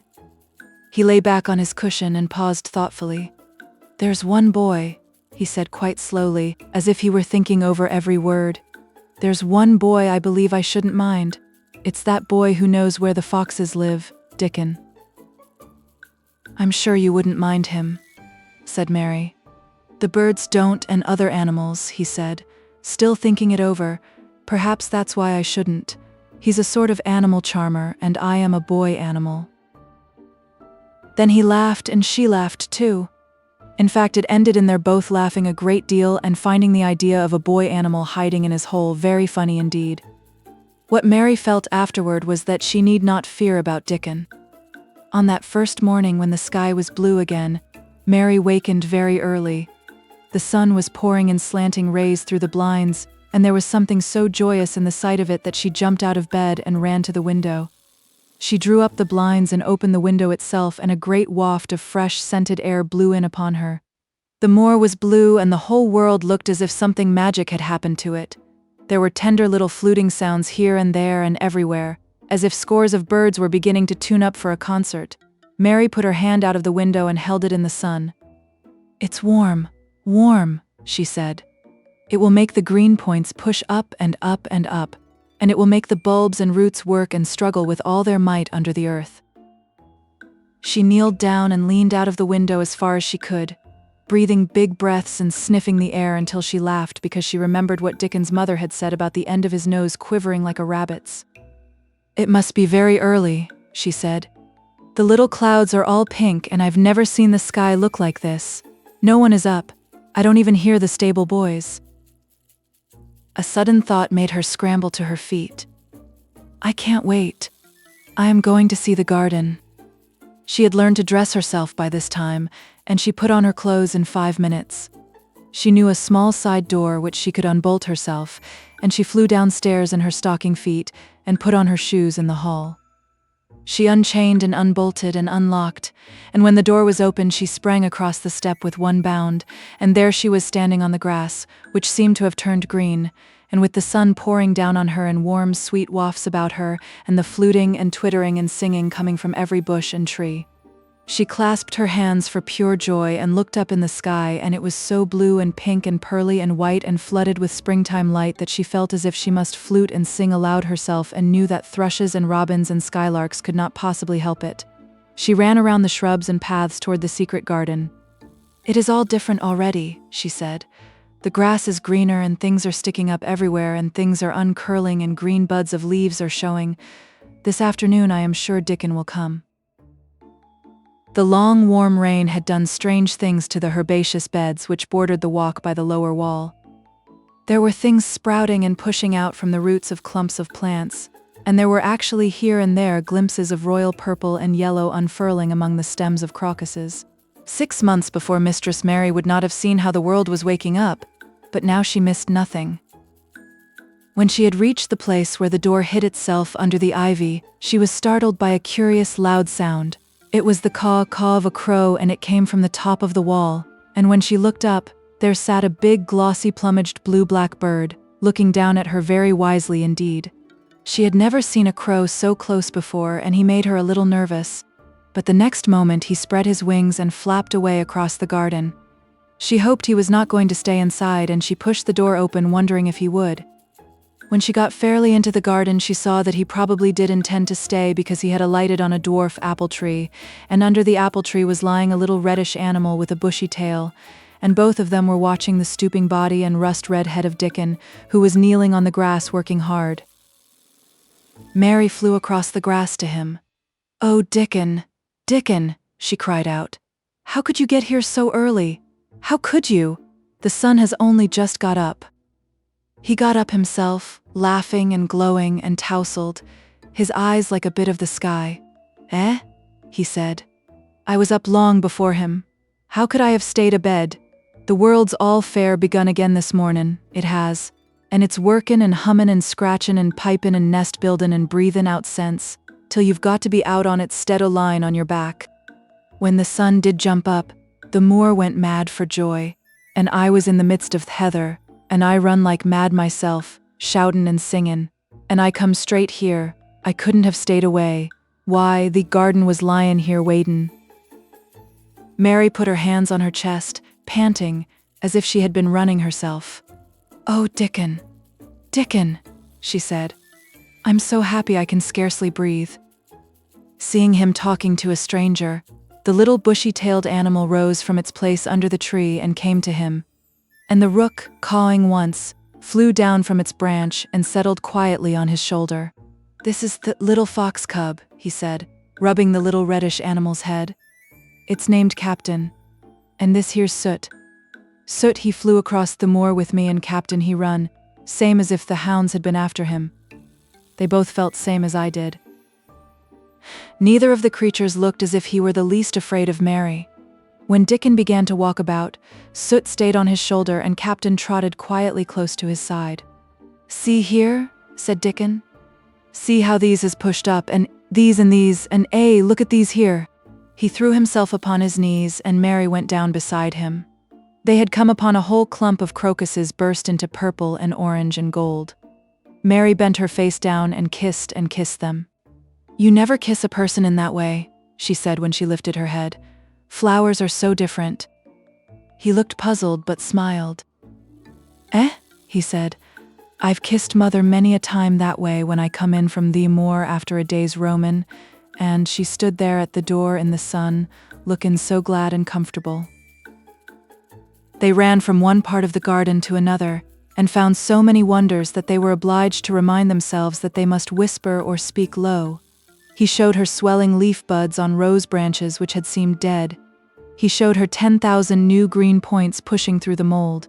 They put their eager young noses close to the earth and sniffed its warmed springtime breathing. They dug and pulled and laughed low with rapture until Mistress Mary's hair was as tumbled as Dickon's and her cheeks were almost as poppy red as his. There was every joy on earth in the secret garden that morning. And in the midst of them came a delight more delightful than all, because it was more wonderful. Swiftly something flew across the wall and darted through the trees to a close-grown corner, a little flare of red-breasted bird with something hanging from its beak. Dickon stood quite still and put his hand on Mary, almost as if they had suddenly found themselves laughing in a church. "We mun not stir," he whispered in broad Yorkshire. "We mun not scarce breathe. I knowed he was mate huntin' when I seed him last. It's Ben Weatherstaff's robin. He's buildin' his nest. He'll stay here if us don't flight him." They settled down softly upon the grass and sat there without moving. "Us mustn't seem as if us was watchin' him too close," said Dickon. "He'd be out with us for good if he got the notion us was interferin' now. He'll be a good bit different till all this is over. He's settin' up housekeepin'. He'll be shyer and readier to take things ill. He's got no time for visitin' and gossipin'. Us must keep still a bit and try to look as if us was grass and trees and bushes. Then when he's got used to seein' us, I'll chirp a bit and he'll know us'll not be in his way." Mistress Mary was not at all sure that she knew, as Dickon seemed to, how to try to look like grass and trees and bushes. But he had said the queer thing as if it were the simplest and most natural thing in the world, and she felt it must be quite easy to him, and indeed she watched him for a few minutes carefully, wondering if it was possible for him to quietly turn green and put out branches and leaves. But he only sat wonderfully still, and when he spoke dropped his voice to such a softness that it was curious that she could hear him, but she could. "It's part of springtime, this nest buildin' is," he said. "I warrant it's been going on in the same way every year since the world was begun. They've got their way o' thinkin' and doing things, and a body had better not meddle. You can lose a friend in springtime easier than any other season if you're too curious." "If we talk about him, I can't help looking at him," Mary said as softly as possible. "We must talk of something else. There is something I want to tell you." "He'll like it better if us talks o' something else," said Dickon. "What is it tha's got to tell me?" "Well, do you know about Colin?" she whispered. He turned his head to look at her. "What does tha know about him?" he asked. "I've seen him. I have been to talk to him every day this week. He wants me to come. He says I'm making him forget about being ill and dying," answered Mary. Dickon looked actually relieved as soon as the surprise died away from his round face. "I am glad o' that," he exclaimed. "I'm right down glad. It makes me easier. I knowed I must say nothin' about him, and I don't like havin' to hide things." "Don't you like hiding the garden?" said Mary. "I'll never tell about it," he answered. "But I says to Mother, 'Mother,' I says, 'I got a secret to keep. It's not a bad un, tha knows that. It's no worse than heedin' where a bird's nest is. Tha doesn't mind it, does tha?'" Mary always wanted to hear about Mother. "What did she say?" she asked, not at all afraid to hear. Dickon grinned sweet-temperedly. "It was just like her, what she said," he answered. "She give my head a bit of a rub and laughed, and she says, 'Lad, tha can have all these secrets tha likes. I've knowed thee 12 year." "How did you know about Colin?" asked Mary. "Everybody as knowed about Mester Craven knowed there was a little lad as was like to be a cripple, and they knowed Mester Craven didn't like him to be talked about. Folks is sorry for Mester Craven because Mrs. Craven was such a pretty young lady, and they was so fond of each other. Mrs. Medlock stops in our cottage whenever she goes to Thwaite, and she doesn't mind talking to Mother before us children, because she knows us has been brought up to be trusty. How did tha find out about him? Martha was in fine trouble the last time she came home. She said that heard him frettin', and that was askin' questions, and she didn't know what to say." Mary told him her story about the midnight wuthering of the wind which had wakened her, and about the faint, far-off sounds of the complaining voice which had led her down the dark corridors with her candle, and had ended with her opening of the door of the dimly lighted room with the carven four-posted bed in the corner. When she described the small ivory-white face and the strange black-rimmed eyes, Dickon shook his head. "Them's just like his mother's eyes, only hers was always laughin', they say," he said. "They say as Mr. Craven can't bear to see him when he's awake, and it's because his eyes is so like his mother's and yet looks so different in his miserable bit of a face." "Do you think he wants him to die?" whispered Mary. "No, but he wishes he'd never been born. Mother, she says that's the worst thing on earth for a child. Them as is not wanted scarce ever thrives. Mr. Craven he'd buy anythin' as money could buy for the poor lad, but he'd like to forget as he's on earth. For one thing, he's afraid he'll look at him someday and find he's growed hunchback." "Colin's so afraid of it himself that he won't sit up," said Mary. "He says he's always thinking that if he should feel a lump coming he should go crazy and scream himself to death." He oughtn't to lie there thinking things like that," said Dickon. "No lad could get well as thought them sort of things." The fox was lying on the grass close by him, looking up to ask for a pat now and then, and Dickon bent down and rubbed his neck softly, and thought a few minutes in silence. Presently he lifted his head and looked round the garden. "When first we got in here," he said, "it seemed like everything was grey. Look round now and tell me if thou doesn't see a difference." Mary looked and caught her breath a little. "Why?" she cried. "The grey wall is changing. It is as if a green mist were creeping over it. It's almost like a green gauze veil." "Aye," said Dickon, "and it'll be greener and greener till the grey's all gone. Can tha guess what I was thinkin'?" "I know it was something nice," said Mary eagerly. "I believe it was something about Colin. I was thinkin' that if he was out here he wouldn't be watchin' for lumps to grow on his back. He'd be watchin' for buds to break on the rose bushes, and he'd likely be healthier," explained Dickon. I was wonderin' if us could ever get him in the humor to come out here and lie under the trees in his carriage. I've been wondering that myself. I've thought of it almost every time I've talked to him, said Mary. I've wondered if he could keep a secret, and I've wondered if we could bring him here without anyone seeing us. I thought perhaps you could push his carriage. The doctor said he must have fresh air, and if he wants us to take him out, no one dare disobey him. He won't go out for other people, and perhaps they will be glad if he will go out with us. He could order the gardeners to keep away so they wouldn't find out. Dickon was thinking very hard as he scratched Captain's back. It'd be good for him, I'll warrant, he said. Used not be thinkin' he'd better never been born. Us'd be just 2 children watchin' a garden grow, and he'd be another. 2 lads and a little lass just lookin' on at the springtime. I warrant it'd be better than doctor's stuff. He's been lying in his room so long and he's always been so afraid of his back that it has made him queer, said Mary. He knows a good many things out of books, but he doesn't know anything else. He says he has been too ill to notice things, and he hates going out of doors and hates gardens and gardeners. But he likes to hear about this garden because it is a secret. I daren't tell him much, but he said he wanted to see it. Us'll have him out here sometime for sure, said Dickon. I could push his carriage well enough. Has tha noticed how Throbbin and his mate has been workin' while we've been sittin' here? Look at him perched on that branch wonderin' where it'd be best to put that twig he's got in his beak. He made one of his low whistling calls, and the robin turned his head and looked at him inquiringly, still holding his twig. Dickon spoke to him as Ben Weatherstaff did, but Dickon's tone was one of friendly advice. Whereas ever tha puts it, he said, it'll be all right. Tha knew how to build tha nest before tha came out of the egg. Get on with thee, lad. Tha'st got no time to lose. Oh, I do like to hear you talk to him, Mary said, laughing delightedly. Ben Weatherstaff scolds him and makes fun of him, and he hops about and looks as if he understood every word, and I know he likes it. Ben Weatherstaff says he is so conceited he would rather have stones thrown at him than not be noticed. Dickon laughed too and went on talking. "The knows us won't trouble thee," he said to the robin.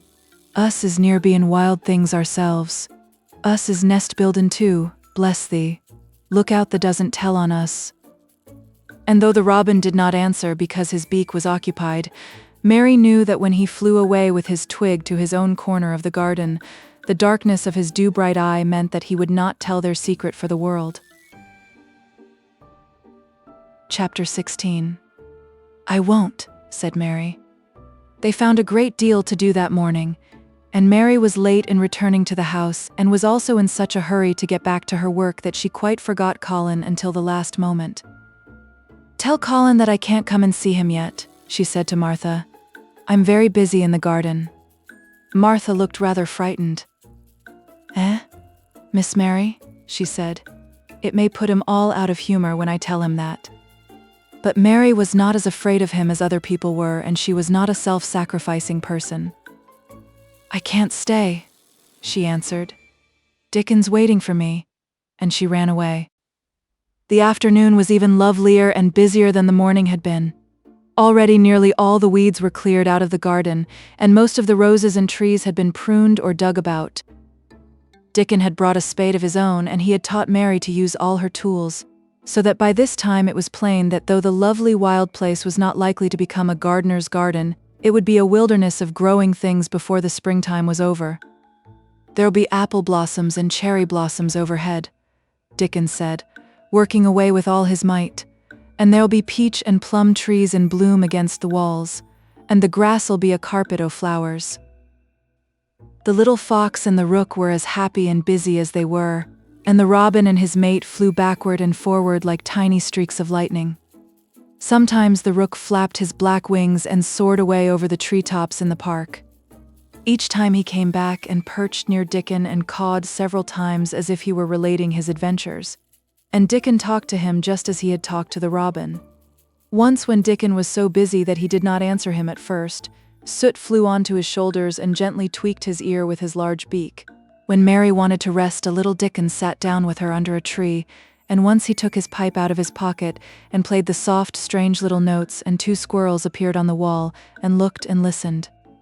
"They's a good bit stronger than thou was," Dickon said, looking at her as she was digging. "They's beginning to look different, for sure." Mary was glowing with exercise and good spirits. "I'm getting fatter and fatter every day," she said quite exultantly. "Mrs. Medlock will have to get me some bigger dresses. Martha says my hair is growing thicker. It isn't so flat and stringy." The sun was beginning to set and sending deep gold-colored rays slanting under the trees when they parted. "It'll be fine tomorrow," said Dickon. "I'll be at work by sunrise." "So will I," said Mary. She ran back to the house as quickly as her feet would carry her. She wanted to tell Colin about Dickon's fox cub in the rook and about what the springtime had been doing. She felt sure he would like to hear. So it was not very pleasant when she opened the door of her room to see Martha standing waiting for her with a doleful face. "What is the matter?" she asked. "What did Colin say when you told him I couldn't come?" Said Martha. "I wish that'd gone. He was nigh going into one o' his tantrums. There's been a nice to-do all afternoon to keep him quiet. He would watch the clock all the time." Mary's lips pinched themselves together. She was no more used to considering other people than Colin was, and she saw no reason why an ill-tempered boy should interfere with the things she liked best. She knew nothing about the pitifulness of people who had been ill and nervous, and who did not know that they could control their tempers and need not make other people ill and nervous too. When she had had a headache in India, she had done her best to see that everybody else also had a headache or something quite as bad, and she felt she was quite right, but of course now she felt that Colin was quite wrong. He was not on his sofa when she went into his room. He was lying flat on his back in bed, and he did not turn his head toward her as she came in. This was a bad beginning, and Mary marched up to him with her stiff manner. "Why didn't you get up?" she said. "I did get up this morning when I thought you were coming," he answered without looking at her. "I made them put me back in bed this afternoon. My back ached and my head ached and I was tired. Why didn't you come?" "I was working in the garden with Dickon," said Mary. Colin frowned and condescended to look at her. "I won't let that boy come here if you go and stay with him instead of coming to talk to me," he said. Mary flew into a fine passion. She could fly into a passion without making a noise. She just grew sour and obstinate and did not care what happened. "If you send Dickon away, I'll never come into this room again," she retorted. "You'll have to if I want you," said Colin. "I won't," said Mary. "I'll make you," said Colin. "They shall drag you in." "Shall they, Mr. Rajah?" said Mary fiercely. "They may drag me in, but they can't make me talk when they get me here. I'll sit and clench my teeth and never tell you one thing. I won't even look at you. I'll stare at the floor." They were a nice, agreeable pair as they glared at each other. If they had been two little street boys, they would have sprung at each other and had a rough and tumble fight. As it was, they did the next thing to it. "You are a selfish thing," cried Colin. "What are you?" said Mary. "Selfish people always say that. Anyone is selfish who doesn't do what they want. You're more selfish than I am. You're the most selfish boy I ever saw." "I'm not," snapped Colin. "I'm not as selfish as your fine Dickon is. He keeps you playing in the dirt when he knows I am all by myself. He's selfish if you like." Mary's eyes flashed fire. "He's nicer than any other boy that ever lived," she said. He's like an angel." It might sound rather silly to say that, but she did not care. "A nice angel," Colin sneered ferociously. "He's a common cottage boy off the moor." "He's better than a common Rajah," retorted Mary. "He's 1,000 times better." Because she was the stronger of the two, she was beginning to get the better of him. The truth was that he had never had a fight with anyone like himself in his life, and, upon the whole, it was rather good for him, though neither he nor Mary knew anything about that. He turned his head on his pillow and shut his eyes, and a big tear was squeezed out and ran down his cheek. He was beginning to feel pathetic and sorry for himself, not for anyone else. "I'm not as selfish as you because I'm always ill, and I'm sure there is a lump coming on my back," he said, "and I am going to die besides." "You're not," contradicted Mary unsympathetically. He opened his eyes quite wide with indignation. He had never heard such a thing said before. He was at once furious and slightly pleased, if a person could be both at the same time. "I'm not?" he cried. I am. You know I am. Everybody says so. I don't believe it, said Mary sourly. You just say that to make people sorry. I believe you're proud of it. I don't believe it. If you were a nice boy, it might be true, but you're too nasty. In spite of his invalid back, Colin sat up in bed in quite a healthy rage.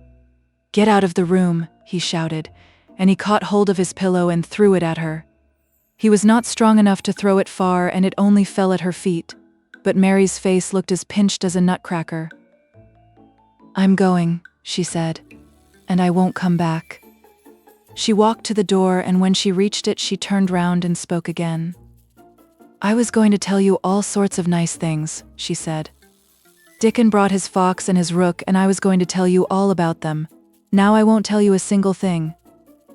She marched out of the door and closed it behind her, and there, to her great astonishment, she found the trained nurse standing as if she had been listening, and, more amazing still, she was laughing. She was a big, handsome young woman who ought not to have been a trained nurse at all, as she could not bear invalids, and she was always making excuses to leave Colin to Martha or anyone else who would take her place. Mary had never liked her, and she simply stood and gazed up at her as she stood giggling into her handkerchief. What are you laughing at? She asked her. At you two young ones, said the nurse. It's the best thing that could happen to the sickly, pampered thing to have someone to stand up to him that's as spoiled as himself, and she laughed into her handkerchief again. If he'd had a young vixen of a sister to fight with, it would have been the saving of him. Is he going to die? I don't know, and I don't care, said the nurse. Hysterics and temper are half what ails him. What are hysterics? Asked Mary. You'll find out if you work him into a tantrum after this. But at any rate, you've given him something to have hysterics about, and I'm glad of it. Mary went back to her room, not feeling at all as she had felt when she had come in from the garden. She was cross and disappointed, but not at all sorry for Colin. She had looked forward to telling him a great many things, and she had meant to try to make up her mind whether it would be safe to trust him with the great secret. She had been beginning to think it would be, but now she had changed her mind entirely. She would never tell him, and he could stay in his room and never get any fresh air and die if he liked. It would serve him right. She felt so sour and unrelenting that for a few minutes she almost forgot about Dickon, and the green veil creeping over the world, and the soft wind blowing down from the moor. Martha was waiting for her, and the trouble in her face had been temporarily replaced by interest and curiosity. There was a wooden box on the table, and its cover had been removed and revealed that it was full of neat packages. Mr. Craven sent it to you, said Martha. It looks as if it had picture books in it. Mary remembered what he had asked her the day she had gone to his room. Do you want anything, dolls, toys, books? She opened the package, wondering if he had sent a doll, and also wondering what she should do with it if he had, but he had not sent one. There were several beautiful books such as Colin had, and 2 of them were about gardens and were full of pictures. There were 2 or 3 games, and there was a beautiful little writing case with a gold monogram on it, and a gold pen and inkstand. Everything was so nice that her pleasure began to crowd her anger out of her mind. She had not expected him to remember her at all, and her hard little heart grew quite warm.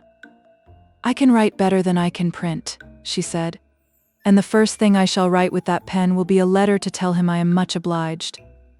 If she had been friends with Colin, she would have run to show him her presents at once, and they would have looked at the pictures and read some of the gardening books and perhaps tried playing the games, and he would have enjoyed himself so much he would never once have thought he was going to die or have put his hand on his spine to see if there was a lump coming. He had a way of doing that which she could not bear.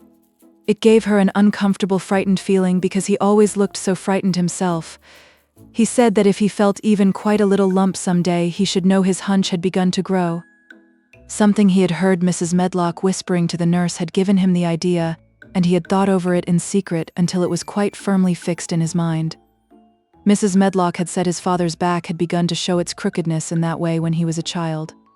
He had never told anyone but Mary that most of his tantrums, as they called them, grew out of his hysterical hidden fear. Mary had been sorry for him when he had told her.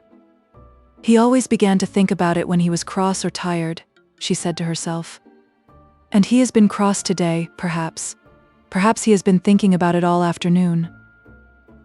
She stood still, looking down at the carpet and thinking, I said I would never go back again. She hesitated, knitting her brows. But perhaps, just perhaps, I will go and see if he wants me in the morning. Perhaps he'll try to throw his pillow at me again, but I think I'll go. Chapter 17. A tantrum. She had got up very early in the morning and had worked hard in the garden, and she was tired and sleepy, so as soon as Martha had brought her supper and she had eaten it, she was glad to go to bed. As she laid her head on the pillow, she murmured to herself, "I'll go out before breakfast and work with Dickon, and then afterward I believe I'll go to see him." She thought it was the middle of the night when she was wakened by such dreadful sounds that she jumped out of bed in an instant. What was it? What was it? The next minute she felt quite sure she knew. Doors were opened and shut, and there were hurrying feet in the corridors, and someone was crying and screaming at the same time. Screaming and crying in a horrible way. "It's Colin," she said. "He's having one of those tantrums the nurse called hysterics. How awful it sounds." As she listened to the sobbing screams, she did not wonder that people were so frightened that they gave him his own way in everything rather than hear them. She put her hands over her ears and felt sick and shivering. "I don't know what to do. I don't know what to do," she kept saying. "I can't bear it."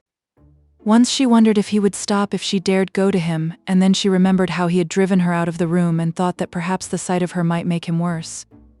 Even when she pressed her hands more tightly over her ears, she could not keep the awful sounds out. She hated them so and was so terrified by them that suddenly they began to make her angry, and she felt as if she should like to fly into a tantrum herself and frighten him as he was frightening her. She was not used to anyone's tempers but her own. She took her hands from her ears and sprang up and stamped her foot. He ought to be stopped. Somebody ought to make him stop. Somebody ought to beat him, she cried out. Just then she heard feet almost running down the corridor, and her door opened and the nurse came in.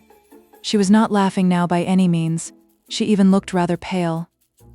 "He's worked himself into hysterics," she said in a great hurry. "He'll do himself harm. No one can do anything with him. You come and try. Like a good child. He likes you." "He turned me out of the room this morning," said Mary, stamping her foot with excitement. The stamp rather pleased the nurse. The truth was that she had been afraid she might find Mary crying and hiding her head under the bedclothes. "That's right," she said. "You're in the right humor. You go and scold him. Give him something new to think of. Do go, child, as quick as ever you can." It was not until afterward that Mary realized that the thing had been funny as well as dreadful, that it was funny that all the grown-up people were so frightened that they came to a little girl just because they guessed she was almost as bad as Colin himself. She flew along the corridor, and the nearer she got to the screams, the higher her temper mounted. She felt quite wicked by the time she reached the door. She slapped it open with her hand and ran across the room to the four-posted bed. "You stop," she almost shouted. "You stop. I hate you. Everybody hates you. I wish everybody would run out of the house and let you scream yourself to death. You will scream yourself to death in a minute, and I wish you would." A nice, sympathetic child could neither have thought nor said such things, but it just happened that the shock of hearing them was the best possible thing for this hysterical boy whom no one had ever dared to restrain or contradict. He had been lying on his face, beating his pillow with his hands, and he actually almost jumped around. He turned so quickly at the sound of the furious little voice. His face looked dreadful, white and red and swollen, and he was gasping and choking, but savage little Mary did not care an atom. "If you scream another scream," she said, "I'll scream too, and I can scream louder than you can, and I'll frighten you. I'll frighten you." He actually had stopped screaming because she had startled him so. The scream which had been coming almost choked him. The tears were streaming down his face, and he shook all over. "I can't stop," he gasped and sobbed. I can't. "You can," shouted Mary. "Half that ails you is hysterics and temper. Just hysterics, hysterics, hysterics," and she stamped each time she said it. "I felt the lump, I felt it," choked out Colin. "I knew I should. I shall have a hunch on my back and then I shall die," and he began to writhe again and turned on his face and sobbed and wailed, but he didn't scream. "You didn't feel a lump," contradicted Mary fiercely. "If you did, it was only a hysterical lump. Hysterics makes lumps. There's nothing the matter with your horrid back. Nothing but hysterics. Turn over and let me look at it. She liked the word hysterics and felt somehow as if it had an effect on him. He was probably like herself and had never heard it before. "Nurse," she commanded, "come here and show me his back this minute." The nurse, Mrs. Medlock, and Martha had been standing huddled together near the door staring at her, their mouths half open. All three had gasped with fright more than once. The nurse came forward as if she were half afraid. Colin was heaving with great breathless sobs. "Perhaps he won't let me." She hesitated in a low voice. Colin heard her, however, and he gasped out between two sobs. Show her! She'll see then!" It was a poor thin back to look at when it was bared. Every rib could be counted and every joint of the spine, though Mistress Mary did not count them as she bent over and examined them with a solemn, savage little face. She looked so sour and old-fashioned that the nurse turned her head aside to hide the twitching of her mouth. There was just a minute's silence, for even Colin tried to hold his breath while Mary looked up and down his spine, and down and up, as intently as if she had been the great doctor from London. "There's not a single lump there," she said at last. "There's not a lump as big as a pin, except backbone lumps, and you can only feel them because you're thin. I've got backbone lumps myself, and they used to stick out as much as yours do until I began to get fatter, and I am not fat enough yet to hide them. There's not a lump as big as a pin. If you ever say there is again, I shall laugh." No one but Colin himself knew what effect those crossly spoken childish words had on him. If he had ever had anyone to talk to about his secret terrors, if he had ever dared to let himself ask questions, if he had childish companions and had not lain on his back in the huge closed house, breathing an atmosphere heavy with the fears of people who were most of them ignorant and tired of him, he would have found out that most of his fright and illness was created by himself. But he had lain and thought of himself and his aches and weariness for hours and days and months and years.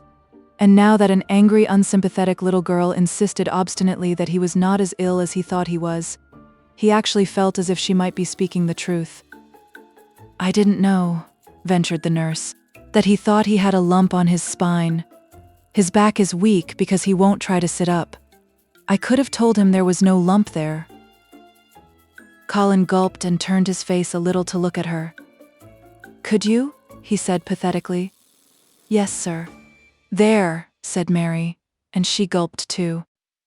Colin turned on his face again, and but for his long-drawn broken breaths, which were the dying down of his storm of sobbing, he lay still for a minute, though great tears streamed down his face and wet the pillow.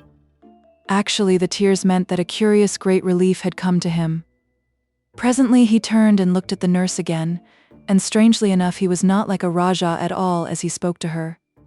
"Do you think I could live to grow up?" he said. The nurse was neither clever nor soft-hearted, but she could repeat some of the London doctor's words.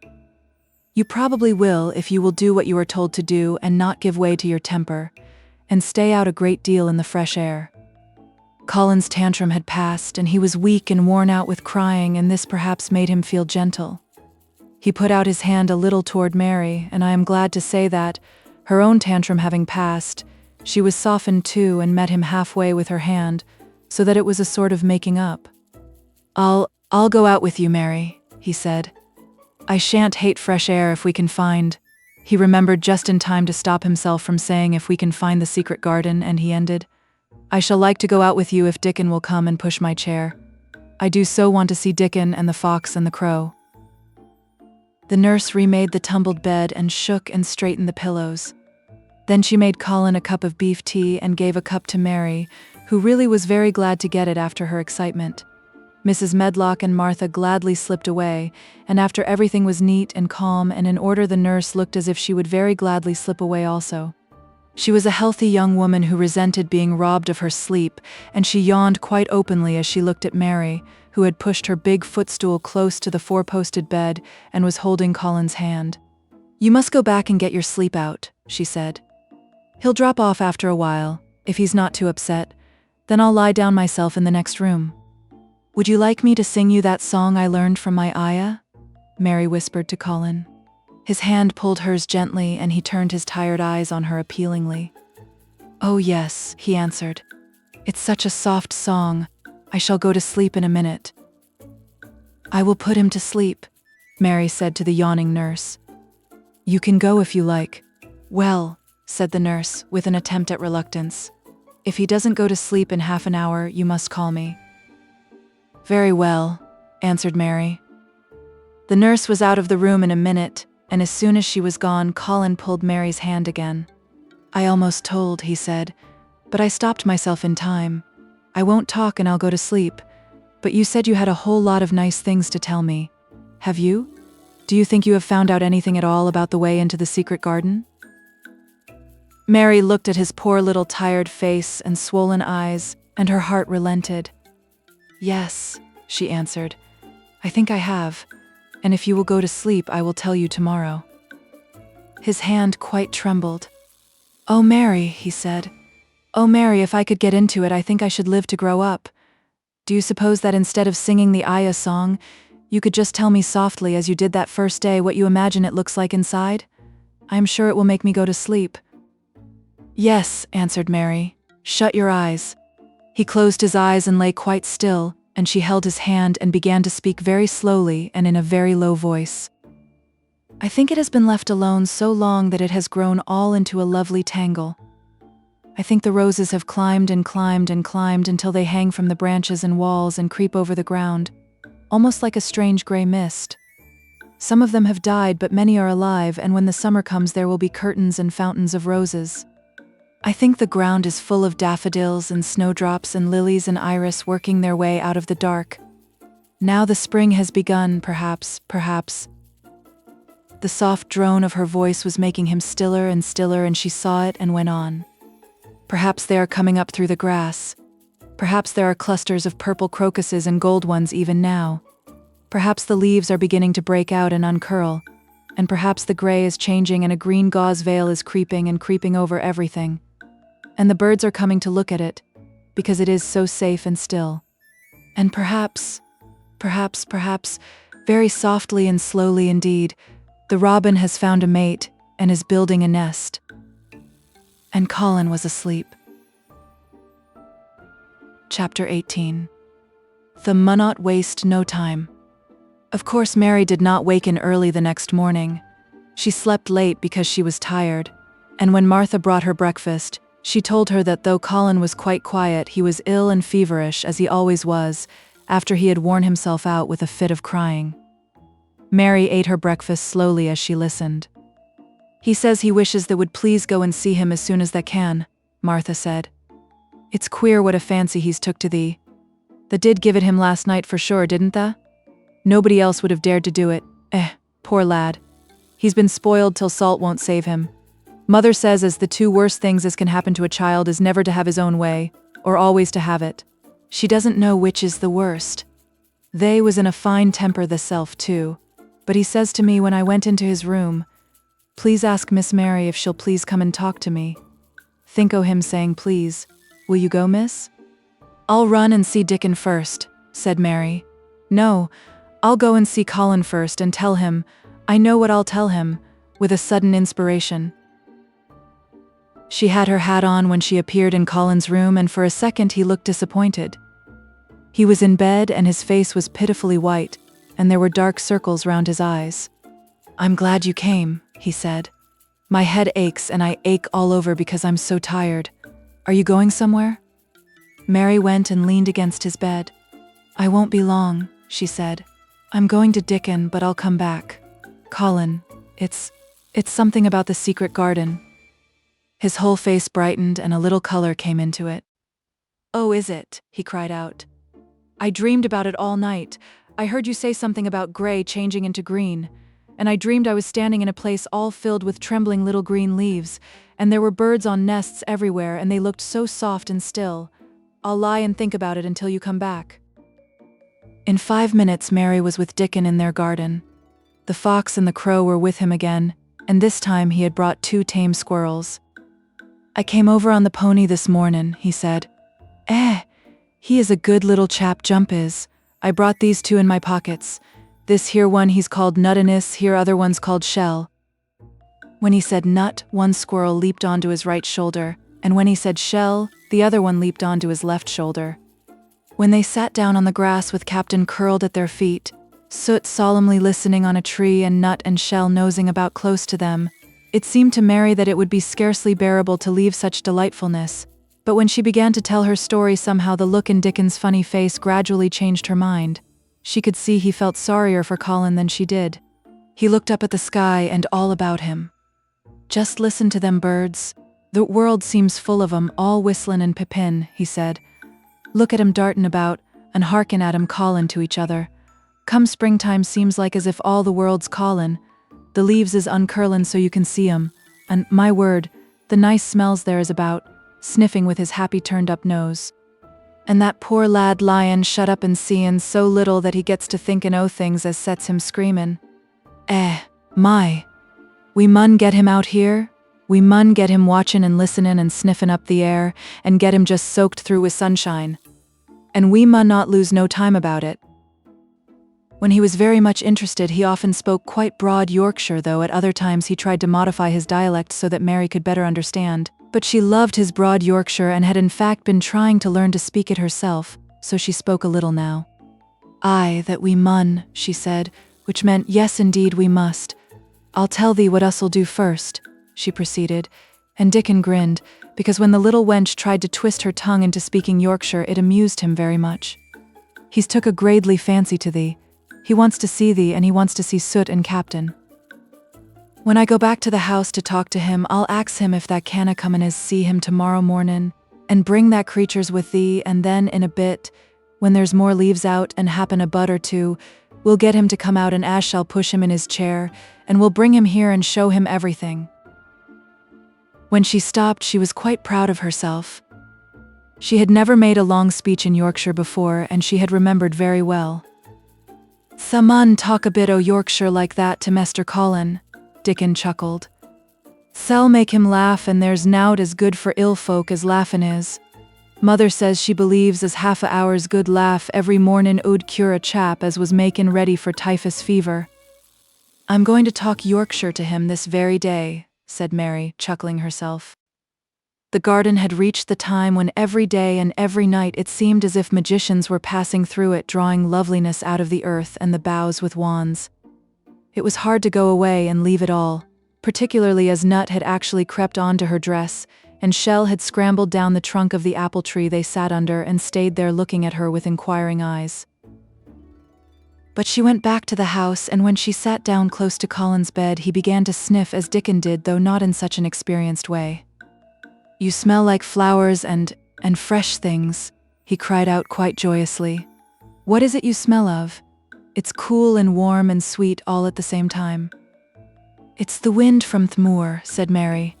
"It comes o' sittin' on the grass under a tree with Dickon and Wig, Captain and Soot and Nut and Shell. It's the springtime and out o' doors and sunshine as smells so gradely." She said it as broadly as she could, and you do not know how broadly Yorkshire sounds until you have heard someone speak it. Colin began to laugh. "What are you doing?" he said. "I never heard you talk like that before. How funny it sounds." "I'm givin' thee a bit o' Yorkshire," answered Mary triumphantly. "I canna talk as gradely as Dickon and Martha can, but the sees I can shape a bit. Doesn't tha understand a bit o' Yorkshire when tha hears it? And that a Yorkshire lad thisel bred and born, eh? I wonder th'art not ashamed o' thy face."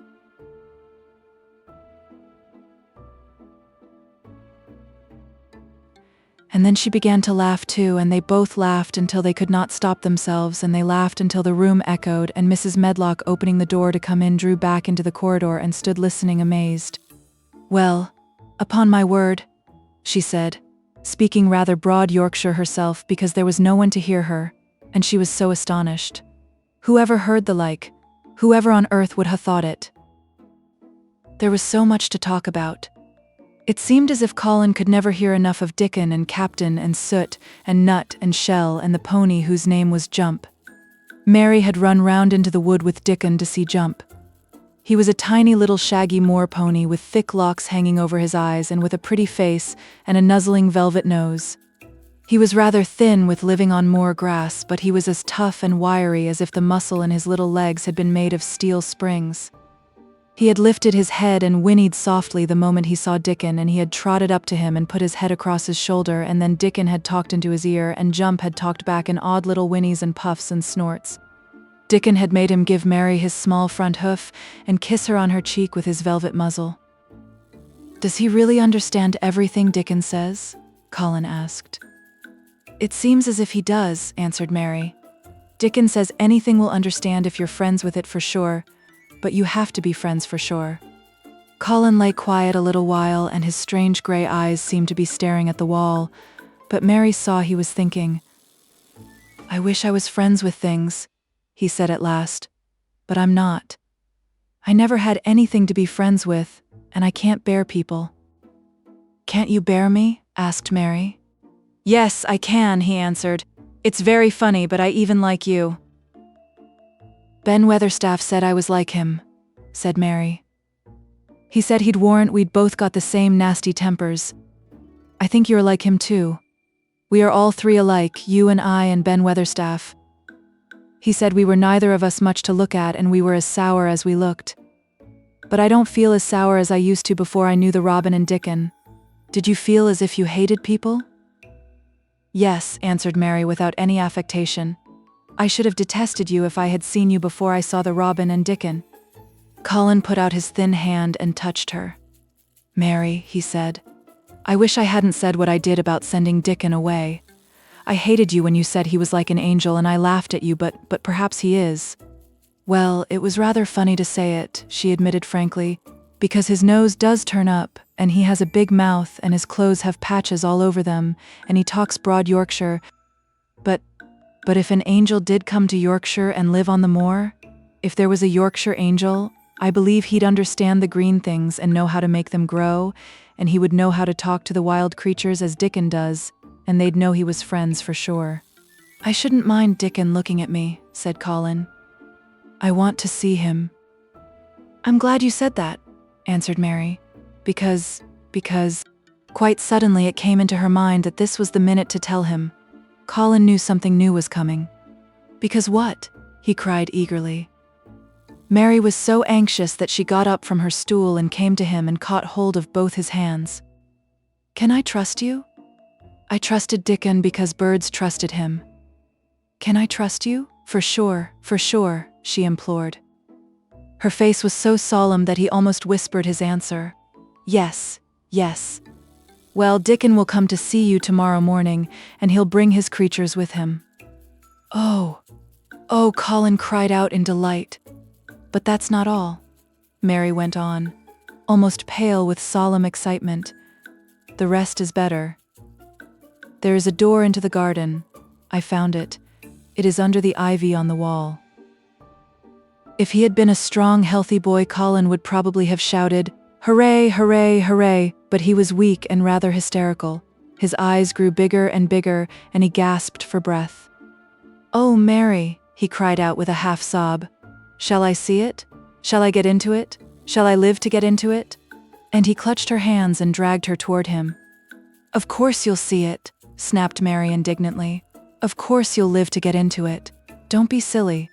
And she was so unhysterical and natural and childish that she brought him to his senses, and he began to laugh at himself, and a few minutes afterward she was sitting on her stool again, telling him not what she imagined the secret garden to be like, but what it really was, and Colin's aches and tiredness were forgotten, and he was listening enraptured. "It is just what you thought it would be," he said at last. "It sounds just as if you had really seen it. You know I said that when you told me first." Mary hesitated about 2 minutes and then boldly spoke the truth. "I had seen it, and I had been in," she said. "I found the key and got in weeks ago. But I daren't tell you. I daren't because I was so afraid I couldn't trust you for sure." Chapter 19. It has come. Of course, Dr. Craven had been sent for the morning after Colin had had his tantrum. He was always sent for at once when such a thing occurred, and he always found, when he arrived, a white, shaken boy lying on his bed, sulky and still so hysterical that he was ready to break into fresh sobbing at the least word. In fact, Dr. Craven dreaded and detested the difficulties of these visits. On this occasion he was away from Misselthwaite Manor until afternoon. "How is he?" he asked Mrs. Medlock rather irritably when he arrived. He will break a blood vessel in one of those fits someday. The boy is half insane with hysteria and self-indulgence." "Well, sir," answered Mrs. Medlock, "you'll scarcely believe your eyes when you see him. That plain sour-faced child that's almost as bad as himself has just bewitched him. How she's done it there's no telling. The Lord knows she's nothing to look at and you scarcely ever hear her speak. But she did what none of us dare do. She just flew at him like a little cat last night, and stamped her feet and ordered him to stop screaming, and somehow she startled him so that he actually did stop. And this afternoon, well, just come up and see, sir. It's past crediting." The scene which Dr. Craven beheld when he entered his patient's room was indeed rather astonishing to him. As Mrs. Medlock opened the door, he heard laughing and chattering. Colin was on his sofa in his dressing gown, and he was sitting up quite straight, looking at a picture in one of the garden books, and talking to the plain child who at that moment could scarcely be called plain at all, because her face was so glowing with enjoyment. "That long spires of blue ones, we'll have a lot of those," Colin was announcing. "They're called delphiniums." "Dickon says they're larkspurs made big and grand," cried Mistress Mary. "There are clumps there already." Then they saw Dr. Craven and stopped. Mary became quite still and Colin looked fretful. "I am sorry to hear you were ill last night, my boy," Dr. Craven said a trifle nervously. He was rather a nervous man. "I'm better now, much better," Colin answered, rather like a Rajah. "I'm going out in my chair in a day or two if it is fine. I want some fresh air."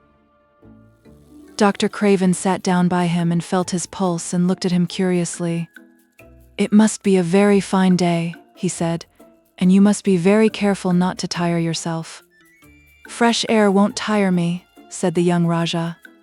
As there had been occasions when this same young gentleman had shrieked aloud with rage and had insisted that fresh air would give him cold and kill him, it is not to be wondered at that his doctor felt somewhat startled. "I thought you did not like fresh air," he said. "I don't when I am by myself," replied the Rajah, "but my cousin is going out with me." "And the nurse, of course?" suggested Dr. Craven. "No, I will not have the nurse," so magnificently that Mary could not help remembering how the young native prince had looked with his diamonds and emeralds and pearls stuck all over him and the great rubies on the small dark hand he had waved to command his servants to approach with salams and receive his orders. "My cousin knows how to take care of me. I am always better when she is with me. She made me better last night. A very strong boy I know will push my carriage." Dr. Craven felt rather alarmed. If this tiresome, hysterical boy should chance to get well, he himself would lose all chance of inheriting Misselthwaite. But he was not an unscrupulous man, though he was a weak one, and he did not intend to let him run into actual danger. "He must be a strong boy and a steady boy," he said, "and I must know something about him. Who is he? What is his name?" "It's Dickon." Mary spoke up suddenly. She felt somehow that everybody who knew the Moor must know Dickon, and she was right too. She saw that in a moment Dr. Craven's serious face relaxed into a relieved smile. "Oh, Dickon," he said. "If it is Dickon, you will be safe enough.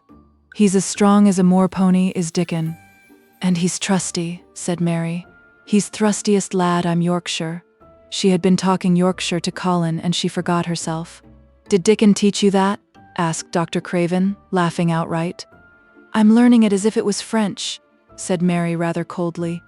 "It's like a native dialect in India. Very clever people try to learn them. I like it, and so does Colin." "Well, well," he said. "If it amuses you, perhaps it won't do you any harm. Did you take your bromide last night, Colin?" "No," Colin answered. "I wouldn't take it at first, and after Mary made me quiet, she talked me to sleep in a low voice about the spring creeping into a garden." "That sounds soothing," said Dr. Craven, more perplexed than ever and glancing sideways at Mistress Mary sitting on her stool and looking down silently at the carpet. "You are evidently better, but you must remember." "I don't want to remember," interrupted the Rajah, appearing again. "When I lie by myself and remember, I begin to have pains everywhere, and I think of things that make me begin to scream because I hate them so. If there was a doctor anywhere who could make you forget you were ill instead of remembering it, I would have him brought here." And he waved a thin hand which ought really to have been covered with royal signet rings made of rubies. "It is because my cousin makes me forget that she makes me better." Dr. Craven had never made such a short stay after a tantrum. Usually he was obliged to remain a very long time and do a great many things. This afternoon he did not give any medicine or leave any new orders, and he was spared any disagreeable scenes. When he went downstairs he looked very thoughtful, and when he talked to Mrs. Medlock in the library she felt that he was a much puzzled man. "Well, sir," she ventured, "could you have believed it?" "It is certainly a new state of affairs," said the doctor, "and there's no denying it is better than the old one." "I believe Susan Sowerby's right. I do that," said Mrs. Medlock. "I stopped in her cottage on my way to Thwaite yesterday and had a bit of talk with her, and she says to me, 'Well, Sarah Ann, she mayn't be a good child and she mayn't be a pretty one, but she's a child, and children needs children. We went to school together, Susan Sowerby and me.'" "She's the best sick nurse I know," said Dr. Craven. "When I find her in a cottage, I know the chances are that I shall save my patient." Mrs. Medlock smiled. She was fond of Susan Sowerby. "She's got away with her, has Susan," she went on quite volubly. "I've been thinking all morning of one thing she said yesterday. She says, 'Once when I was given the children a bit of a preach after they'd been fightin', I says to 'em all, when I was at school my geography told us the world was shaped like a orange, and I found out before I was 10 that their whole orange doesn't belong to nobody. No one owns more than his bit of a quarter, and there's times it seems like there's not enough quarters to go round. But don't you? None o' you think as you owned the whole orange, or you'll find out you're mistaken, and you won't find it out without hard knocks. What children learns from children,' she says, 'is that there's no sense in grabbin' at the whole orange peel and all. If you do, you'll likely not get even the pips, and them's too bitter to eat.'" "She's a shrewd woman," said Dr. Craven, putting on his coat. "Well, she's got a way of saying things," ended Mrs. Medlock, much pleased. "Sometimes I've said to her, 'Susan, if you was a different woman and didn't talk such broad Yorkshire, I've seen the times when I should have said you was clever.'" That night Colin slept without once awakening, and when he opened his eyes in the morning he lay still and smiled without knowing it, smiled because he felt so curiously comfortable. It was actually nice to be awake, and he turned over and stretched his limbs luxuriously. He felt as if tight strings which had held him had loosened themselves and let him go. He did not know that Dr. Craven would have said that his nerves had relaxed and rested themselves. Instead of lying and staring at the wall and wishing he had not awakened, his mind was full of the plans he and Mary had made yesterday, of pictures of the garden and of Dickon and his wild creatures. It was so nice to have things to think about. And he had not been awake more than 10 minutes when he heard feet running along the corridor, and Mary was at the door. The next minute she was in the room and had run across to his bed, bringing with her a waft of fresh air full of the scent of the morning. "You've been out. You've been out. There's that nice smell of leaves," he cried. She had been running, and her hair was loose and blown, and she was bright with the air and pink-cheeked, though he could not see it. "It's so beautiful," she said, a little breathless with her speed. "You never saw anything so beautiful. It has come. I thought it had come that other morning, but it was only coming. It is here now. It has come, the spring. Dickon says so." "Has it?" cried Colin, and though he really knew nothing about it, he felt his heart beat. He actually sat up in bed. "Open the window," he added, laughing half with joyful excitement and half at his own fancy. "Perhaps we may hear golden trumpets." And though he laughed, Mary was at the window in a moment, and in a moment more it was opened wide, and freshness and softness and scents and birds' songs were pouring through. "That's fresh air," she said. "Lie on your back and draw in long breaths of it. That's what Dickon does when he's lying on the moor. He says he feels it in his veins and it makes him strong, and he feels as if he could live forever and ever. Breathe it and breathe it." She was only repeating what Dickon had told her, but she caught Colin's fancy. "Forever and ever? Does it make him feel like that?" he said, and he did as she told him, drawing in long deep breaths over and over again until he felt that something quite new and delightful was happening to him. Mary was at his bedside again. "Things are crowding up out of the earth," she ran on in a hurry. "And there are flowers uncurling and buds on everything, and the green veil has covered nearly all the gray, and the birds are in such a hurry about their nests for fear they may be too late that some of them are even fighting for places in the secret garden. And the rose bushes look as wick can be, and there are primroses in the lanes and woods, and the seeds we planted are up, And Dickon has brought the fox and the crow and the squirrels and a newborn lamb." And then she paused for breath. The newborn lamb Dickon had found 3 days before lying by its dead mother among the gorse bushes on the moor.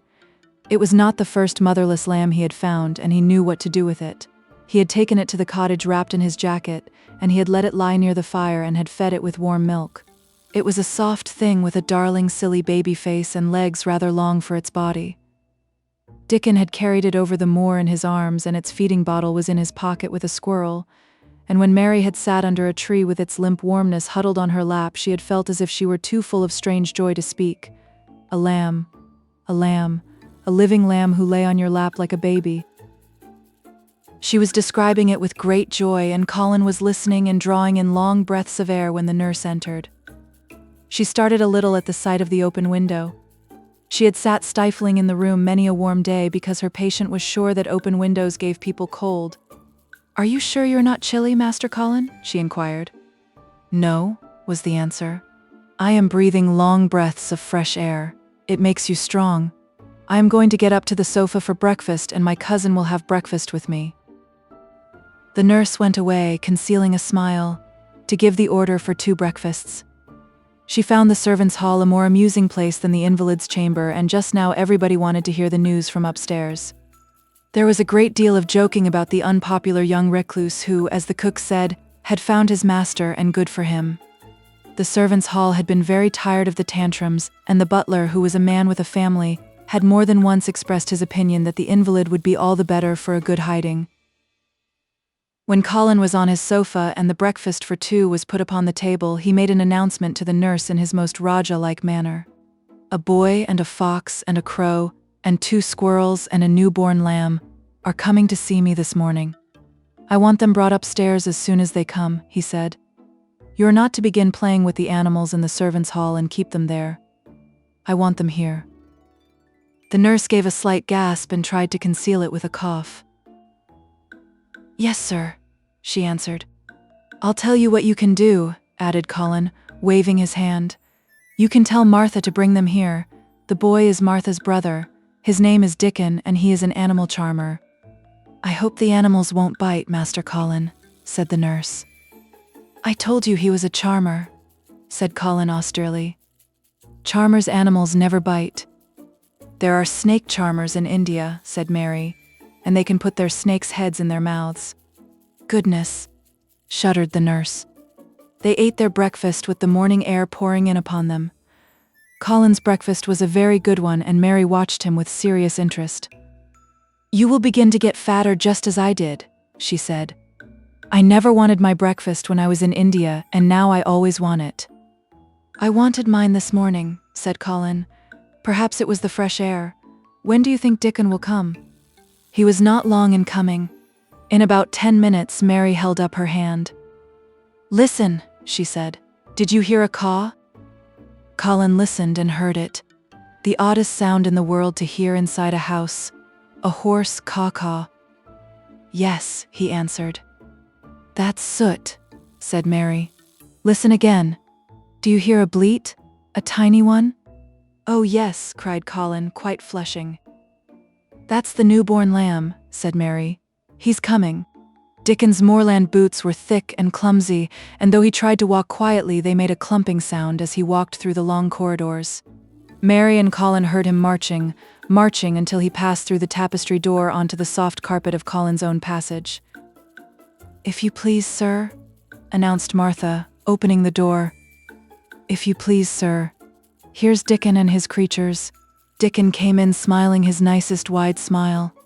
The newborn lamb was in his arms, and the little red fox trotted by his side. Nut sat on his left shoulder and Soot on his right, and Shell's head and paws peeped out of his coat pocket. Colin slowly sat up and stared as he had stared when he first saw Mary. But this was a stare of wonder and delight. The truth was that in spite of all he had heard, he had not in the least understood what this boy would be like, and that his fox and his crow and his squirrels and his lamb were so near to him in his friendliness that they seemed almost to be part of himself. Colin had never talked to a boy in his life, and he was so overwhelmed by his own pleasure and curiosity that he did not even think of speaking. But Dickon did not feel the least shy or awkward. He had not felt embarrassed because the crow had not known his language and had only stared and had not spoken to him the first time they met. Creatures were always like that until they found out about you. He walked over to Colin's sofa and put the newborn lamb quietly on his lap, and immediately the little creature turned to the warm velvet dressing gown and began to nuzzle and nuzzle into its folds and butt its tight-curled head with soft impatience against his side. Of course, no boy could have helped speaking then. "What is it doing?" cried Colin. "What does it want?" "It wants its mother," said Dickon, smiling more and more. "I brought it to thee a bit hungry because I knowed thou'd like to see it feed." He knelt down by the sofa and took a feeding bottle from his pocket. "Come on, little Un," he said, turning the small woolly white head with a gentle brown hand. "This is what thou's after. Thou'll get more out of this than thou will out o' silk velvet coats, there now," and he pushed the rubber tip of the bottle into the nuzzling mouth, and the lamb began to suck it with ravenous ecstasy. After that there was no wondering what to say. By the time the lamb fell asleep, questions poured forth and Dickon answered them all. He told them how he had found the lamb just as the sun was rising 3 mornings ago. He had been standing on the moor listening to a skylark and watching him swing higher and higher into the sky until he was only a speck in the heights of blue. "I'd almost lost him but for his song, and I was wonderin' how a chap could hear it when it seemed as if he'd get out of the world in a minute. And just then I heard somethin' else far off among the gorse bushes. It was a weak bleatin', and I knowed it was a new lamb as was hungry, and I knowed it wouldn't be hungry if it hadn't lost its mother somehow, so I set off searchin'. I did have a look for it. I went in and out among the gorse bushes and round, and I always seemed to take the wrong turnin'. But at last I seed a bit o' white by a rock on top o' the moor, and I climbed up and found the little Un half dead with cold and clemmin'." While he talked, Soot flew solemnly in and out of the open window and cawed remarks about the scenery, while Nut and Shell made excursions into the big trees outside and ran up and down trunks and explored branches. Captain curled up near Dickon, who sat on the hearth rug from preference. They looked at the pictures and the gardening books, and Dickon knew all the flowers by their country names and knew exactly which ones were already growing in the secret garden. "I couldna say that their name," he said, pointing to one under which was written Aquilegia, "but us calls that a columbine, and that there one it's a snapdragon, and they both grow wild in hedges. But these is garden ones, and they're bigger and grander. There's some big clumps o' columbine in the garden. They'll look like a bed o' blue and white butterflies flutterin' when they're out." "I'm going to see them," cried Colin. "I am going to see them." "Aye, that tha mun," said Mary quite seriously. "And tha munnot lose no time about it." Chapter 20. I shall live forever and ever, and ever. But they were obliged to wait more than a week, because first there came some very windy days, and then Colin was threatened with a cold, which 2 things happening one after the other would no doubt have thrown him into a rage, but that there was so much careful and mysterious planning to do, and almost every day Dickon came in, if only for a few minutes, to talk about what was happening on the moor and in the lanes and hedges and on the borders of streams. The things he had to tell about otters and badgers and water rats' houses, not to mention birds' nests and field mice and their burrows, were enough to make you almost tremble with excitement when you heard all the intimate details from an animal charmer and realized with what thrilling eagerness and anxiety the whole busy underworld was working. "They're same as us," said Dickon, "only they have to build their homes every year, and it keeps 'em so busy they fair scuffle to get 'em done." The most absorbing thing, however, was the preparations to be made before Colin could be transported with sufficient secrecy to the garden. No one must see the chair carriage and Dickon and Mary after they turned a certain corner of the shrubbery and entered upon the walk outside the ivied walls. As each day passed, Colin had become more and more fixed in his feeling that the mystery surrounding the garden was one of its greatest charms. Nothing must spoil that. No one must ever suspect that they had a secret. People must think that he was simply going out with Mary and Dickon because he liked them and did not object to their looking at him. They had long and quite delightful talks about their route. They would go up this path and down that one, and cross the other and go round among the fountain flower beds, as if they were looking at the bedding out plants the head gardener, Mr. Roach, had been having arranged. That would seem such a rational thing to do that no one would think it at all mysterious. They would turn into the shrubbery walks and lose themselves until they came to the long walls. It was almost as serious and elaborately thought out as the plans of march made by great generals in time of war. Rumors of the new and curious things which were occurring in the invalids' apartments had of course filtered through the servants' hall into the stable yards and out among the gardeners, but notwithstanding this, Mr. Roach was startled one day when he received orders from Master Colin's room to the effect that he must report himself in the apartment no outsider had ever seen, as the invalid himself desired to speak to him. "Well, well," he said to himself as he hurriedly changed his coat. "What's to do now? His Royal Highness that wasn't to be looked at calling up a man he's never set eyes on." Mr. Roach was not without curiosity. He had never caught even a glimpse of the boy and had heard a dozen exaggerated stories about his uncanny looks and ways and his insane tempers. The thing he had heard oftenest was that he might die at any moment, and there had been numerous fanciful descriptions of a humped back and helpless limbs, given by people who had never seen him. "Things are changing in this house, Mr. Roach," said Mrs. Medlock, as she led him up the back staircase to the corridor on to which opened the hitherto mysterious chamber. "Let's hope they're changing for the better, Mrs. Medlock," he answered. "They couldn't well change for the worse," she continued. "And queer as it all is, there's them as finds their duties made a lot easier to stand up under. Don't you be surprised, Mr. Roach, if you find yourself in the middle of a menagerie and Martha Sowerby's Dickon more at home than you or me could ever be." There really was a sort of magic about Dickon, as Mary always privately believed. When Mr. Roach heard his name, he smiled quite leniently. "He'd be at home in Buckingham Palace or at the bottom of a coal mine," he said. "And yet it's not impudence either. He's just fine, is that lad?" It was perhaps well he had been prepared, or he might have been startled. When the bedroom door was opened, a large crow, which seemed quite at home perched on the high back of a carven chair, announced the entrance of a visitor by saying "caw, caw" quite loudly. In spite of Mrs. Medlock's warning, Mr. Roach only just escaped being sufficiently undignified to jump backward. The young Rajah was neither in bed nor on his sofa. He was sitting in an armchair, and a young lamb was standing by him, shaking its tail in feeding lamb fashion as Dickon knelt giving it milk from its bottle. A squirrel was perched on Dickon's bent back, attentively nibbling a nut.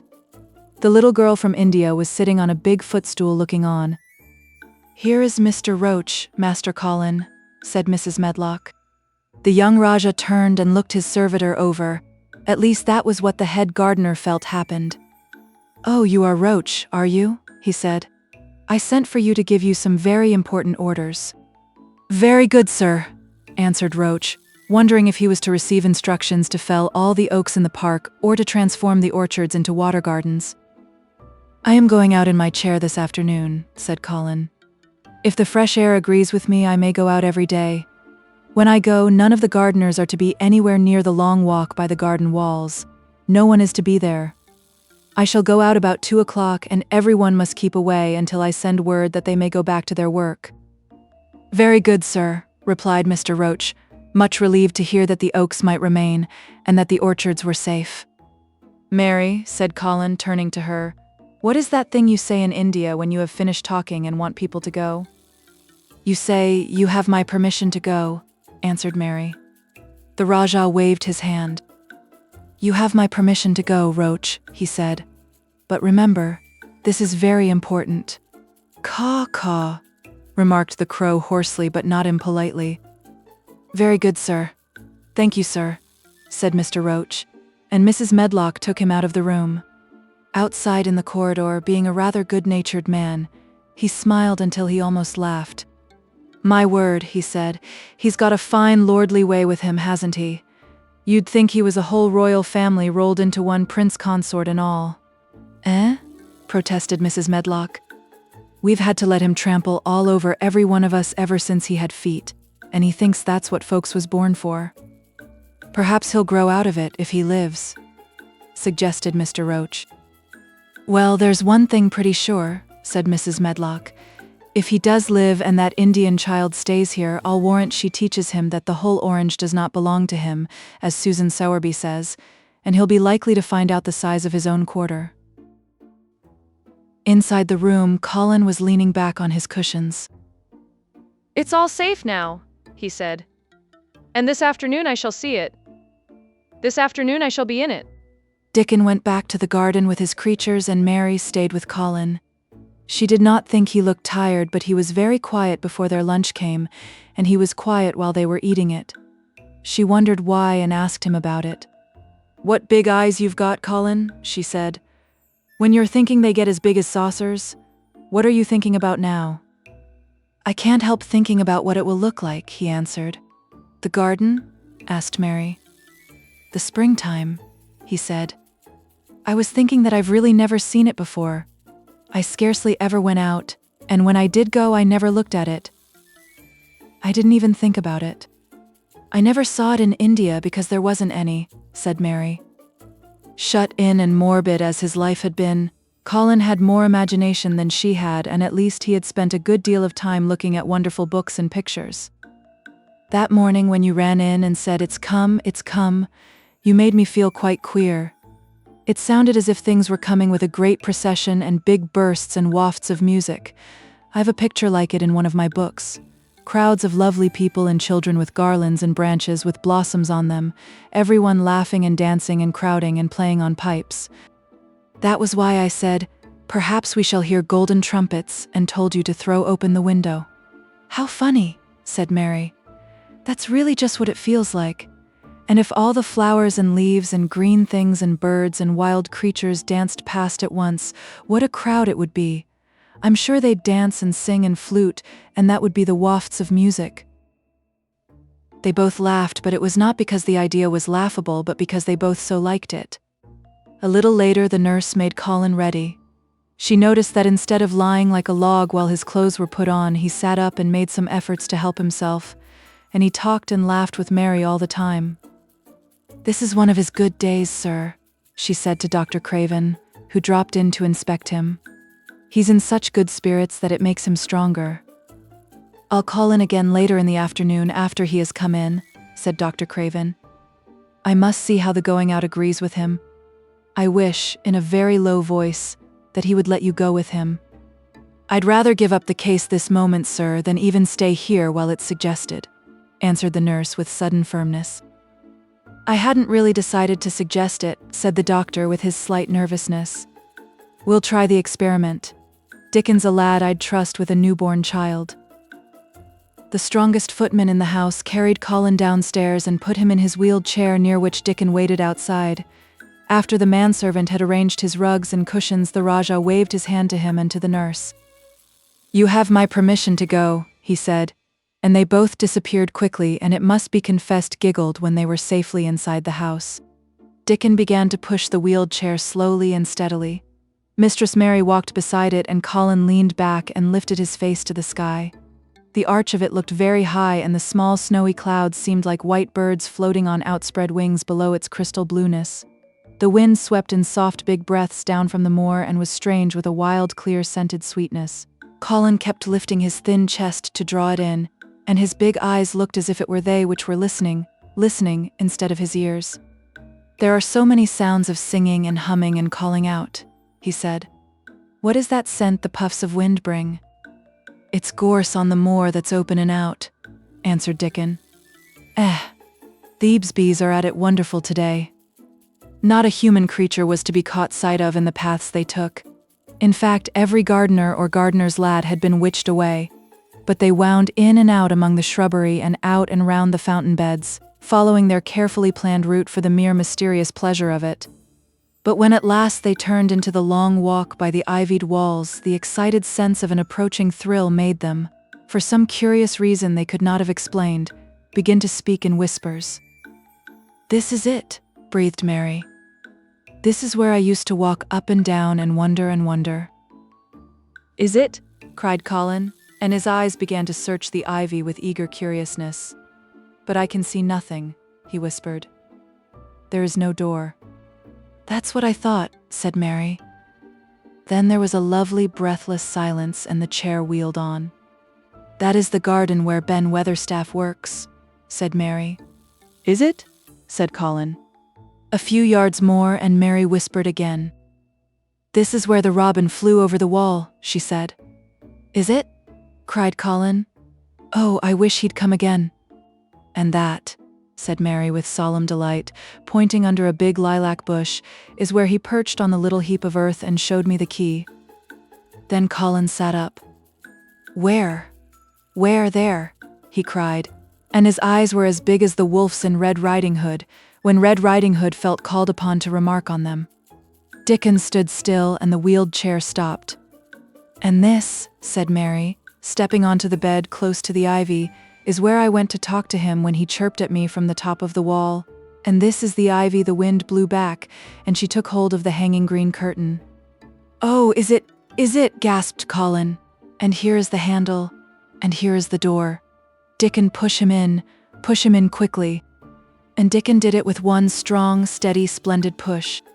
But Colin had actually dropped back against his cushions, even though he gasped with delight, and he had covered his eyes with his hands and held them there, shutting out everything, until they were inside and the chair stopped as if by magic and the door was closed. Not till then did he take them away and look round and round and round as Dickon and Mary had done. And over walls and earth and trees and swinging sprays and tendrils the fair green veil of tender little leaves had crept, and in the grass under the trees and the gray urns in the alcoves and here and there everywhere were touches or splashes of gold and purple and white, and the trees were showing pink and snow above his head, and there were fluttering of wings and faint sweet pipes and humming and scents, and the sun fell warm upon his face like a hand with a lovely touch, and in wonder Mary and Dickon stood and stared at him. He looked so strange and different because a pink glow of color had actually crept all over him, ivory face and neck and hands and all. I shall get well, he cried out. Mary, Dickon, I shall get well, and I shall live forever and ever and ever. Chapter 21. Ben Weatherstaff. One of the strange things about living in the world is that it is only now and then one is quite sure one is going to live forever and ever and ever. One knows it sometimes when one gets up at the tender solemn dawn time and goes out and stands alone and throws one's head far back and looks up and watches the pale sky slowly changing and flushing and marvelous unknown things happening until the east almost makes one cry out and one's heart stands still at the strange unchanging majesty of the rising of the sun, which has been happening every morning for thousands and thousands and thousands of years. One knows it then for a moment or so, and one knows it sometimes when one stands by oneself in a wood at sunset, and the mysterious deep gold stillness slanting through and under the branches seems to be saying slowly again and again something one cannot quite hear, however much one tries. Then sometimes the immense quiet of the dark blue at night, with millions of stars waiting and watching, makes one sure, and sometimes a sound of far-off music makes it true, and sometimes a look in someone's eyes. And it was like that with Colin when he first saw and heard and felt the springtime inside the 4 high walls of a hidden garden. That afternoon the whole world seemed to devote itself to being perfect and radiantly beautiful and kind to one boy. Perhaps out of pure heavenly goodness the spring came and crowded everything it possibly could into that one place. More than once Dickon paused in what he was doing and stood still with a sort of growing wonder in his eyes, shaking his head softly. It is gradely, he said. I'm 12 going on 13 and there's a lot o' afternoons in 13 years, but seems to me like I never seed one as gradely as this air. Aye, it is a gradely one, said Mary, and she sighed for mere joy. I'll warrant it's the gradlest one as ever was in this world. Does tha think? Said Colin with dreamy carefulness, as happen it was made loike this air all o' purpose for me? My word, cried Mary admiringly, that there is a bit o' good Yorkshire, thart shapen first rate, that thou art. And delight reigned. They drew the chair under the plum tree, which was snow white with blossoms and musical with bees. It was like a king's canopy, a fairy king's. There were flowering cherry trees near and apple trees whose buds were pink and white, and here and there one had burst open wide. Between the blossoming branches of the canopy bits of blue sky looked down like wonderful eyes. Mary and Dickon worked a little here and there and Colin watched them. They brought him things to look at, buds which were opening, buds which were tight closed, bits of twig whose leaves were just showing green, the feather of a woodpecker which had dropped on the grass, the empty shell of some bird early hatched. Dickon pushed the chair slowly round and round the garden. stopping every other moment to let him look at wonders springing out of the earth or trailing down from trees. It was like being taken in state round the country of a magic king and queen and shown all the mysterious riches it contained. "I wonder if we shall see the robin," said Colin. "They'll see him often enow after a bit," answered Dickon. "When Theggs hatches out the little chap, he'll be kept so busy it'll make his head swim. They'll see him flyin' backward and for'ard carryin' worms nigh as big as himsel, and that much noise goin' on in the nest when he gets there as fair flusters him, so as he scarce knows which big mouth to drop the first piece in. And gapin' beaks and squawks on every side. Mother says as when she sees the work a robin has to keep them gapin' beaks filled. She feels like she was a lady with nothin' to do. She says she's seen the little chaps when it seemed like the sweat must be droppin' off 'em, though folk can't see it." This made them giggle so delightedly that they were obliged to cover their mouths with their hands, remembering that they must not be heard. Colin had been instructed as to the law of whispers and low voices several days before. He liked the mysteriousness of it and did his best, but in the midst of excited enjoyment it is rather difficult never to laugh above a whisper. Every moment of the afternoon was full of new things, and every hour the sunshine grew more golden. The wheeled chair had been drawn back under the canopy, and Dickon had sat down on the grass and had just drawn out his pipe when Colin saw something he had not had time to notice before. "That's a very old tree over there, isn't it?" he said. Dickon looked across the grass at the tree, and Mary looked, and there was a brief moment of stillness. "Yes," answered Dickon after it, and his low voice had a very gentle sound. Mary gazed at the tree and thought, "The branches are quite grey, and there's not a single leaf anywhere." Colin went on. "It's quite dead, isn't it?" "Aye," admitted Dickon. "But them roses as has climbed all over it will near hide every bit o' the dead wood when they're full o' leaves and flowers. It won't look dead then, it'll be th' prettiest of all." Mary still gazed at the tree and thought. "It looks as if a big branch had been broken off," said Colin. "I wonder how it was done." "It's been done many a year," answered Dickon. With a sudden relieved start and laying his hand on Colin. "Look at that robin, there he is. He's been foragin' for his mate." Colin was almost too late, but he just caught sight of him. The flash of red-breasted bird with something in his beak. He darted through the greenness and into the close-grown corner and was out of sight. Colin leaned back on his cushion again, laughing a little. "He's taking her tea to her. Perhaps it's 5 o'clock. I think I'd like some tea myself." And so they were safe. "It was magic which sent the robin," said Mary secretly to Dickon afterward. "I know it was magic."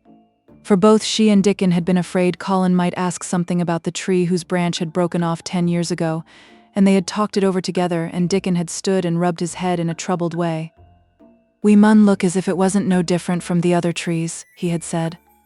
"We couldn't never tell him how it broke, poor lad.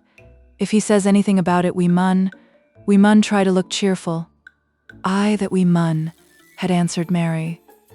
But she had not felt as if she looked cheerful when she gazed at the tree. She wondered and wondered in those few moments if there was any reality in that other thing Dickon had said. He had gone on rubbing his rust-red hair in a puzzled way, but a nice, comforted look had begun to grow in his blue eyes. Mrs. Craven was a very lovely young lady. He had gone rather hesitatingly. "And mother, she thinks maybe she's about Misselthwaite many a time lookin' after Mester Colin, same as all mothers do when they're took out o' the world. They have to come back, thee sees. Happen she's been in the garden, and happen it was her set us to work, and told us to bring him here." Mary had thought he meant something about magic. She was a great believer in magic. Secretly, she quite believed that Dickon worked magic, of course good magic, on everything near him, and that was why people liked him so much, and wild creatures knew he was their friend. She wondered indeed if it were not possible that his gift had brought the robin just at the right moment when Colin asked that dangerous question. She felt that his magic was working all the afternoon and making Colin look like an entirely different boy. It did not seem possible that he could be the crazy creature who had screamed and beaten and bitten his pillow. Even his ivory whiteness seemed to change. The faint glow of color which had shone on his face and neck and hands when he first got inside the garden really never quite died away. He looked as if he were made of flesh instead of ivory or wax. They saw the robin carry food to his mate 2 or 3 times, and it was so suggestive of afternoon tea that Colin felt they must have some. "Go and make one of the men servants bring some in a basket to the rhododendron walk," he said. "And then you and Dickon can bring it here." It was an agreeable idea, easily carried out, and when the white cloth was spread upon the grass, with hot tea and buttered toast and crumpets, a delightfully hungry meal was eaten, and several birds on domestic errands paused to inquire what was going on and were led into investigating crumbs with great activity. Nut and Shell whisked up trees with pieces of cake, and Soot took the entire half of a buttered crumpet into a corner and pecked at and examined and turned it over and made hoarse remarks about it until he decided to swallow it all joyfully in one gulp. The afternoon was dragging toward its mellow hour. The sun was deepening the gold of its lances. The bees were going home and the birds were flying past less often. Dickon and Mary were sitting on the grass. The tea basket was repacked, ready to be taken back to the house, and Colin was lying against his cushions with his heavy locks pushed back from his forehead and his face looking quite a natural color. "I don't want this afternoon to go," he said, "but I shall come back tomorrow, and the day after, and the day after, and the day after." "You'll get plenty of fresh air, won't you?" said Mary. "I'm going to get nothing else," he answered. "I've seen the spring now, and I'm going to see the summer. I'm going to see everything grow here. I'm going to grow here myself." "That thou will," said Dickon. "Us'll have thee walkin' about here and diggin' same as other folk afore long." Colin flushed tremendously. "Walk," he said. "Dig, shall I?" Dickon's glance at him was delicately cautious. Neither he nor Mary had ever asked if anything was the matter with his legs. "For sure thou will," he said stoutly. "Thatha's got legs o' thine own, same as other folks."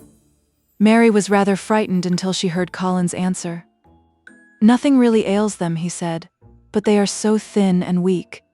They shake so that I'm afraid to try to stand on them." Both Mary and Dickon drew a relieved breath. "When thou stops bein' afraid, thou'lt stand on 'em?" Dickon said with renewed cheer. "And thou'lt stop bein' afraid in a bit?" "I shall," said Colin, and he lay still as if he were wondering about things. They were really very quiet for a little while. The sun was dropping lower.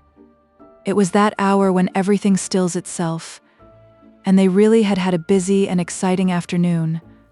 Colin looked as if he were resting luxuriously. Even the creatures had ceased moving about and had drawn together and were resting near them. Soot had perched on a low branch and drawn up one leg and dropped the gray film drowsily over his eyes.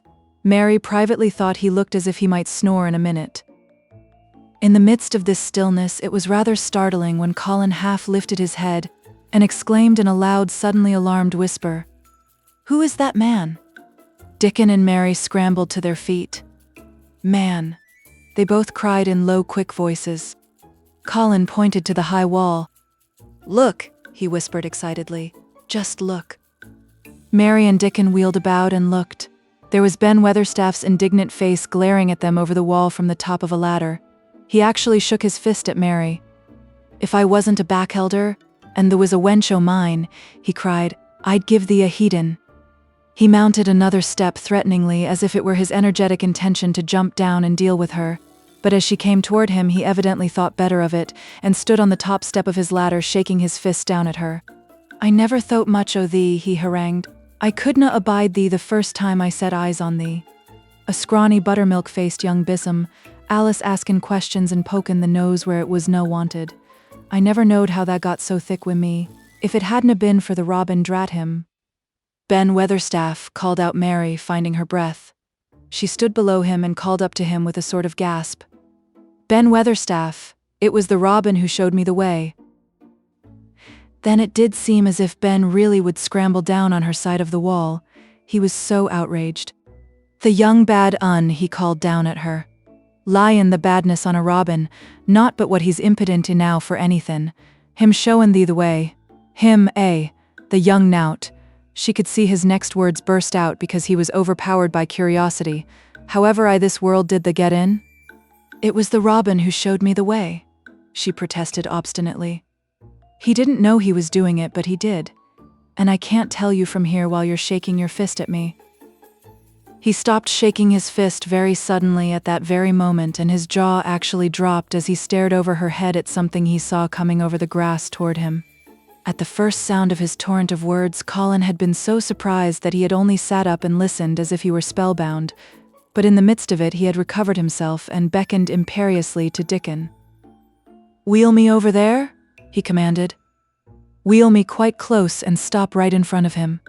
And this, if you please, this is what Ben Weatherstaff beheld and which made his jaw drop. A wheeled chair with luxurious cushions and robes which came toward him looking rather like some sort of state coach, because a young Rajah leaned back in it with royal command in his great black-rimmed eyes and a thin white hand extended haughtily toward him. And it stopped right under Ben Weatherstaff's nose. It was really no wonder his mouth dropped open. "Do you know who I am?" demanded the Rajah. How Ben Weatherstaff stared. His red old eyes fixed themselves on what was before him as if he were seeing a ghost. He gazed and gulped a lump down his throat and did not say a word. "Do you know who I am?" demanded Colin still more imperiously. "Answer." Ben Weatherstaff put his gnarled hand up and passed it over his eyes and over his forehead, and then he did answer in a queer, shaky voice. "Who thou art," he said. "Aye, that I do. We the mother's eyes starin' at me out o' the face. Lord knows how tha come here, but thou'rt the poor cripple." Colin forgot that he had ever had a back. His face flushed scarlet and he sat bolt upright. "I'm not a cripple," he cried out furiously. "I'm not." "He's not," cried Mary, almost shouting up the wall in her fierce indignation. "He's not got a lump as big as a pin. I looked and there was none there, not one." Ben Weatherstaff passed his hand over his forehead again and gazed as if he could never gaze enough. His hand shook and his mouth shook and his voice shook. He was an ignorant old man and a tactless old man, and he could only remember the things he had heard. Tha hasn't got a crooked back?" he said hoarsely. "No!" shouted Colin.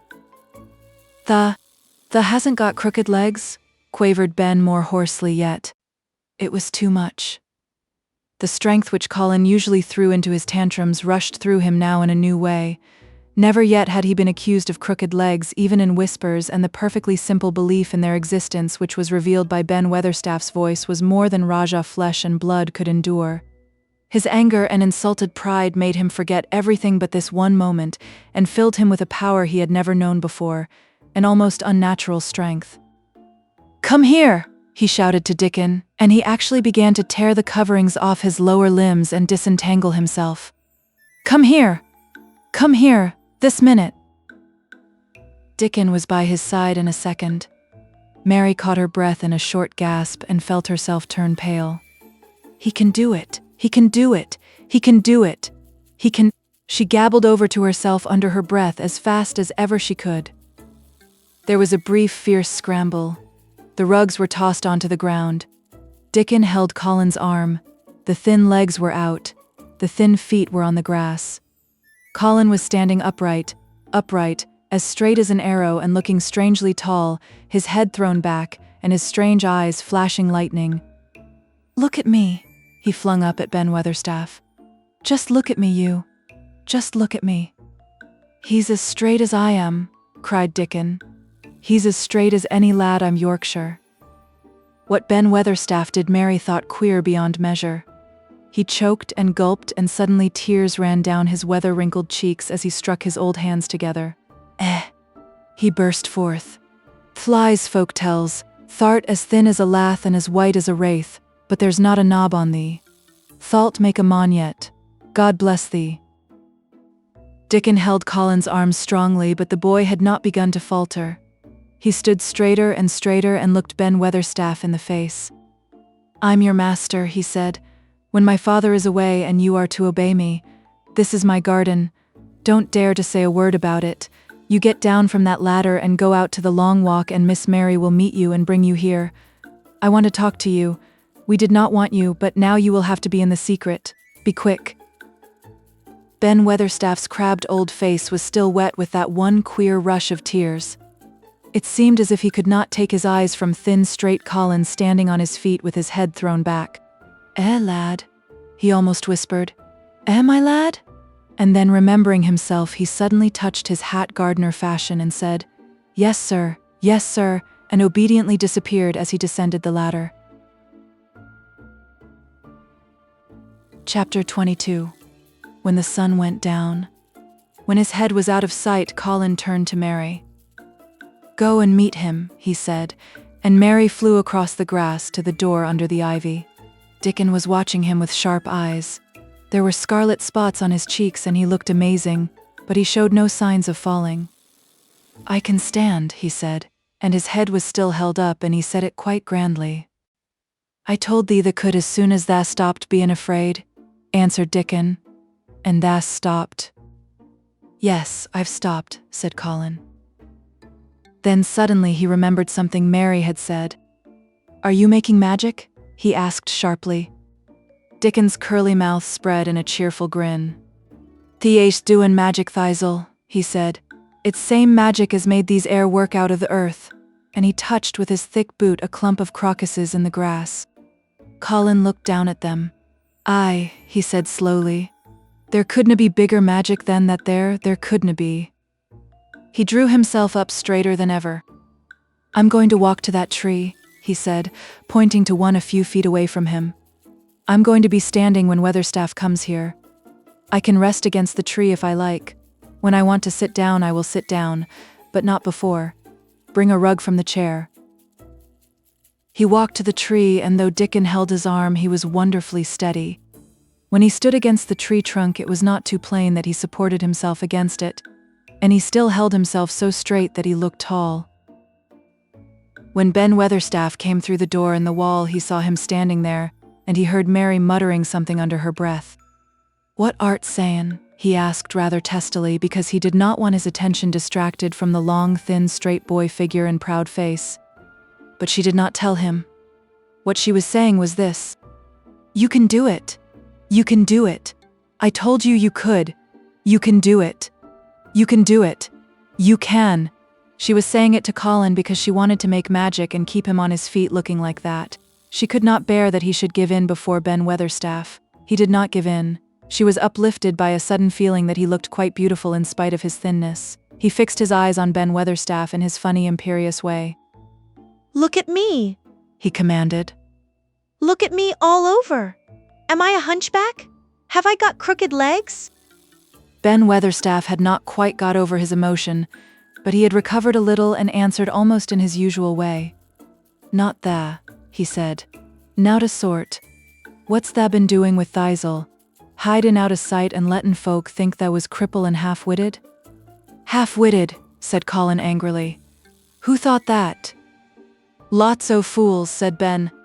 "The world's full o' jackasses brayin' and they never bray nowt but lies. What did tha shut Thisel up for?"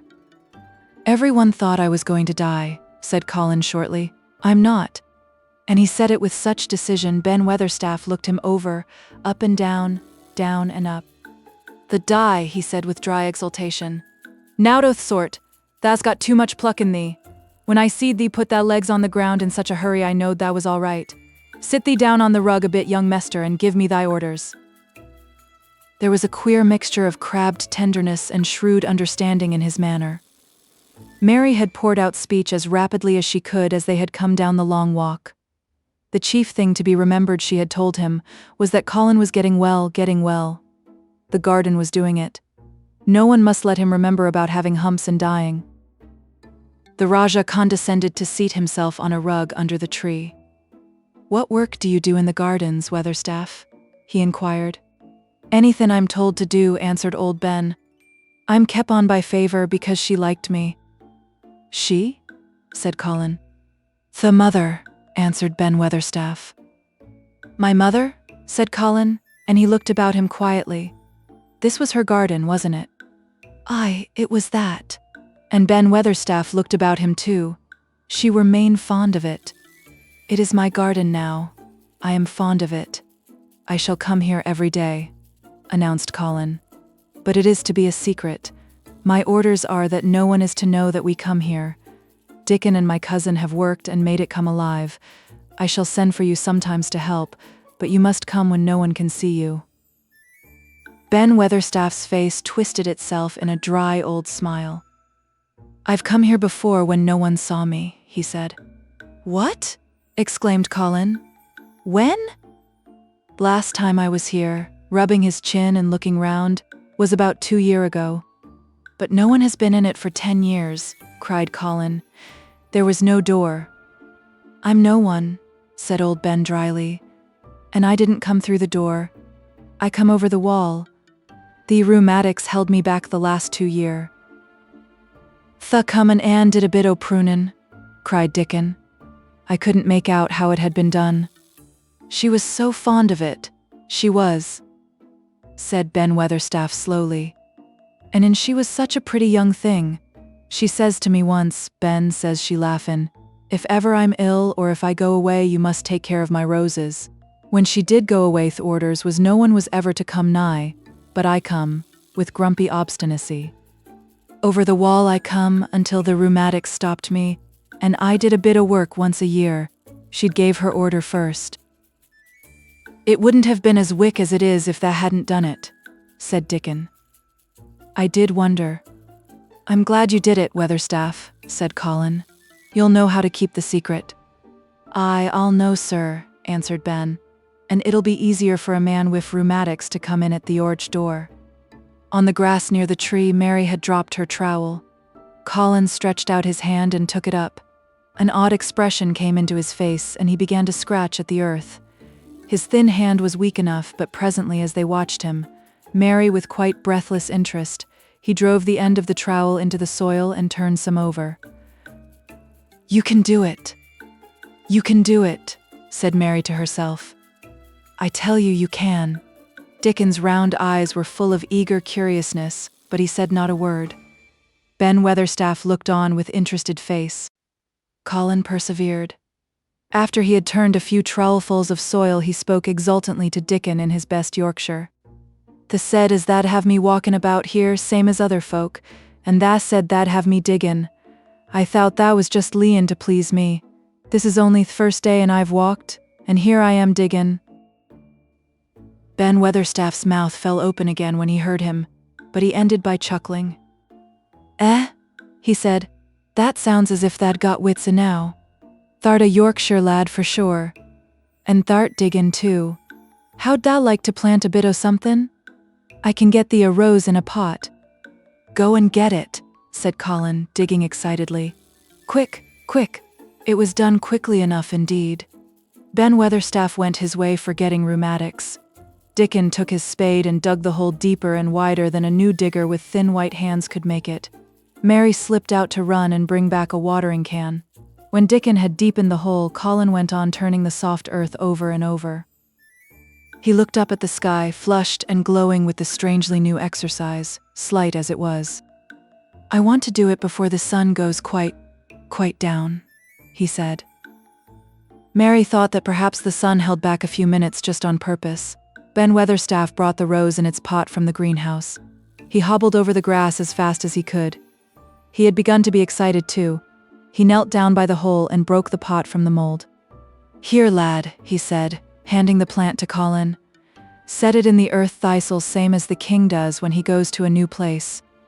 The thin white hands shook a little, and Colin's flush grew deeper as he set the rose in the mold and held it while old Ben made firm the earth.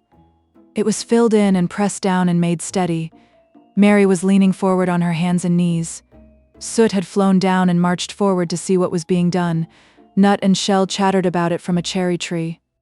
"It's planted," said Colin at last, "and the sun is only slipping over the edge. Help me up, Dickon. I want to be standing when it goes. That's part of the magic." And Dickon helped him. And the magic, or whatever it was, so gave him strength that when the sun did slip over the edge and end the strange lovely afternoon for them there, he actually stood on his 2 feet, laughing. Chapter 23. Magic. Dr. Craven had been waiting some time at the house when they returned to it. He had indeed begun to wonder if it might not be wise to send someone out to explore the garden paths. When Colin was brought back to his room, the poor man looked him over seriously. "You should not have stayed so long," he said. "You must not overexert yourself." "I am not tired at all," said Colin. "It has made me well. Tomorrow I am going out in the morning as well as in the afternoon." "I am not sure that I can allow it," answered Dr. Craven. "I am afraid it would not be wise." "It would not be wise to try to stop me," said Colin quite seriously. "I am going." Even Mary had found out that one of Colin's chief peculiarities was that he did not know in the least what a rude little brute he was with his way of ordering people about. He had lived on a sort of desert island all his life, and as he had been the king of it, he had made his own manners and had had no one to compare himself with. Mary had indeed been rather like him herself, and since she had been at Misselthwaite had gradually discovered that her own manners had not been of the kind which is usual or popular. Having made this discovery, she naturally thought it of enough interest to communicate to Colin. So she sat and looked at him curiously for a few minutes after Dr. Craven had gone. She wanted to make him ask her why she was doing it, and of course she did. "What are you looking at me for?" he said. "I'm thinking that I am rather sorry for Dr. Craven." "So am I," said Colin calmly, but not without an air of some satisfaction. "He won't get Misselthwaite at all now I'm not going to die." "I'm sorry for him because of that, of course," said Mary. "But I was thinking just then that it must have been very horrid to have had to be polite for 10 years to a boy who was always rude. I would never have done it." "Am I rude?" Colin inquired undisturbedly. "If you had been his own boy and he had been a slapping sort of man," said Mary, "he would have slapped you." "But he daren't," said Colin. "No, he daren't," answered Mistress Mary, thinking the thing out quite without prejudice. "Nobody ever dared to do anything you didn't like because you were going to die and things like that. You were such a poor thing." "But," announced Colin stubbornly, "I am not going to be a poor thing. I won't let people think I'm one. I stood on my feet this afternoon." "It is always having your own way that has made you so queer," Mary went on, thinking aloud. Colin turned his head, frowning. "Am I queer?" he demanded. "Yes," answered Mary, "very. But you needn't be cross," she added impartially, "because so am I queer, and so is Ben Weatherstaff. But I am not as queer as I was before I began to like people and before I found the garden." "I don't want to be queer," said Colin. "I am not going to be," and he frowned again with determination. He was a very proud boy. He lay thinking for a while, and then Mary saw his beautiful smile begin and gradually change his whole face. "I shall stop being queer," he said, "if I go every day to the garden. There is magic in there. Good magic, you know, Mary. I'm sure there is." "So am I," said Mary. "Even if it isn't real magic," Colin said, "we can pretend it is. Something is there. Something." "It's magic," said Mary, "but not black. It's as white as snow." They always called it magic, and indeed it seemed like it in the months that followed. The wonderful months, the radiant months, the amazing ones. Oh, the things which happened in that garden. If you have never had a garden, you cannot understand, and if you have had a garden, you will know that it would take a whole book to describe all that came to pass there. At first it seemed that green things would never cease pushing their way through the earth, in the grass, in the beds, even in the crevices of the walls. Then the green things began to show buds, and the buds began to unfurl and show color, every shade of blue, every shade of purple, every tint and hue of crimson. In its happy days, flowers had been tucked away into every inch and hole and corner. Ben Weatherstaff had seen it done, and had himself scraped out mortar from between the bricks of the wall and made pockets of earth for lovely clinging things to grow on. Iris and white lilies rose out of the grass in sheaves, and the green alcoves filled themselves with amazing armies of the blue and white flower lances of tall delphiniums or columbines or campanulas. She was main fond o' them, she was, Ben Weatherstaff said. She liked them things as was Alice pointin' up to the blue sky, she used to tell. Not as she was one of them as looked down on the earth, not her. She just loved it, but she said as the blue sky Alice looked so joyful. The seeds Dickon and Mary had planted grew as if fairies had tended them. Satiny poppies of all tints danced in the breeze by the score, gaily defying flowers which had lived in the garden for years and which it might be confessed seemed rather to wonder how such new people had got there. And the roses, rising out of the grass, tangled round the sundial, wreathing the tree trunks and hanging from their branches, Climbing up the walls and spreading over them with long garlands falling in cascades, they came alive day by day, hour by hour. Fair fresh leaves and buds, tiny at first but swelling and working magic until they burst and uncurled into cups of scent, delicately spilling themselves over their brims and filling the garden air. Colin saw it all, watching each change as it took place. Every morning he was brought out, and every hour of each day when it didn't rain he spent in the garden. Even gray days pleased him. He would lie on the grass watching things growing, he said. If you watched long enough, he declared, you could see buds unsheath themselves. Also, you could make the acquaintance of strange busy insect things running about on various unknown but evidently serious errands, sometimes carrying tiny scraps of straw or feather or food, or climbing blades of grass as if they were trees from whose tops one could look out to explore the country. A mole throwing up its mound at the end of its burrow and making its way out at last with the long-nailed paws which looked so like elfish hands, had absorbed him one whole morning. Ants' ways, beetles' ways, bees' ways, frogs' ways, birds' ways, plants' ways, gave him a new world to explore, and when Dickon revealed them all and added foxes' ways, otters' ways, ferrets' ways, squirrels' ways, and trouts and water rats and badgers' ways, there was no end to the things to talk about and think over. And this was not the half of the magic.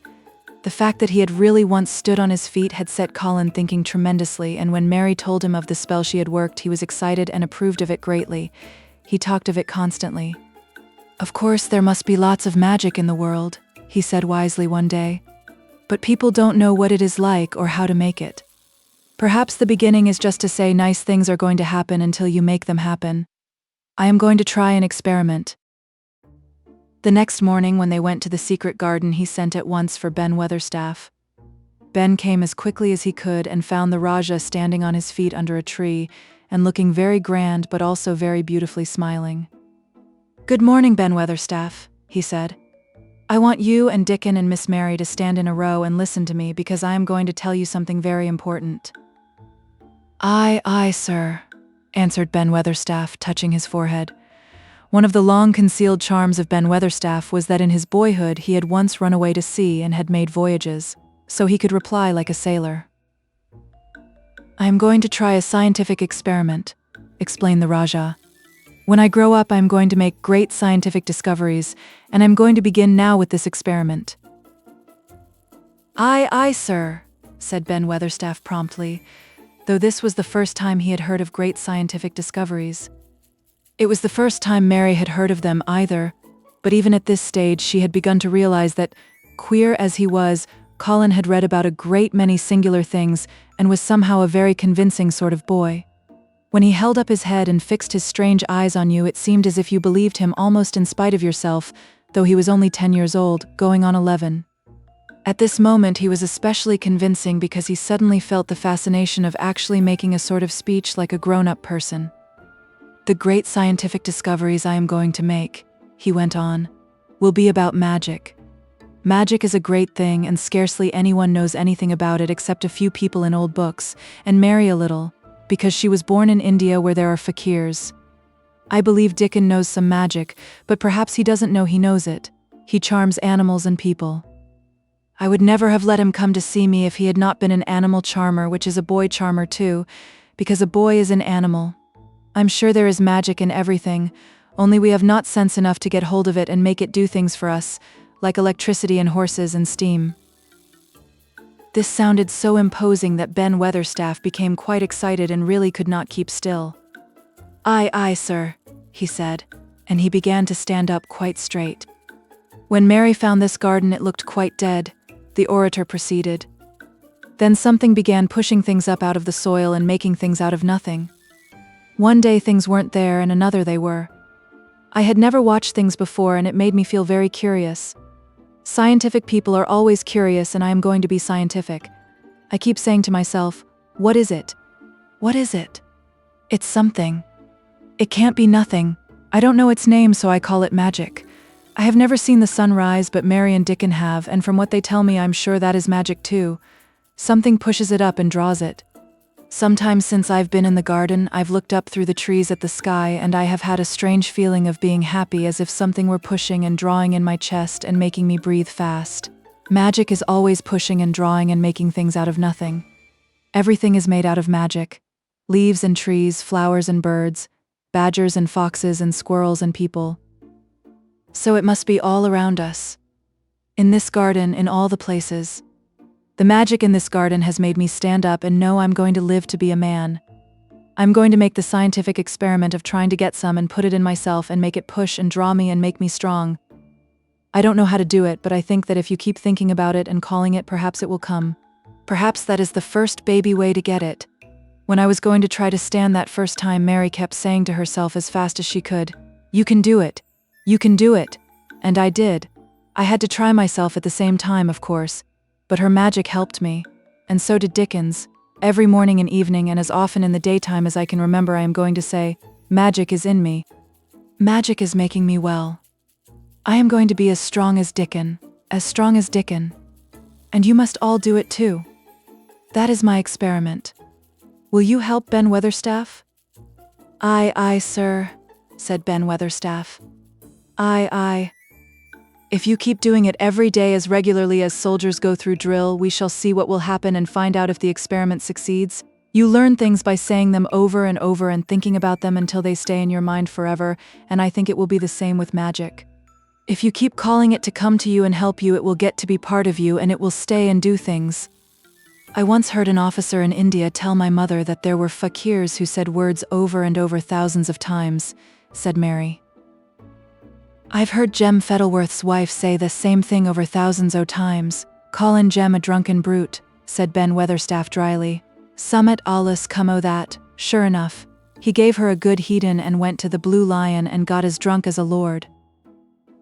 Colin drew his brows together and thought a few minutes. Then he cheered up. Well, he said, you see, something did come of it. She used the wrong magic until she made him beat her. If she'd used the right magic and had said something nice, perhaps he wouldn't have got as drunk as a lord, and perhaps he might have bought her a new bonnet. Ben Weatherstaff chuckled, and there was shrewd admiration in his little old eyes. Thou'rt a clever lad as well as a straight-legged one, Mester Colin, he said. Next time I see Bess Fettleworth, I'll give her a bit of a hint o' what magic will do for her. She'd be rare and pleased if the Sinatif experiment worked, and so Jem. Dickon had stood listening to the lecture, his round eyes shining with curious delight.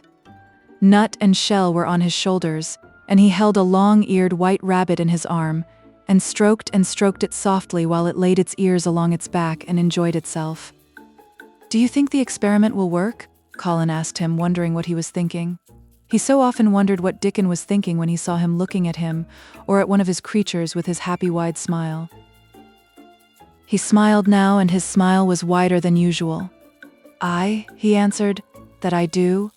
It'll work same as the ace seeds do when the ace sun shines on 'em. It'll work for sure. Shall us begin it now?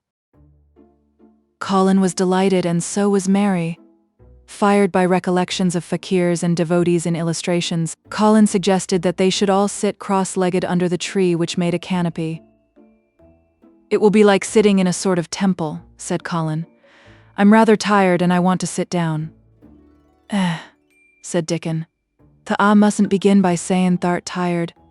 That might spoil the magic. Colin turned and looked at him, into his innocent round eyes. That's true, he said slowly. I must only think of the magic. It all seemed most majestic and mysterious when they sat down in their circle.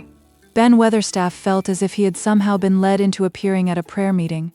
Ordinarily he was very fixed in being what he called agin prayer meetins, but this being the Rajah's affair, he did not resent it, and was indeed inclined to be gratified at being called upon to assist. Mistress Mary felt solemnly enraptured. Dickon held his rabbit in his arm, and perhaps he made some charmer's signal no one heard, for when he sat down, cross-legged like the rest, the crow, the fox, the squirrels and the lambs slowly drew near and made part of the circle, settling each into a place of rest, as if of their own desire. The creatures have come, said Colin gravely. They want to help us. Colin really looked quite beautiful, Mary thought. He held his head high as if he felt like a sort of priest, and his strange eyes had a wonderful look in them. The light shone on him through the tree canopy. Now we will begin, he said. Shall we sway backward and forward, Mary? As if we were dervishes? I canna do no sway and backard and forard, said Ben Weatherstaff. I've got the rheumatics. The magic will take them away, said Colin in a high priest tone. But we won't sway until it has done it. We will only chant. I canna do no chantin', said Ben Weatherstaff a trifle testily. They turned me out o' the church choir their only time I ever tried it. No one smiled. They were all too much in earnest. Colin's face was not even crossed by a shadow. He was thinking only of the magic. Then I will chant, he said. And he began, looking like a strange boy spirit. The sun is shining. The sun is shining. That is the magic. The flowers are growing. The roots are stirring. That is the magic. Being alive is the magic. Being strong is the magic. The magic is in me. The magic is in me. It is in me. It is in me. It's in every one of us. It's in Ben Weatherstaff's back. Magic. Magic. Come and help. He said it a great many times. Not 1,000 times, but quite a goodly number. Mary listened entranced. She felt as if it were at once queer and beautiful, and she wanted him to go on and on. Ben Weatherstaff began to feel soothed into a sort of dream which was quite agreeable. The humming of the bees in the blossoms mingled with the chanting voice and drowsily melted into a doze. Dickon sat cross-legged with his rabbit asleep on his arm and a hand resting on the lamb's back. Soot had pushed away a squirrel and huddled close to him on his shoulder. The gray film dropped over his eyes. At last Colin stopped. Now I am going to walk round the garden, he announced. Ben Weatherstaff's head had just dropped forward and he lifted it with a jerk. You have been asleep, said Colin. Nowt oath sort, mumbled Ben. The sermon was good enow, but I'm bound to get out a fourth collection. He was not quite awake yet. You're not in church, said Colin. Not me, said Ben, straightening himself. Who said I were? I heard every bit of it. You said the H magic was in my back? The doctor calls it rheumatics. The Rajah waved his hand. That was the wrong magic, he said. You will get better. You have my permission to go to your work. But come back tomorrow. I'd like to see thee walk round the garden, grunted Ben. It was not an unfriendly grunt, but it was a grunt. In fact, being a stubborn old party and not having entire faith in magic, he had made up his mind that if he were sent away, he would climb his ladder and look over the wall so that he might be ready to hobble back if there were any stumbling. The Rajah did not object to his staying, and so the procession was formed. It really did look like a procession. Colin was at its head with Dickon on one side and Mary on the other. Ben Weatherstaff walked behind, and the creatures trailed after them, the lamb and the fox cub keeping close to Dickon, the white rabbit hopping along or stopping to nibble, and Soot following with the solemnity of a person who felt himself in charge. It was a procession which moved slowly but with dignity. Every few yards it stopped to rest.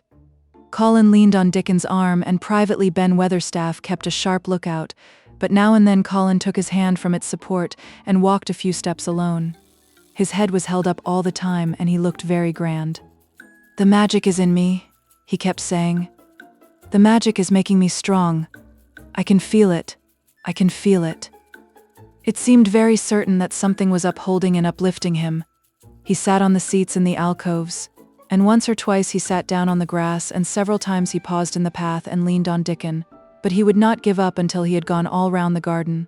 When he returned to the canopy tree, his cheeks were flushed and he looked triumphant. I did it! The magic worked, he cried. That is my first scientific discovery. What will Dr. Craven say? Broke out Mary. He won't say anything, Colin answered, because he will not be told. This is to be the biggest secret of all. No one is to know anything about it until I have grown so strong that I can walk and run like any other boy. I shall come here every day in my chair, and I shall be taken back in it. I won't have people whispering and asking questions, and I won't let my father hear about it until the experiment has quite succeeded. Then sometime when he comes back to Misselthwaite, I shall just walk into his study and say, here I am like any other boy. I am quite well, and I shall live to be a man. It has been done by a scientific experiment. He will think he is in a dream, cried Mary. He won't believe his eyes. Colin flushed triumphantly. He had made himself believe that he was going to get well, which was really more than half the battle, if he had been aware of it. And the thought which stimulated him more than any other was this imagining what his father would look like when he saw that he had a son who was as straight and strong as other fathers' sons. One of his darkest miseries in the unhealthy, morbid past days had been his hatred of being a sickly, weak-backed boy whose father was afraid to look at him. "He'll be obliged to believe them," he said. "One of the things I am going to do after the magic works and before I begin to make scientific discoveries is to be an athlete." "We shall have thee taken to boxing in a week or so," said Ben Weatherstaff. "Thou'lt end we win in the belt and be in champion prize fighter of all England." Colin fixed his eyes on him sternly. "Weatherstaff," he said, "that is disrespectful. You must not take liberties because you are in the secret. However much the magic works, I shall not be a prize fighter. I shall be a scientific discoverer." Axe pardon, sir," answered Ben, touching his forehead in salute. "I ought to have seed it wasn't a jokin' matter." But his eyes twinkled, and secretly he was immensely pleased. He really did not mind being snubbed, since the snubbing meant that the lad was gaining strength and spirit. Chapter 24. Let them laugh. The secret garden was not the only one Dickon worked in. Round the cottage on the moor there was a piece of ground enclosed by a low wall of rough stones. Early in the morning and late in the fading twilight, and on all the days Colin and Mary did not see him, Dickon worked there, planting or tending potatoes and cabbages, turnips and carrots and herbs for his mother. In the company of his creatures he did wonders there, and was never tired of doing them, it seemed. While he dug or weeded, he whistled or sang bits of Yorkshire moor songs, or talked to Soot or Captain or the brothers and sisters he had taught to help him. "We'd never get on as comfortable as we do," Mrs. Sowerby said, "if it wasn't for Dickon's garden. Anything'll grow for him. His taters and cabbages is twice the size of anyone else's, and they've got a flavor with 'em as nobody's has." When she found a moment to spare, she liked to go out and talk to him. After supper there was still a long, clear twilight to work in, and that was her quiet time. She could sit upon the low, rough wall and look on and hear stories of the day. She loved this time. There were not only vegetables in this garden. Dickon had bought penny packages of flower seeds now and then, and sown bright, sweet-scented things among gooseberry bushes and even cabbages, and he grew borders of mignonette, and pinks and pansies, and things whose seeds he could save year after year, or whose roots would bloom each spring and spread in time into fine clumps. The low wall was one of the prettiest things in Yorkshire, because he had tucked moorland foxglove and ferns and rockcress and hedgerow flowers into every crevice, until only here and there glimpses of the stones were to be seen. "All a chap's got to do to make 'em thrive, mother," he would say, "is to be friends with 'em for sure. They're just like three creatures. If they're thirsty, give 'em a drink, and if they're hungry, give 'em a bit o' food. They want to live same as we do. If they died, I should feel as if I'd been a bad lad and somehow treated them heartless." It was in these twilight hours that Mrs. Sowerby heard of all that happened at Misselthwaite Manor. At first she was only told that Master Colin had taken a fancy to going out into the grounds with Miss Mary, and that it was doing him good. But it was not long before it was agreed between the two children that Dickon's mother might come into the secret. Somehow it was not doubted that she was safe for sure. So one beautiful still evening Dickon told the whole story, with all the thrilling details of the buried key and the robin and the grey haze, which had seemed like deadness and the secret Mistress Mary had planned never to reveal. The coming of Dickon and how it had been told to him, the doubt of Master Colin and the final drama of his introduction to the hidden domain, combined with the incident of Ben Weatherstaff's angry face peering over the wall, and Master Colin's sudden indignant strength, made Mrs. Sowerby's nice-looking face quite change color several times. "My word," she said. "It was a good thing that little lass came to the manor. It's been the makin' o' her and the savin' o' him, standin' on his feet, and us all thinkin' he was a poor half-witted lad with not a straight bone in him." She asked a great many questions, and her blue eyes were full of deep thinking. "What do they make of it at that manor? Him being so well and cheerful and never complainin'?" she inquired. "They don't know what to make of it," answered Dickon. "Every day as comes round his face looks different. It's fillin' out and doesn't look so sharp, and its waxy color is goin'. But he has to do his bit o' complainin', with a highly entertained grin." "What for, I mercy's name?" asked Mrs. Sowerby. Dickon chuckled. He does it to keep them from guessing what's happened. If the doctor knew he'd found out he could stand on his feet, he'd likely write and tell Mester Craven. Mester Colin's savin' the secret to tell himself. He's going to practice his magic on his legs every day till his father comes back, and then he's going to march into his room and show him he's as straight as other lads. But him and Miss Mary thinks it's best plan to do a bit o' groanin' and frettin' now and then to throw folk off the scent. Mrs. Sowerby was laughing a low, comfortable laugh long before he had finished his last sentence. She said, that pair's enjoyin' theirselves, I'll warrant. They'll get a good bit o' play actin' out of it, and there's nothin' children likes as much as play actin'. Let's hear what they do, Dickon lad. Dickon stopped weeding and sat up on his heels to tell her. His eyes were twinkling with fun. Mester Colin is carried down to his chair every time he goes out, he explained, and he flies out at John, the footman, for not carryin' him careful enough. He makes himself as helpless lookin' as he can and never lifts his head until we're out of sight of the house, and he grunts and frets a good bit when he's bein' settled into his chair. Him and Miss Mary's both got to enjoyin' it, and when he groans and complains she'll say, "Poor Colin, does it hurt you so much? Are you so weak as that, poor Colin?" But the trouble is that sometimes they can scarce keep from burstin' out laughin'. When we get safe into the garden they laugh till they've no breath left to laugh with. And they have to stuff their faces into Mester Colin's cushions to keep the gardeners from hearin', if any of 'em's about. More they laugh, the better for 'em, said Mrs. Sowerby, still laughing herself. Good healthy child laughin's better than pills any day o' the year. That pair'll plump up for sure. They are plumpin' up, said Dickon.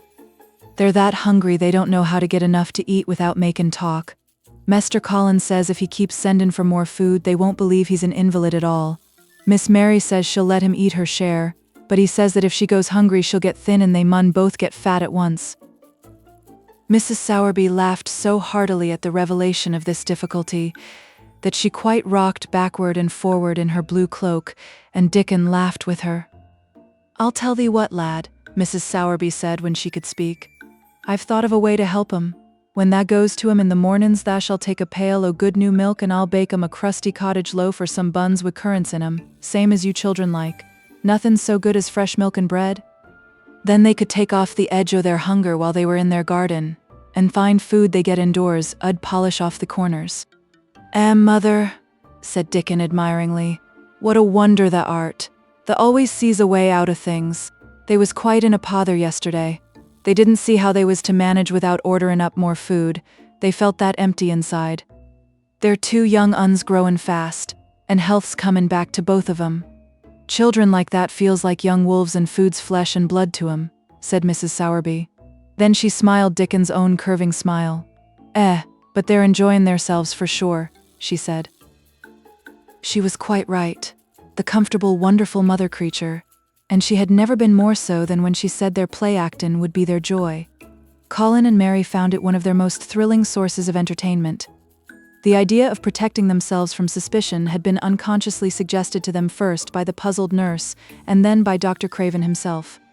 "Your appetite is improving very much, Master Colin," the nurse had said one day. "You used to eat nothing, and so many things disagreed with you." "Nothing disagrees with me now," replied Colin, and then seeing the nurse looking at him curiously, he suddenly remembered that perhaps he ought not to appear too well just yet. "At least things don't so often disagree with me. It's the fresh air." "Perhaps it is," said the nurse, still looking at him with a mystified expression. "But I must talk to Dr. Craven about it." "How she stared at you," said Mary when she went away, as if she thought there must be something to find out. "I won't have her finding out things," said Colin. "No one must begin to find out yet." When Dr. Craven came that morning he seemed puzzled, also. He asked a number of questions to Colin's great annoyance. "You stay out in the garden a great deal," he suggested. "Where do you go?" Colin put on his favorite air of dignified indifference to opinion. "I will not let anyone know where I go," he answered.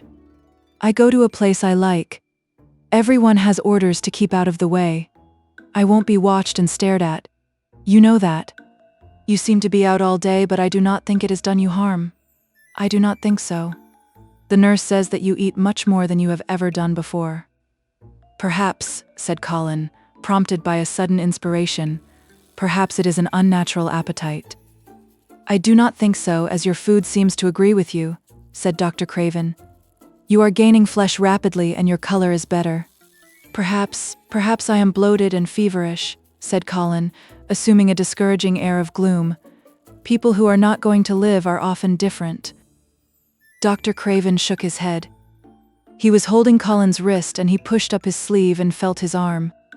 You are not feverish, he said thoughtfully, and such flesh as you have gained is healthy. If we can keep this up, my boy, we need not talk of dying.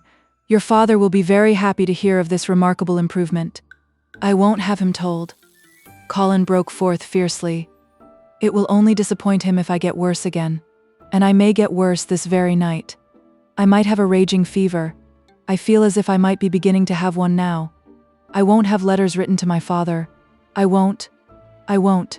You are making me angry, and you know that is bad for me. I feel hot already. I hate being written about and being talked over as much as I hate being stared at. Hush, my boy, Dr. Craven soothed him. Nothing shall be written without your permission. You are too sensitive about things. You must not undo the good which has been done. He said no more about writing to Mr. Craven, and when he saw the nurse, he privately warned her that such a possibility must not be mentioned to the patient. The boy is extraordinarily better, he said. His advance seems almost abnormal. But of course he is doing now of his own free will what we could not make him do before. Still, he excites himself very easily and nothing must be said to irritate him. Mary and Colin were much alarmed and talked together anxiously. From this time dated their plan of play-actin. I may be obliged to have a tantrum, said Colin regretfully. I don't want to have one and I'm not miserable enough now to work myself into a big one. Perhaps I couldn't have one at all. That lump doesn't come in my throat now, and I keep thinking of nice things instead of horrible ones. But if they talk about writing to my father, I shall have to do something. He made up his mind to eat less, but unfortunately it was not possible to carry out this brilliant idea when he wakened each morning with an amazing appetite, and the table near his sofa was set with a breakfast of homemade bread and fresh butter, snow-white eggs, raspberry jam, and clotted cream. Mary always breakfasted with him, and when they found themselves at the table, particularly if there were delicate slices of sizzling ham sending forth tempting odors from under a hot silver cover, they would look into each other's eyes in desperation. I think we shall have to eat it all this morning, Mary. Colin always ended by saying, we can send away some of the lunch and a great deal of the dinner. But they never found they could send away anything, and the highly polished condition of the empty plates returned to the pantry awakened much comment. I do wish, Colin would say also, I do wish the slices of ham were thicker, and one muffin each is not enough for anyone. It's enough for a person who is going to die, answered Mary when first she heard this, but it's not enough for a person who is going to live. I sometimes feel as if I could eat 3 when those nice fresh heather and gorse smells from the moor come pouring in at the open window. The morning that Dickon, after they had been enjoying themselves in the garden for about 2 hours, went behind a big rose bush and brought forth 2 tin pails, and revealed that one was full of rich new milk with cream on the top of it, and that the other held cottage-made currant buns folded in a clean blue and white napkin, buns so carefully tucked in that they were still hot. There was a riot of surprised joyfulness. What a wonderful thing for Mrs. Sowerby to think of. What a kind, clever woman she must be. How good the buns were. And what delicious fresh milk. Magic is in her just as it is in Dickon, said Colin. It makes her think of ways to do things, nice things. She is a magic person. Tell her we are grateful, Dickon. Extremely grateful. He was given to using rather grown-up phrases at times. He enjoyed them. He liked this so much that he improved upon it. Tell her she has been most bounteous and our gratitude is extreme. And then forgetting his grandeur he fell to and stuffed himself with buns and drank milk out of the pail in copious draughts in the manner of any hungry little boy who had been taking unusual exercise and breathing in moorland air, and whose breakfast was more than 2 hours behind him. This was the beginning of many agreeable incidents of the same kind. They actually awoke to the fact that as Mrs. Sowerby had 14 people to provide food for, she might not have enough to satisfy 2 extra appetites every day. So they asked her to let them send some of their shillings to buy things. Dickon made the stimulating discovery that in the wood in the park outside the garden where Mary had first found him piping to the wild creatures, there was a deep little hollow where you could build a sort of tiny oven with stones and roast potatoes and eggs in it. Roasted eggs were a previously unknown luxury, and very hot potatoes with salt and fresh butter in them were fit for a woodland king, besides being deliciously satisfying. You could buy both potatoes and eggs and eat as many as you liked without feeling as if you were taking food out of the mouths of 14 people. Every beautiful morning the magic was worked by the mystic circle under the plum tree, which provided a canopy of thickening green leaves after its brief blossom time was ended. After the ceremony, Colin always took his walking exercise, and throughout the day he exercised his newly found power at intervals. Each day he grew stronger and could walk more steadily and cover more ground. And each day his belief in the magic grew stronger as well it might. He tried one experiment after another as he felt himself gaining strength, and it was Dickon who showed him the best things of all. "Yesterday," he said one morning after an absence, "I went to Thwaite for Mother, and near the Blue Cow Inn I seed Bob Haworth. He's the strongest chap on the moor. He's the champion wrestler, and he can jump higher than any other chap and throw the hammer farther. He's gone all the way to Scotland for the H sports some years. He's knowed me ever since I was a little un-en. He's a friendly sort, and I axed him some questions. They gentry calls him a athlete, and I thought, oh thee, Mester Colin, and I says, how did that make tha muscles stick out that way? Bob, did that do anything extra to make thyself so strong? And he says, well, yes lad, I did. A strong man in a show that came to Thwaite once showed me how to exercise my arms and legs and every muscle in my body. And I says, could a delicate chap make himself stronger with 'em, Bob? And he laughed and says, art the delicate chap? And I says, no. But I knows a young gentleman that's gettin' well of a long illness, and I wish I knowed some o' them tricks to tell him about. I didn't say no names, and he didn't ask none. He's friendly same as I said, and he stood up and showed me good-natured like, and I imitated what he did till I knowed it by heart." Colin had been listening excitedly. "Can you show me?" he cried. "Will you?" "Aye, to be sure," Dickon answered, getting up. "But he says the mun do 'em gentle at first, and be careful not to tire thysel. Rest in between times and don't overdo." "I'll be careful," said Colin. Show me, Dickon. You are the most magic boy in the world." Dickon stood up on the grass and slowly went through a carefully practical but simple series of muscle exercises. Colin watched them with widening eyes. He could do a few while he was sitting down. Presently he did a few gently while he stood upon his already steadied feet. Mary began to do them also. Soot, who was watching the performance, became much disturbed and left his branch and hopped about restlessly because he could not do them too. From that time the exercises were part of the day's duties as much as the magic was. It became possible for both Colin and Mary to do more of them each time they tried, and such appetites were the results that but for the basket Dickon put down behind the bush each morning when he arrived, they would have been lost. But the little oven in the hollow and Mrs. Sowerby's bounties were so satisfying that Mrs. Medlock and the nurse and Dr. Craven became mystified again. You can trifle with your breakfast and seem to disdain your dinner if you are full to the brim with roasted eggs and potatoes and richly frothed new milk and oat cakes and buns and heather honey and clotted cream. "They are eating next to nothing," said the nurse. "They'll die of starvation if they can't be persuaded to take some nourishment. And yet see how they look." "Look!" exclaimed Mrs. Medlock indignantly. I'm moithered to death with them. They're a pair of young Satans, bursting their jackets one day and the next turning up their noses at the best meals cook can tempt them with. Not a mouthful of that lovely young fowl and bread sauce did they set a fork into yesterday, and the poor woman fair invented a pudding for them, and back it's sent. She almost cried.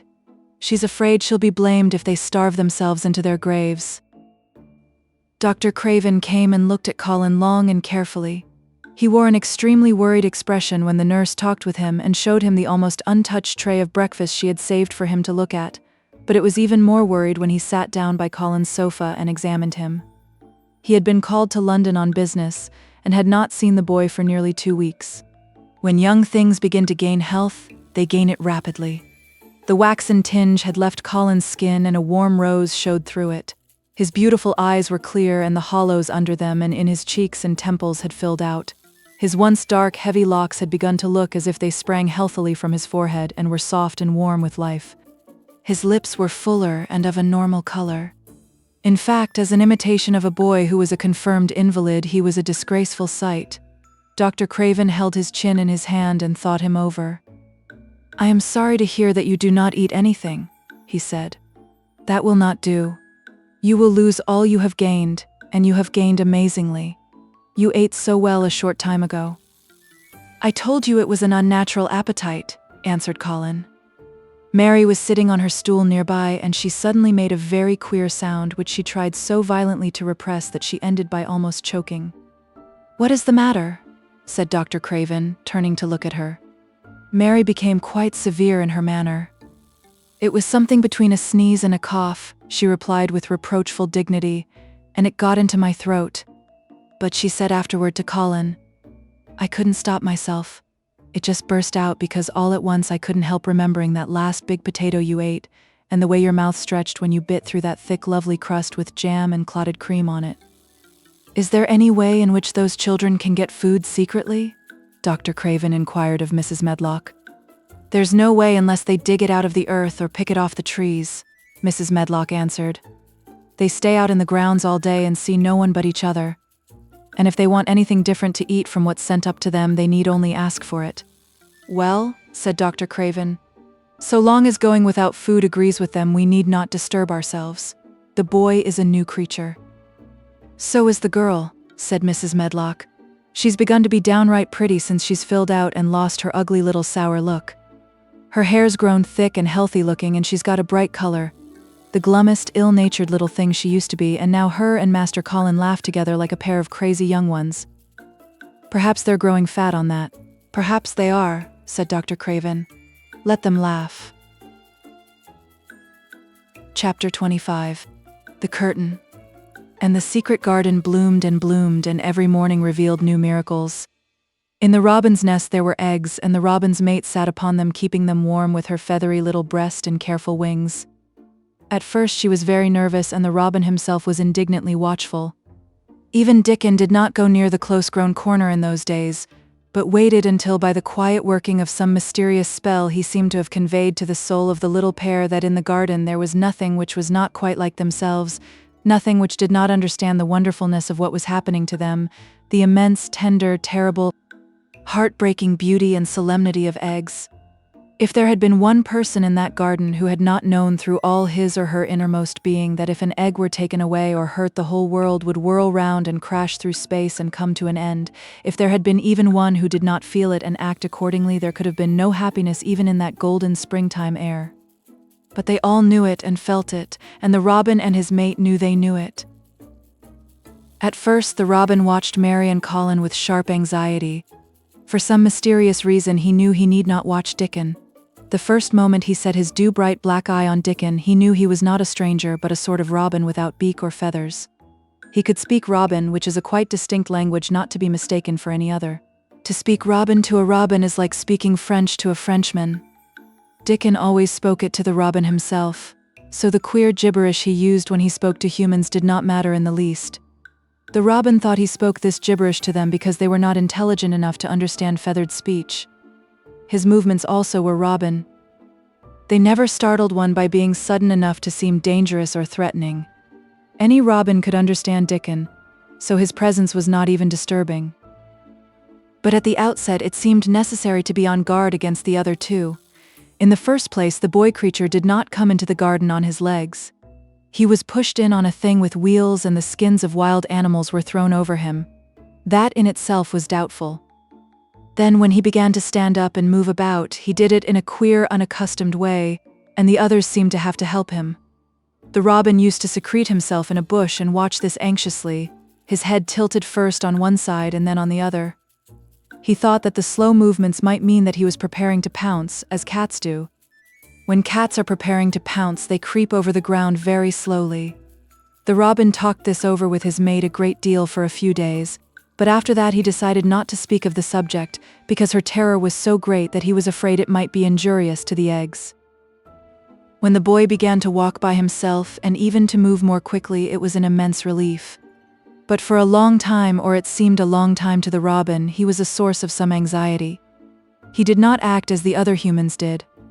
He seemed very fond of walking, but he had a way of sitting or lying down for a while and then getting up in a disconcerting manner to begin again. One day the robin remembered that when he himself had been made to learn to fly by his parents, he had done much the same sort of thing. He had taken short flights of a few yards and then had been obliged to rest, so it occurred to him that this boy was learning to fly, or rather to walk. He mentioned this to his mate, and when he told her that the eggs would probably conduct themselves in the same way after they were fledged, she was quite comforted and even became eagerly interested and derived great pleasure from watching the boy over the edge of her nest, though she always thought that the eggs would be much cleverer and learn more quickly. But then she said indulgently that humans were always more clumsy and slow than eggs, and most of them never seemed really to learn to fly at all. You never met them in the air or on treetops. After a while the boy began to move about as the others did, but all three of the children at times did unusual things. They would stand under the trees and move their arms and legs and heads about in a way which was neither walking nor running nor sitting down. They went through these movements at intervals every day, and the robin was never able to explain to his mate what they were doing or trying to do. He could only say that he was sure that the eggs would never flap about in such a manner, but as the boy who could speak robin so fluently was doing the thing with them, birds could be quite sure that the actions were not of a dangerous nature. Of course, neither the robin nor his mate had ever heard of the champion wrestler, Bob Haworth, and his exercises for making the muscles stand out like lumps. Robins are not like human beings. Their muscles are always exercised from the first, and so they develop themselves in a natural manner. If you have to fly about to find every meal you eat, your muscles do not become atrophied. Atrophied means wasted away through want of use. When the boy was walking and running about and digging and weeding like the others, the nest in the corner was brooded over by a great peace and content. Fears for the eggs became things of the past, knowing that your eggs were as safe as if they were locked in a bank vault, and the fact that you could watch so many curious things going on made setting a most entertaining occupation. On wet days, the egg's mother sometimes felt even a little dull because the children did not come into the garden. But even on wet days, it could not be said that Mary and Colin were dull. One morning when the rain streamed down unceasingly and Colin was beginning to feel a little restive, as he was obliged to remain on his sofa because it was not safe to get up and walk about, Mary had an inspiration. "Now that I am a real boy," Colin had said, "my legs and arms and all my body are so full of magic that I can't keep them still. They want to be doing things all the time. Do you know that when I waken in the morning, Mary, when it's quite early and the birds are just shouting outside and everything seems just shouting for joy, even the trees and things we can't really hear, I feel as if I must jump out of bed and shout myself. And if I did it, just think what would happen." Mary giggled inordinately. "The nurse would come running and Mrs. Medlock would come running and they would be sure you had gone crazy and they'd send for the doctor," she said. Colin giggled himself. He could see how they would all look, how horrified by his outbreak, and how amazed to see him standing upright. "I wish my father would come home," he said. "I want to tell him myself. I'm always thinking about it, but we couldn't go on like this much longer. I can't stand lying still and pretending, and besides I look too different. I wish it wasn't raining today." It was then Mistress Mary had her inspiration. "Colin," she began mysteriously, "do you know how many rooms there are in this house?" "About 1,000, I suppose," he answered. "There's about 100 no one ever goes into," said Mary. "And one rainy day I went and looked into ever so many of them. No one ever knew, though Mrs. Medlock nearly found me out. I lost my way when I was coming back and I stopped at the end of your corridor. That was the second time I heard you crying." Colin started up on his sofa. 100 rooms no one goes into," he said. "It sounds almost like a secret garden. Suppose we go and look at them. You could wheel me in my chair and nobody would know where we went." "That's what I was thinking," said Mary. "No one would dare to follow us. There are galleries where you could run. We could do our exercises. There is a little Indian room where there is a cabinet full of ivory elephants. There are all sorts of rooms." "Ring the bell," said Colin. When the nurse came in, he gave his orders. "I want my chair," he said. "Miss Mary and I are going to look at the part of the house which is not used.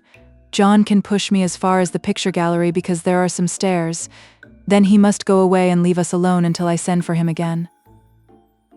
Rainy days lost their terrors that morning. When the footman had wheeled the chair into the picture gallery and left the two together in obedience to orders, Colin and Mary looked at each other delighted. As soon as Mary had made sure that John was really on his way back to his own quarters below stairs, Colin got out of his chair. "I am going to run from one end of the gallery to the other," he said, "and then I am going to jump, and then we will do Bob Haworth's exercises." And they did all these things and many others. They looked at the portraits and found the plain little girl dressed in green brocade and holding the parrot on her finger. "All these," said Colin, "must be my relations. They lived a long time ago. That parrot one, I believe, is one of my great-great-great-great-aunts. She looks rather like you, Mary. Not as you look now, but as you looked when you came here. Now you are a great deal fatter and better looking." "So are you," said Mary, and they both laughed. They went to the Indian room and amused themselves with the ivory elephants. They found the rose-colored brocade boudoir and the hole in the cushion the mouse had left, but the mice had grown up and run away and the hole was empty. They saw more rooms and made more discoveries than Mary had made on her first pilgrimage. They found new corridors and corners and flights of steps and new old pictures they liked and weird old things they did not know the use of. It was a curiously entertaining morning, and the feeling of wandering about in the same house with other people but at the same time feeling as if one were miles away from them was a fascinating thing. "I'm glad we came," Colin said. "I never knew I lived in such a big, queer old place. I like it. We will ramble about every rainy day. We shall always be finding new queer corners and things." That morning they had found, among other things, such good appetites that when they returned to Colin's room it was not possible to send the luncheon away untouched. When the nurse carried the tray downstairs, she slapped it down on the kitchen dresser so that Mrs. Loomis, the cook, could see the highly polished dishes and plates. "Look at that," she said. "This is a house of mystery, and those two children are the greatest mysteries in it." "If they keep that up every day," said the strong young footman John, "there'd be small wonder that he weighs twice as much today as he did a month ago. I should have to give up my place in time, for fear of doing my muscles an injury." That afternoon, Mary noticed that something new had happened in Colin's room. She had noticed it the day before but had said nothing because she thought the change might have been made by chance. She said nothing today, but she sat and looked fixedly at the picture over the mantel. She could look at it because the curtain had been drawn aside. That was the change she noticed. "I know what you want me to tell you," said Colin, after she had stared a few minutes. "I always know when you want me to tell you something. You are wondering why the curtain is drawn back. I'm going to keep it like that." "Why?" asked Mary. "Because it doesn't make me angry anymore to see her laughing. I wakened when it was bright moonlight 2 nights ago, and felt as if the magic was filling the room and making everything so splendid that I couldn't lie still. I got up and looked out of the window. The room was quite light and there was a patch of moonlight on the curtain, and somehow that made me go and pull the cord. She looked right down at me as if she were laughing because she was glad I was standing there. It made me like to look at her. I want to see her laughing like that all the time. I think she must have been a sort of magic person, perhaps." "You are so like her now," said Mary, "that sometimes I think perhaps you are her ghost made into a boy." That idea seemed to impress Colin. He thought it over and then answered her slowly. "If I were her ghost, my father would be fond of me," he said. "Do you want him to be fond of you?" inquired Mary. "I used to hate it because he was not fond of me. If he grew fond of me, I think I should tell him about the magic. It might make him more cheerful." Chapter 26. Its mother. Their belief in the magic was an abiding thing. After the morning's incantations, Colin sometimes gave them magic lectures. "I like to do it," he explained, "because when I grow up and make great scientific discoveries, I shall be obliged to lecture about them, and so this is practice. I can only give short lectures now because I am very young, and besides Ben Weatherstaff would feel as if he was in church and he would go to sleep." "Best thing about lecturin'," said Ben, "is that a chap can get up and say aught he pleases and no other chap can answer him back. I wouldn't be a gen lecturin' a bit mysel sometimes." But when Colin held forth under his tree, old Ben fixed devouring eyes on him and kept them there. He looked him over with critical affection. It was not so much the lecture which interested him as the legs which looked straighter and stronger each day, The boyish head which held itself up so well, the once sharp chin and hollow cheeks which had filled and rounded out, and the eyes which had begun to hold the light he remembered in another pair. Sometimes, when Colin felt Ben's earnest gaze meant that he was much impressed, he wondered what he was reflecting on, and once when he had seemed quite entranced, he questioned him. "What are you thinking about, Ben Weatherstaff?" he asked. "I was thinkin'," answered Ben, "as I'd warrant that's gone up 3 or 4 pound this week. I was lookin' at the calves and the shoulders. I'd like to get thee on a pair o' scales. It's the magic and Mrs. Sowerby's buns and milk and things," said Colin. "You see, the scientific experiment has succeeded." That morning Dickon was too late to hear the lecture. When he came, he was ruddy with running, and his funny face looked more twinkling than usual. As they had a good deal of weeding to do after the rains, they fell to work. They always had plenty to do after a warm, deep sinking rain. The moisture which was good for the flowers was also good for the weeds which thrust up tiny blades of grass and points of leaves which must be pulled up before their roots took too firm hold. Colin was as good at weeding as anyone in these days, and he could lecture while he was doing it. "The magic works best when you work yourself," he said this morning. "You can feel it in your bones and muscles. I'm going to read books about bones and muscles, but I'm going to write a book about magic. I'm making it up now. I keep finding out things." It was not very long after he had said this that he laid down his trowel and stood up on his feet. He had been silent for several minutes, and they had seen that he was thinking out lectures, as he often did.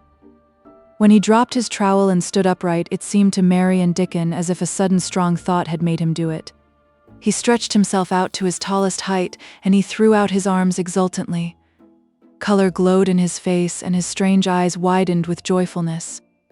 All at once he had realized something to the full. "Mary, Dickon," he cried, "just look at me." They stopped their weeding and looked at him. "Do you remember that first morning you brought me in here?" he demanded. Dickon was looking at him very hard. Being an animal charmer, he could see more things than most people could, and many of them were things he never talked about. He saw some of them now in this boy. "Aye, that we do," he answered. Mary looked hard too, but she said nothing. "Just this minute," said Colin. "All at once I remembered it myself, when I looked at my hand digging with the trowel, and I had to stand up on my feet to see if it was real. And it is real. I'm well, I'm well." "Aye, that art," said Dickon. I'm well, said Colin again, and his face went quite red all over. He had known it before in a way. He had hoped it and felt it and thought about it, but just at that minute something had rushed all through him, a sort of rapturous belief and realization, and it had been so strong that he could not help calling out. "I shall live forever and ever and ever," he cried grandly. "I shall find out thousands and thousands of things. I shall find out about people and creatures and everything that grows like Dickon, and I shall never stop making magic. I'm well. I feel as if I want to shout out something thankful, joyful." Ben Weatherstaff, who had been working near a rose bush, glanced round at him. "TH might sing the doxology," he suggested in his driest grunt. He had no opinion of the doxology, and he did not make the suggestion with any particular reverence. But Colin was of an exploring mind, and he knew nothing about the doxology. "What is that?" he inquired. "Dickon can sing it for thee, I'll warrant," replied Ben Weatherstaff. Dickon answered with his all-perceiving animal charmer's smile. "They sing it, I'm church," he said. "Mother says she believes the skylarks sings it when they gets up I've mornin'." "If she says that, it must be a nice song," Colin answered. "I've never been in a church myself. I was always too ill. Sing it, Dickon. I want to hear it." Dickon was quite simple and unaffected about it. He understood what Colin felt better than Colin did himself. He understood by a sort of instinct so natural that he did not know it was understanding. He pulled off his cap and looked round, still smiling. "Tha must take off the cap," he said to Colin, "and so mun the Ben, and tha mun stand up, tha knows." Colin took off his cap, and the sun shone on and warmed his thick hair as he watched Dickon intently. Ben Weatherstaff scrambled up from his knees and bared his head too, with a sort of puzzled, half-resentful look on his old face, as if he didn't know exactly why he was doing this remarkable thing. Dickon stood out among the trees and rose bushes and began to sing in quite a simple matter-of-fact way, and in a nice strong boy voice. Praise God from whom all blessings flow. Praise him all creatures here below. Praise him above ye heavenly host. Praise Father, Son, and Holy Ghost. Amen. When he had finished, Ben Weatherstaff was standing quite still with his jaws set obstinately but with a disturbed look in his eyes fixed on Colin. Colin's face was thoughtful and appreciative. It is a very nice song, he said. I like it. Perhaps it means just what I mean when I want to shout out that I'm thankful to the magic. He stopped and thought in a puzzled way. Perhaps they are both the same thing. How can we know the exact names of everything? Sing it again, Dickon. Let us try, Mary. I want to sing it too. It's my song. How does it begin? Praise God from whom all blessings flow. And they sang it again. And Mary and Colin lifted their voices as musically as they could, and Dickon swelled quite loud and beautiful, and at the second line Ben Weatherstaff raspingly cleared his throat, and at the third he joined in with such vigor that it seemed almost savage, and when the amen came to an end, Mary observed that the very same thing had happened to him which had happened when he found out that Colin was not a cripple. His chin was twitching and he was staring and winking and his leathery old cheeks were wet. I never seed no sense in the doxology afore, he said hoarsely. But I may change my mind I'm time. I should say that gone up £5 this week, Mester Colin, 5 on 'em. Colin was looking across the garden at something attracting his attention, and his expression had become a startled one. Who is coming in here? He said quickly. Who is it? The door in the ivied wall had been pushed gently open and a woman had entered. She had come in with the last line of their song and she had stood still listening and looking at them.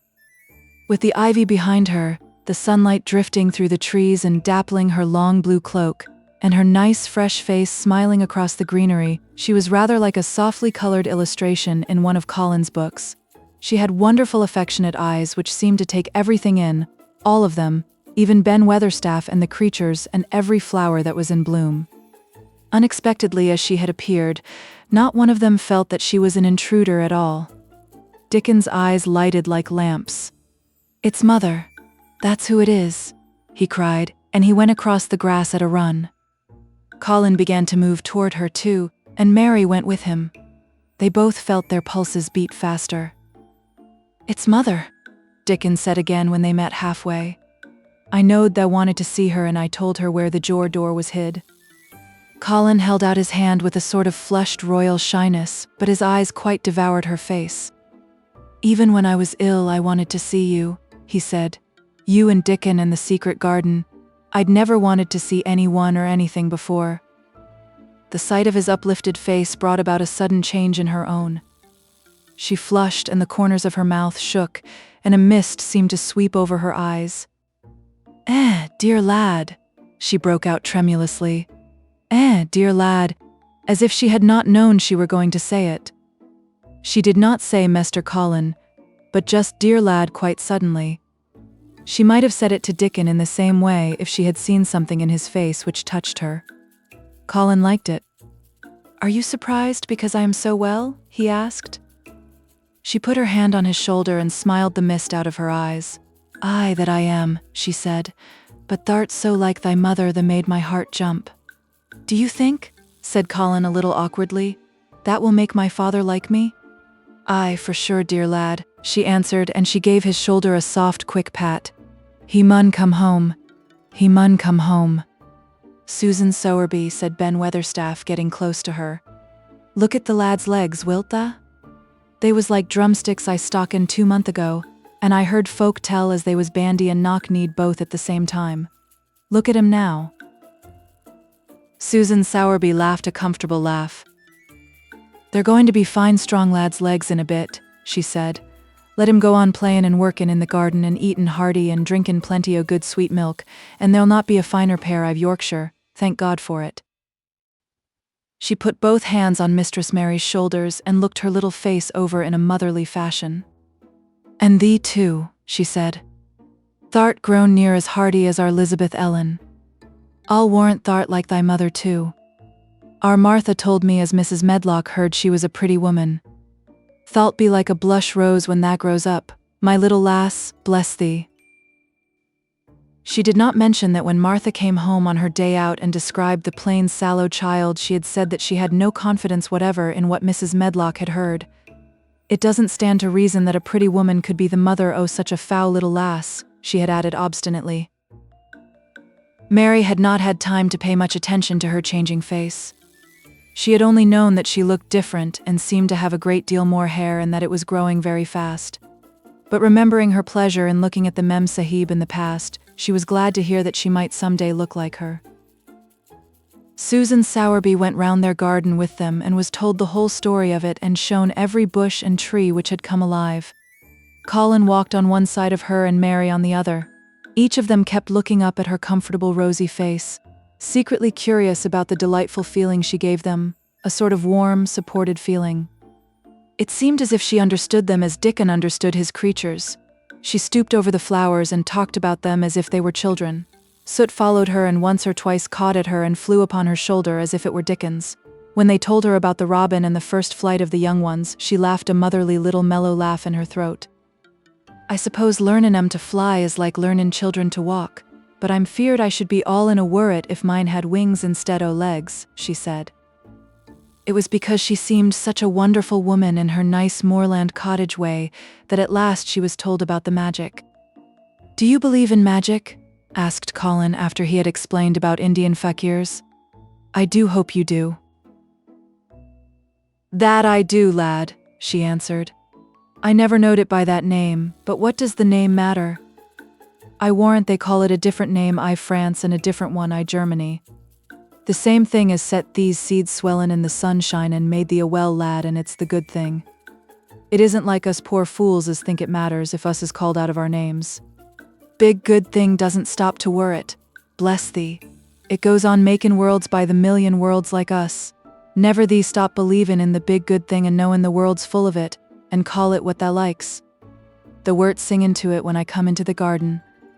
I felt so joyful, said Colin, opening his beautiful strange eyes at her.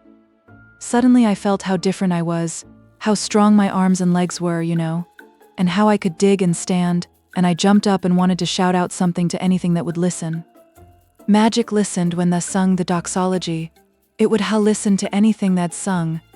It was thee o joy that mattered. Lad, what's names to the joy maker? And she gave his shoulders a quick soft pat again. She had packed a basket which held a regular feast this morning, and when the hungry hour came and Dickon brought it out from its hiding place, she sat down with them under their tree and watched them devour their food, laughing and quite gloating over their appetites. She was full of fun and made them laugh at all sorts of odd things. She told them stories in broad Yorkshire and taught them new words. She laughed as if she could not help it when they told her of the increasing difficulty there was in pretending that Colin was still a fretful invalid.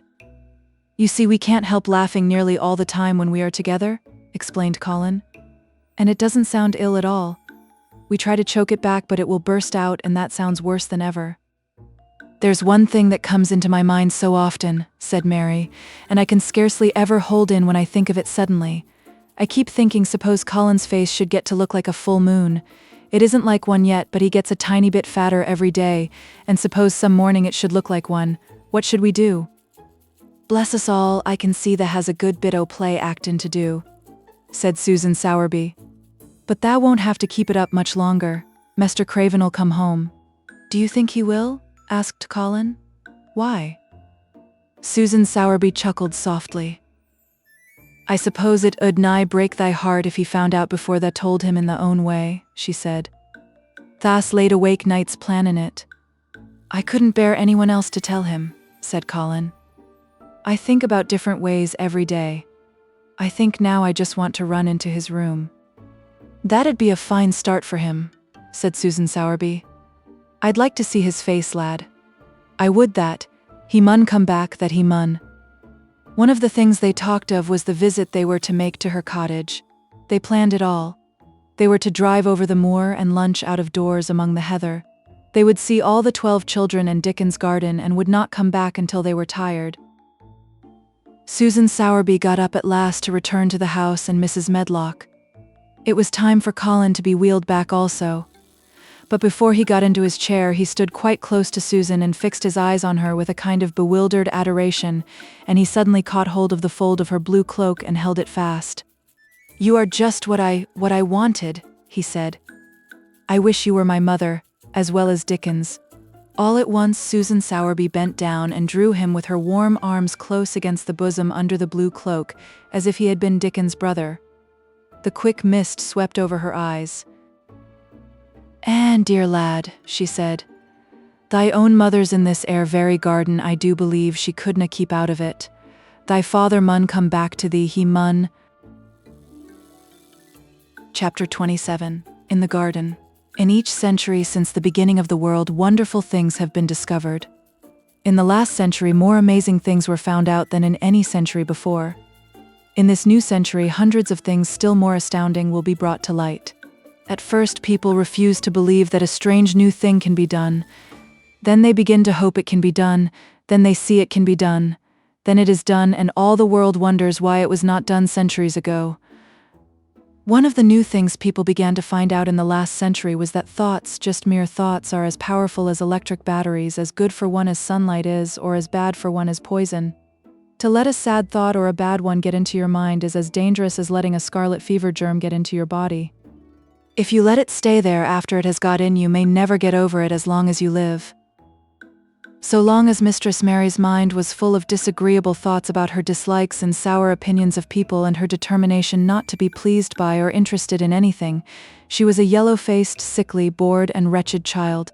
Circumstances, however, were very kind to her, though she was not at all aware of it. They began to push her about for her own good. When her mind gradually filled itself with robins, and moorland cottages crowded with children, with queer crabbed old gardeners and common little Yorkshire housemaids, with springtime and with secret gardens coming alive day by day, and also with a moor boy and his creatures, there was no room left for the disagreeable thoughts which affected her liver and her digestion, and made her yellow and tired. So long as Colin shut himself up in his room and thought only of his fears and weakness and his detestation of people who looked at him and reflected hourly on humps and early death, he was a hysterical, half-crazy little hypochondriac who knew nothing of the sunshine and the spring, and also did not know that he could get well and could stand upon his feet if he tried to do it. When new beautiful thoughts began to push out the old hideous ones, life began to come back to him. His blood ran healthily through his veins, and strength poured into him like a flood. His scientific experiment was quite practical and simple, and there was nothing weird about it at all. Much more surprising things can happen to anyone who, when a disagreeable or discouraged thought comes into his mind, just has the sense to remember in time and push it out by putting in an agreeable, determinedly courageous one. Two things cannot be in one place. Where you tend a rose, my lad, a thistle cannot grow. While the secret garden was coming alive and two children were coming alive with it, there was a man wandering about certain faraway beautiful places in the Norwegian fjords and the valleys and mountains of Switzerland, and he was a man who for 10 years had kept his mind filled with dark and heartbroken thinking. He had not been courageous. He had never tried to put any other thoughts in the place of the dark ones. He had wandered by blue lakes and thought them. He had lain on mountainsides with sheets of deep blue gentians blooming all about him and flower breaths filling all the air, and he had thought them. A terrible sorrow had fallen upon him when he had been happy, and he had let his soul fill itself with blackness and had refused obstinately to allow any rift of light to pierce through. He had forgotten and deserted his home and his duties. When he traveled about, darkness so brooded over him that the sight of him was a wrong done to other people because it was as if he poisoned the air about him with gloom. Most strangers thought he must be either half mad or a man with some hidden crime on his soul. He was a tall man with a drawn face and crooked shoulders, and the name he always entered on hotel registers was Archibald Craven, Misselthwaite Manor, Yorkshire, England. He had travelled far and wide since the day he saw Mistress Mary in his study, and told her she might have her bit of earth. He had been in the most beautiful places in Europe, though he had remained nowhere more than a few days. He had chosen the quietest and remotest spots. He had been on the tops of mountains whose heads were in the clouds, and had looked down on other mountains when the sun rose and touched them with such light as made it seem as if the world were just being born. But the light had never seemed to touch himself until one day when he realized that for the first time in 10 years a strange thing had happened. He was in a wonderful valley in the Austrian Tyrol, and he had been walking alone through such beauty as might have lifted any man's soul out of shadow. He had walked a long way and it had not lifted his. But at last he had felt tired and had thrown himself down to rest on a carpet of moss by a stream. It was a clear little stream which ran quite merrily along on its narrow way through the luscious damp greenness. Sometimes it made a sound rather like very low laughter as it bubbled over in round stones. He saw birds come and dip their heads to drink in it and then flick their wings and fly away. It seemed like a thing alive, and yet its tiny voice made the stillness seem deeper. The valley was very, very still.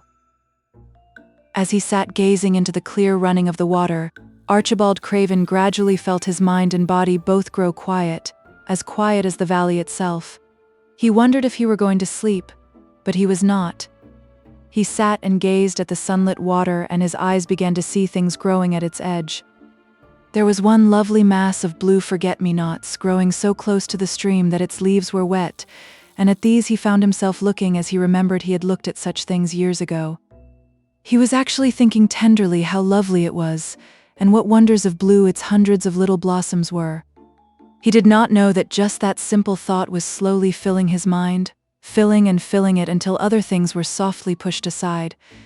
It was as if a sweet, clear spring had begun to rise in a stagnant pool and had risen and risen until at last it swept the dark water away. But of course he did not think of this himself. He only knew that the valley seemed to grow quieter and quieter as he sat and stared at the bright, delicate blueness. He did not know how long he sat there or what was happening to him, but at last he moved as if he were awakening, and he got up slowly and stood on the moss carpet, drawing a long, deep, soft breath and wondering at himself.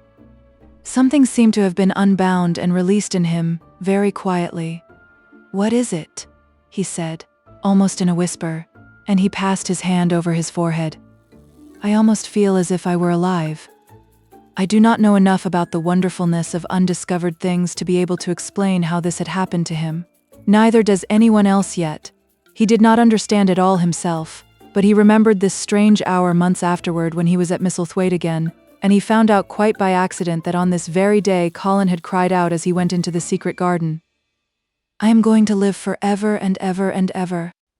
The singular calmness remained with him the rest of the evening, and he slept a new reposeful sleep. But it was not with him very long. He did not know that it could be kept. By the next night he had opened the doors wide to his dark thoughts, and they had come trooping and rushing back. He left the valley and went on his wandering way again. But, strange as it seemed to him, there were minutes, sometimes half hours, when, without his knowing why, the black burden seemed to lift itself again, and he knew he was a living man and not a dead one. Slowly, slowly, for no reason that he knew of, he was coming alive with the garden. As the golden summer changed into the deeper golden autumn, he went to the Lake of Como. There he found the loveliness of a dream. He spent his days upon the crystal blueness of the lake, or he walked back into the soft, thick verdure of the hills and tramped until he was tired so that he might sleep. But by this time he had begun to sleep better, he knew, and his dreams had ceased to be a terror to him. "Perhaps," he thought, "my body is growing stronger." It was growing stronger, but because of the rare peaceful hours when his thoughts were changed, his soul was slowly growing stronger too. He began to think of Misselthwaite and wonder if he should not go home. Now and then he wondered vaguely about his boy and asked himself what he should feel when he went and stood by the carved four-posted bed again and looked down at the sharply chiseled ivory-white face while it slept, and the black lashes rimmed so startlingly the close-shut eyes. He shrank from it. One marvel of a day, he had walked so far that when he returned the moon was high and full, and all the world was purple shadow and silver. The stillness of lake and shore and wood was so wonderful that he did not go into the villa he lived in. He walked down to a little bowered terrace at the water's edge and sat upon a seat and breathed in all the heavenly scents of the night. He felt the strange calmness stealing over him, and it grew deeper and deeper until he fell asleep. He did not know when he fell asleep and when he began to dream. His dream was so real that he did not feel as if he were dreaming. He remembered afterward how intensely wide awake and alert he had thought he was. He thought that as he sat and breathed in the scent of the late roses and listened to the lapping of the water at his feet, he heard a voice calling, It was sweet and clear and happy and far away. It seemed very far, but he heard it as distinctly as if it had been at his very side. "Archie, Archie, Archie," it said, and then again, sweeter and clearer than before, "Archie, Archie." He thought he sprang to his feet, not even startled. It was such a real voice, and it seemed so natural that he should hear it. "Lilius, Lilius," he answered. "Lilius, where are you?" "In the garden." It came back like a sound from a golden flute. In the garden. And then the dream ended. But he did not awaken. He slept soundly and sweetly all through the lovely night. When he did awake at last, it was brilliant morning, and a servant was standing staring at him. He was an Italian servant and was accustomed, as all the servants of the villa were, to accepting without question any strange thing his foreign master might do.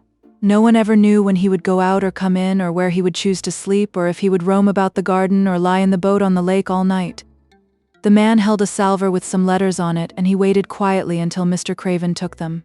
When he had gone away, Mr. Craven sat a few moments holding them in his hand and looking at the lake. His strange calm was still upon him, and something more. A lightness, as if the cruel thing which had been done had not happened as he thought, as if something had changed. He was remembering the dream, the real dream. "In the garden," he said, wondering at himself. "In the garden, but the door is locked and the key is buried deep." When he glanced at the letters a few minutes later, he saw that the one lying at the top of the rest was an English letter and came from Yorkshire. It was directed in a plain woman's hand, but it was not a hand he knew. He opened it, scarcely thinking of the writer, but the first words attracted his attention at once. "Dear Sir, I am Susan Sowerby that made bold to speak to you once on the moor. It was about Miss Mary I spoke. I will make bold to speak again. Please, sir, I would come home if I was you. I think you would be glad to come, and if you will excuse me, sir, I think your lady would ask you to come if she was here. Your obedient servant, Susan Sowerby." Mr. Craven read the letter twice before he put it back in its envelope. He kept thinking about the dream. "I will go back to Misselthwaite," he said. "Yes, I'll go at once." And he went through the garden to the villa and ordered Pitcher to prepare for his return to England. In a few days he was in Yorkshire again, and on his long railroad journey he found himself thinking of his boy as he had never thought in all the 10 years past. During those years he had only wished to forget him. Now, though he did not intend to think about him, memories of him constantly drifted into his mind. He remembered the black days when he had raved like a madman because the child was alive and the mother was dead. He had refused to see it, and when he had gone to look at it at last, it had been such a weak, wretched thing that everyone had been sure it would die in a few days. But to the surprise of those who took care of it, the days passed and it lived, and then everyone believed it would be a deformed and crippled creature. He had not meant to be a bad father, but he had not felt like a father at all. He had supplied doctors and nurses and luxuries, but he had shrunk from the mere thought of the boy and had buried himself in his own misery. The first time after a year's absence he returned to Misselthwaite, and the small, miserable-looking thing languidly and indifferently lifted to his face, the great grey eyes with black lashes round them, so like and yet so horribly unlike the happy eyes he had adored. He could not bear the sight of them and turned away pale as death. After that he scarcely ever saw him except when he was asleep, and all he knew of him was that he was a confirmed invalid, with a vicious, hysterical, half-insane temper. He could only be kept from furies dangerous to himself by being given his own way in every detail. All this was not an uplifting thing to recall, but as the train whirled him through mountain passes and golden plains, the man who was coming alive began to think in a new way, and he thought long and steadily and deeply. "Perhaps I have been all wrong for 10 years, he said to himself. 10 years is a long time. It may be too late to do anything, quite too late. What have I been thinking of? Of course, this was the wrong magic to begin by saying too late.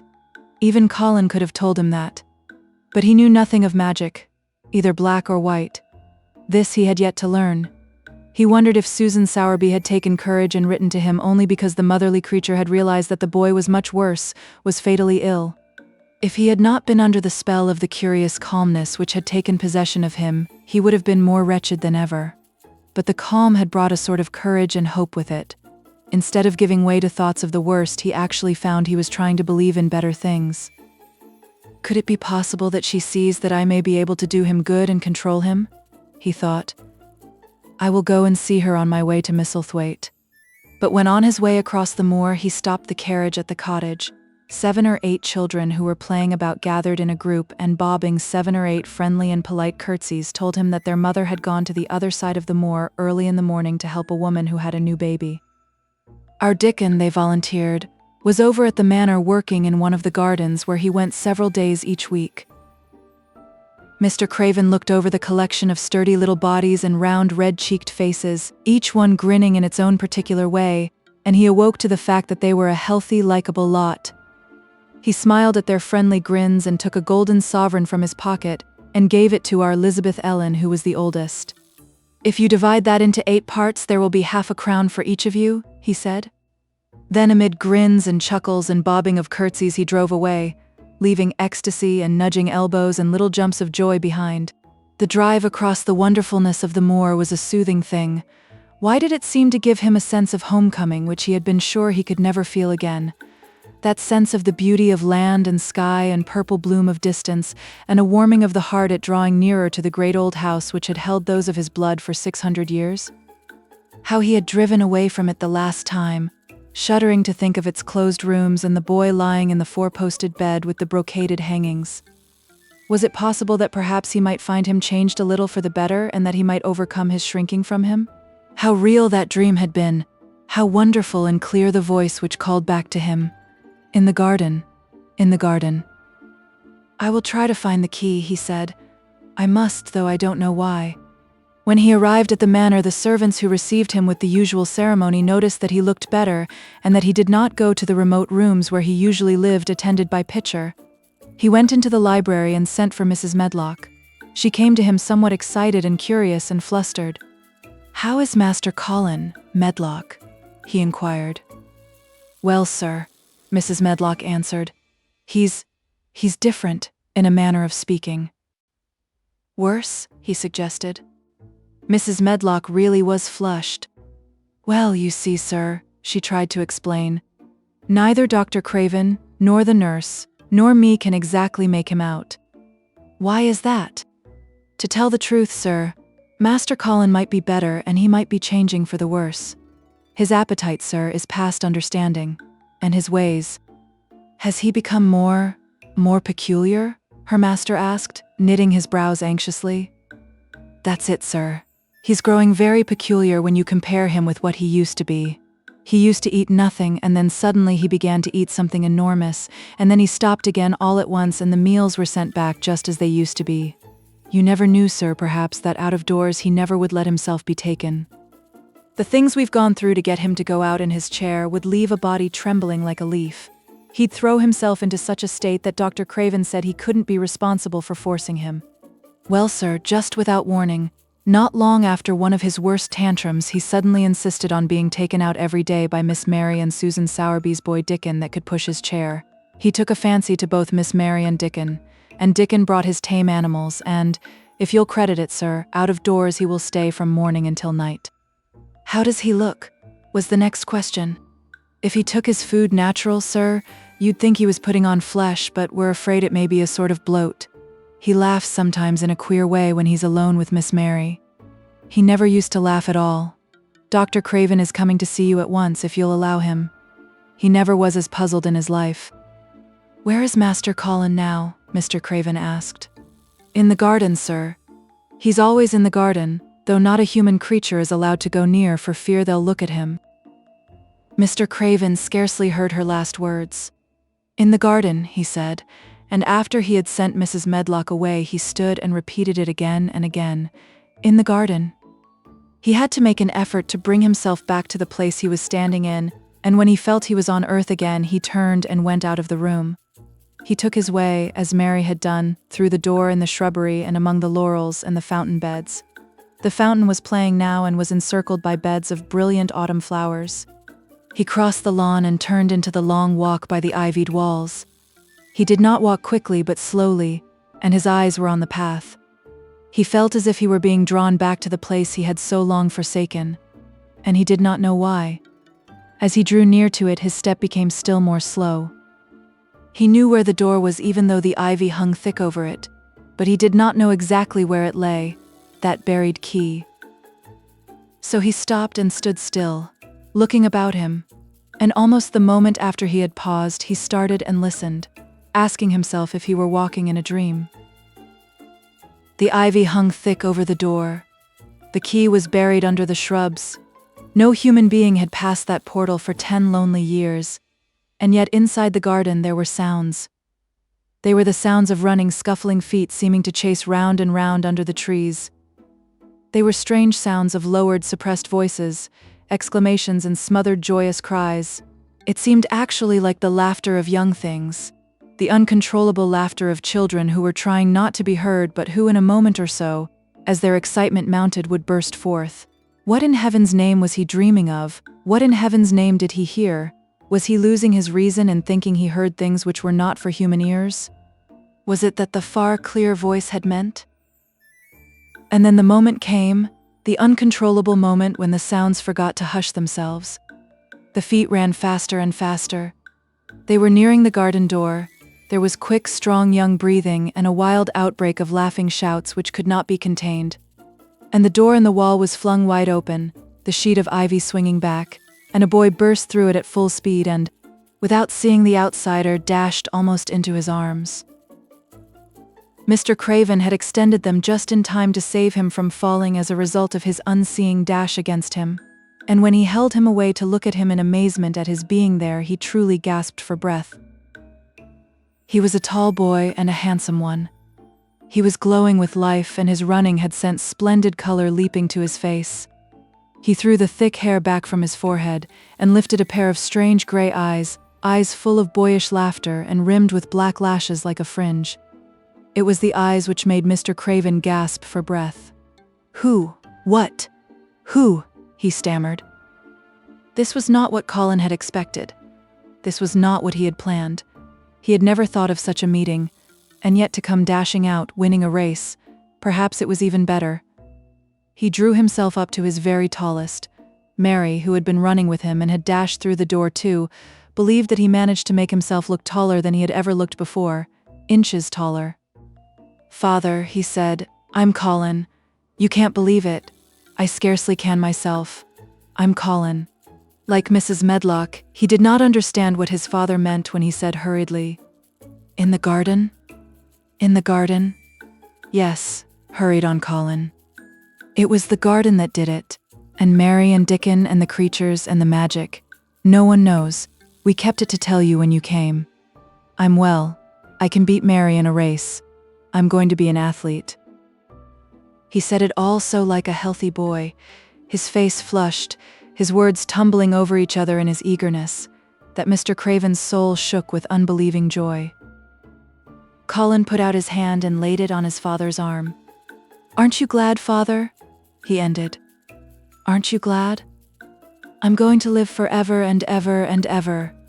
Mr. Craven put his hands on both the boy's shoulders and held him still. He knew he dared not even try to speak for a moment.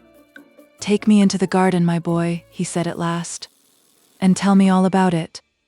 And so they led him in. The place was a wilderness of autumn gold and purple and violet blue and flaming scarlet, and on every side were sheaves of late lilies standing together, lilies which were white and ruby. He remembered well when the first of them had been planted that just at this season of the year their late glories should reveal themselves. Late roses climbed and hung and clustered, and the sunshine deepening the hue of the yellowing trees made one feel that one stood in an embowered temple of gold. The newcomer stood silent, just as the children had done when they came into its grayness. He looked round and round. "I thought it would be dead," he said. "Mary thought so at first," said Colin. "But it came alive." Then they sat down under their tree, all but Colin, who wanted to stand while he told the story. It was the strangest thing he had ever heard, Archibald Craven thought, as it was poured forth in headlong boy fashion. Mystery and magic and wild creatures, the weird midnight meeting, the coming of the spring, the passion of insulted pride which had dragged the young Rajah to his feet to defy old Ben Weatherstaff to his face. The odd companionship, the play acting, the great secret so carefully kept. The listener laughed until tears came into his eyes, and sometimes tears came into his eyes when he was not laughing. The athlete, the lecturer, the scientific discoverer was a laughable, lovable, healthy young human thing. Now, he said at the end of the story, it need not be a secret anymore. I dare say it will frighten them nearly into fits when they see me, but I am never going to get into the chair again. I shall walk back with you, Father, to the house. Ben Weatherstaff's duties rarely took him away from the gardens, but on this occasion he made an excuse to carry some vegetables to the kitchen, and being invited into the servants' hall by Mrs. Medlock to drink a glass of beer, he was on the spot, as he had hoped to be when the most dramatic event Misselthwaite Manor had seen during the present generation actually took place. One of the windows looking upon the courtyard gave also a glimpse of the lawn. Mrs. Medlock, knowing Ben had come from the gardens, hoped that he might have caught sight of his master, and even by chance of his meeting with Master Colin. "Did you see either of them, Weatherstaff?" she asked. Ben took his beer mug from his mouth and wiped his lips with the back of his hand. "Aye, that I did," he answered with a shrewdly significant air. "Both of them?" suggested Mrs. Medlock. "Both of 'em," returned Ben Weatherstaff. "Thank ye kindly, ma'am. I could sup up another mug of it." "Together?" said Mrs. Medlock, hastily overfilling his beer mug in her excitement. "Together, ma'am," and Ben gulped down half of his new mug at one gulp. "Where was Master Colin? How did he look? What did they say to each other?" "I didna hear that," said Ben, "along o' only bein' on step-ladder lookin' over the wall. But I'll tell thee this, there's been things goin' on outside as you house people knows nowt about, and what they'll find out soon." And it was not 2 minutes before he swallowed the last of his beer and waved his mug solemnly toward the window which took in through the shrubbery a piece of the lawn.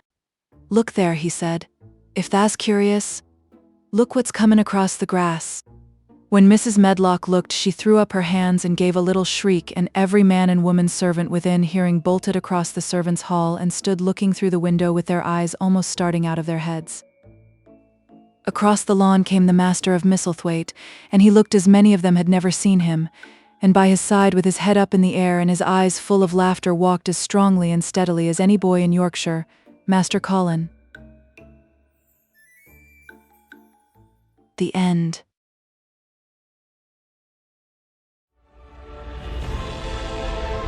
A whole galaxy to go.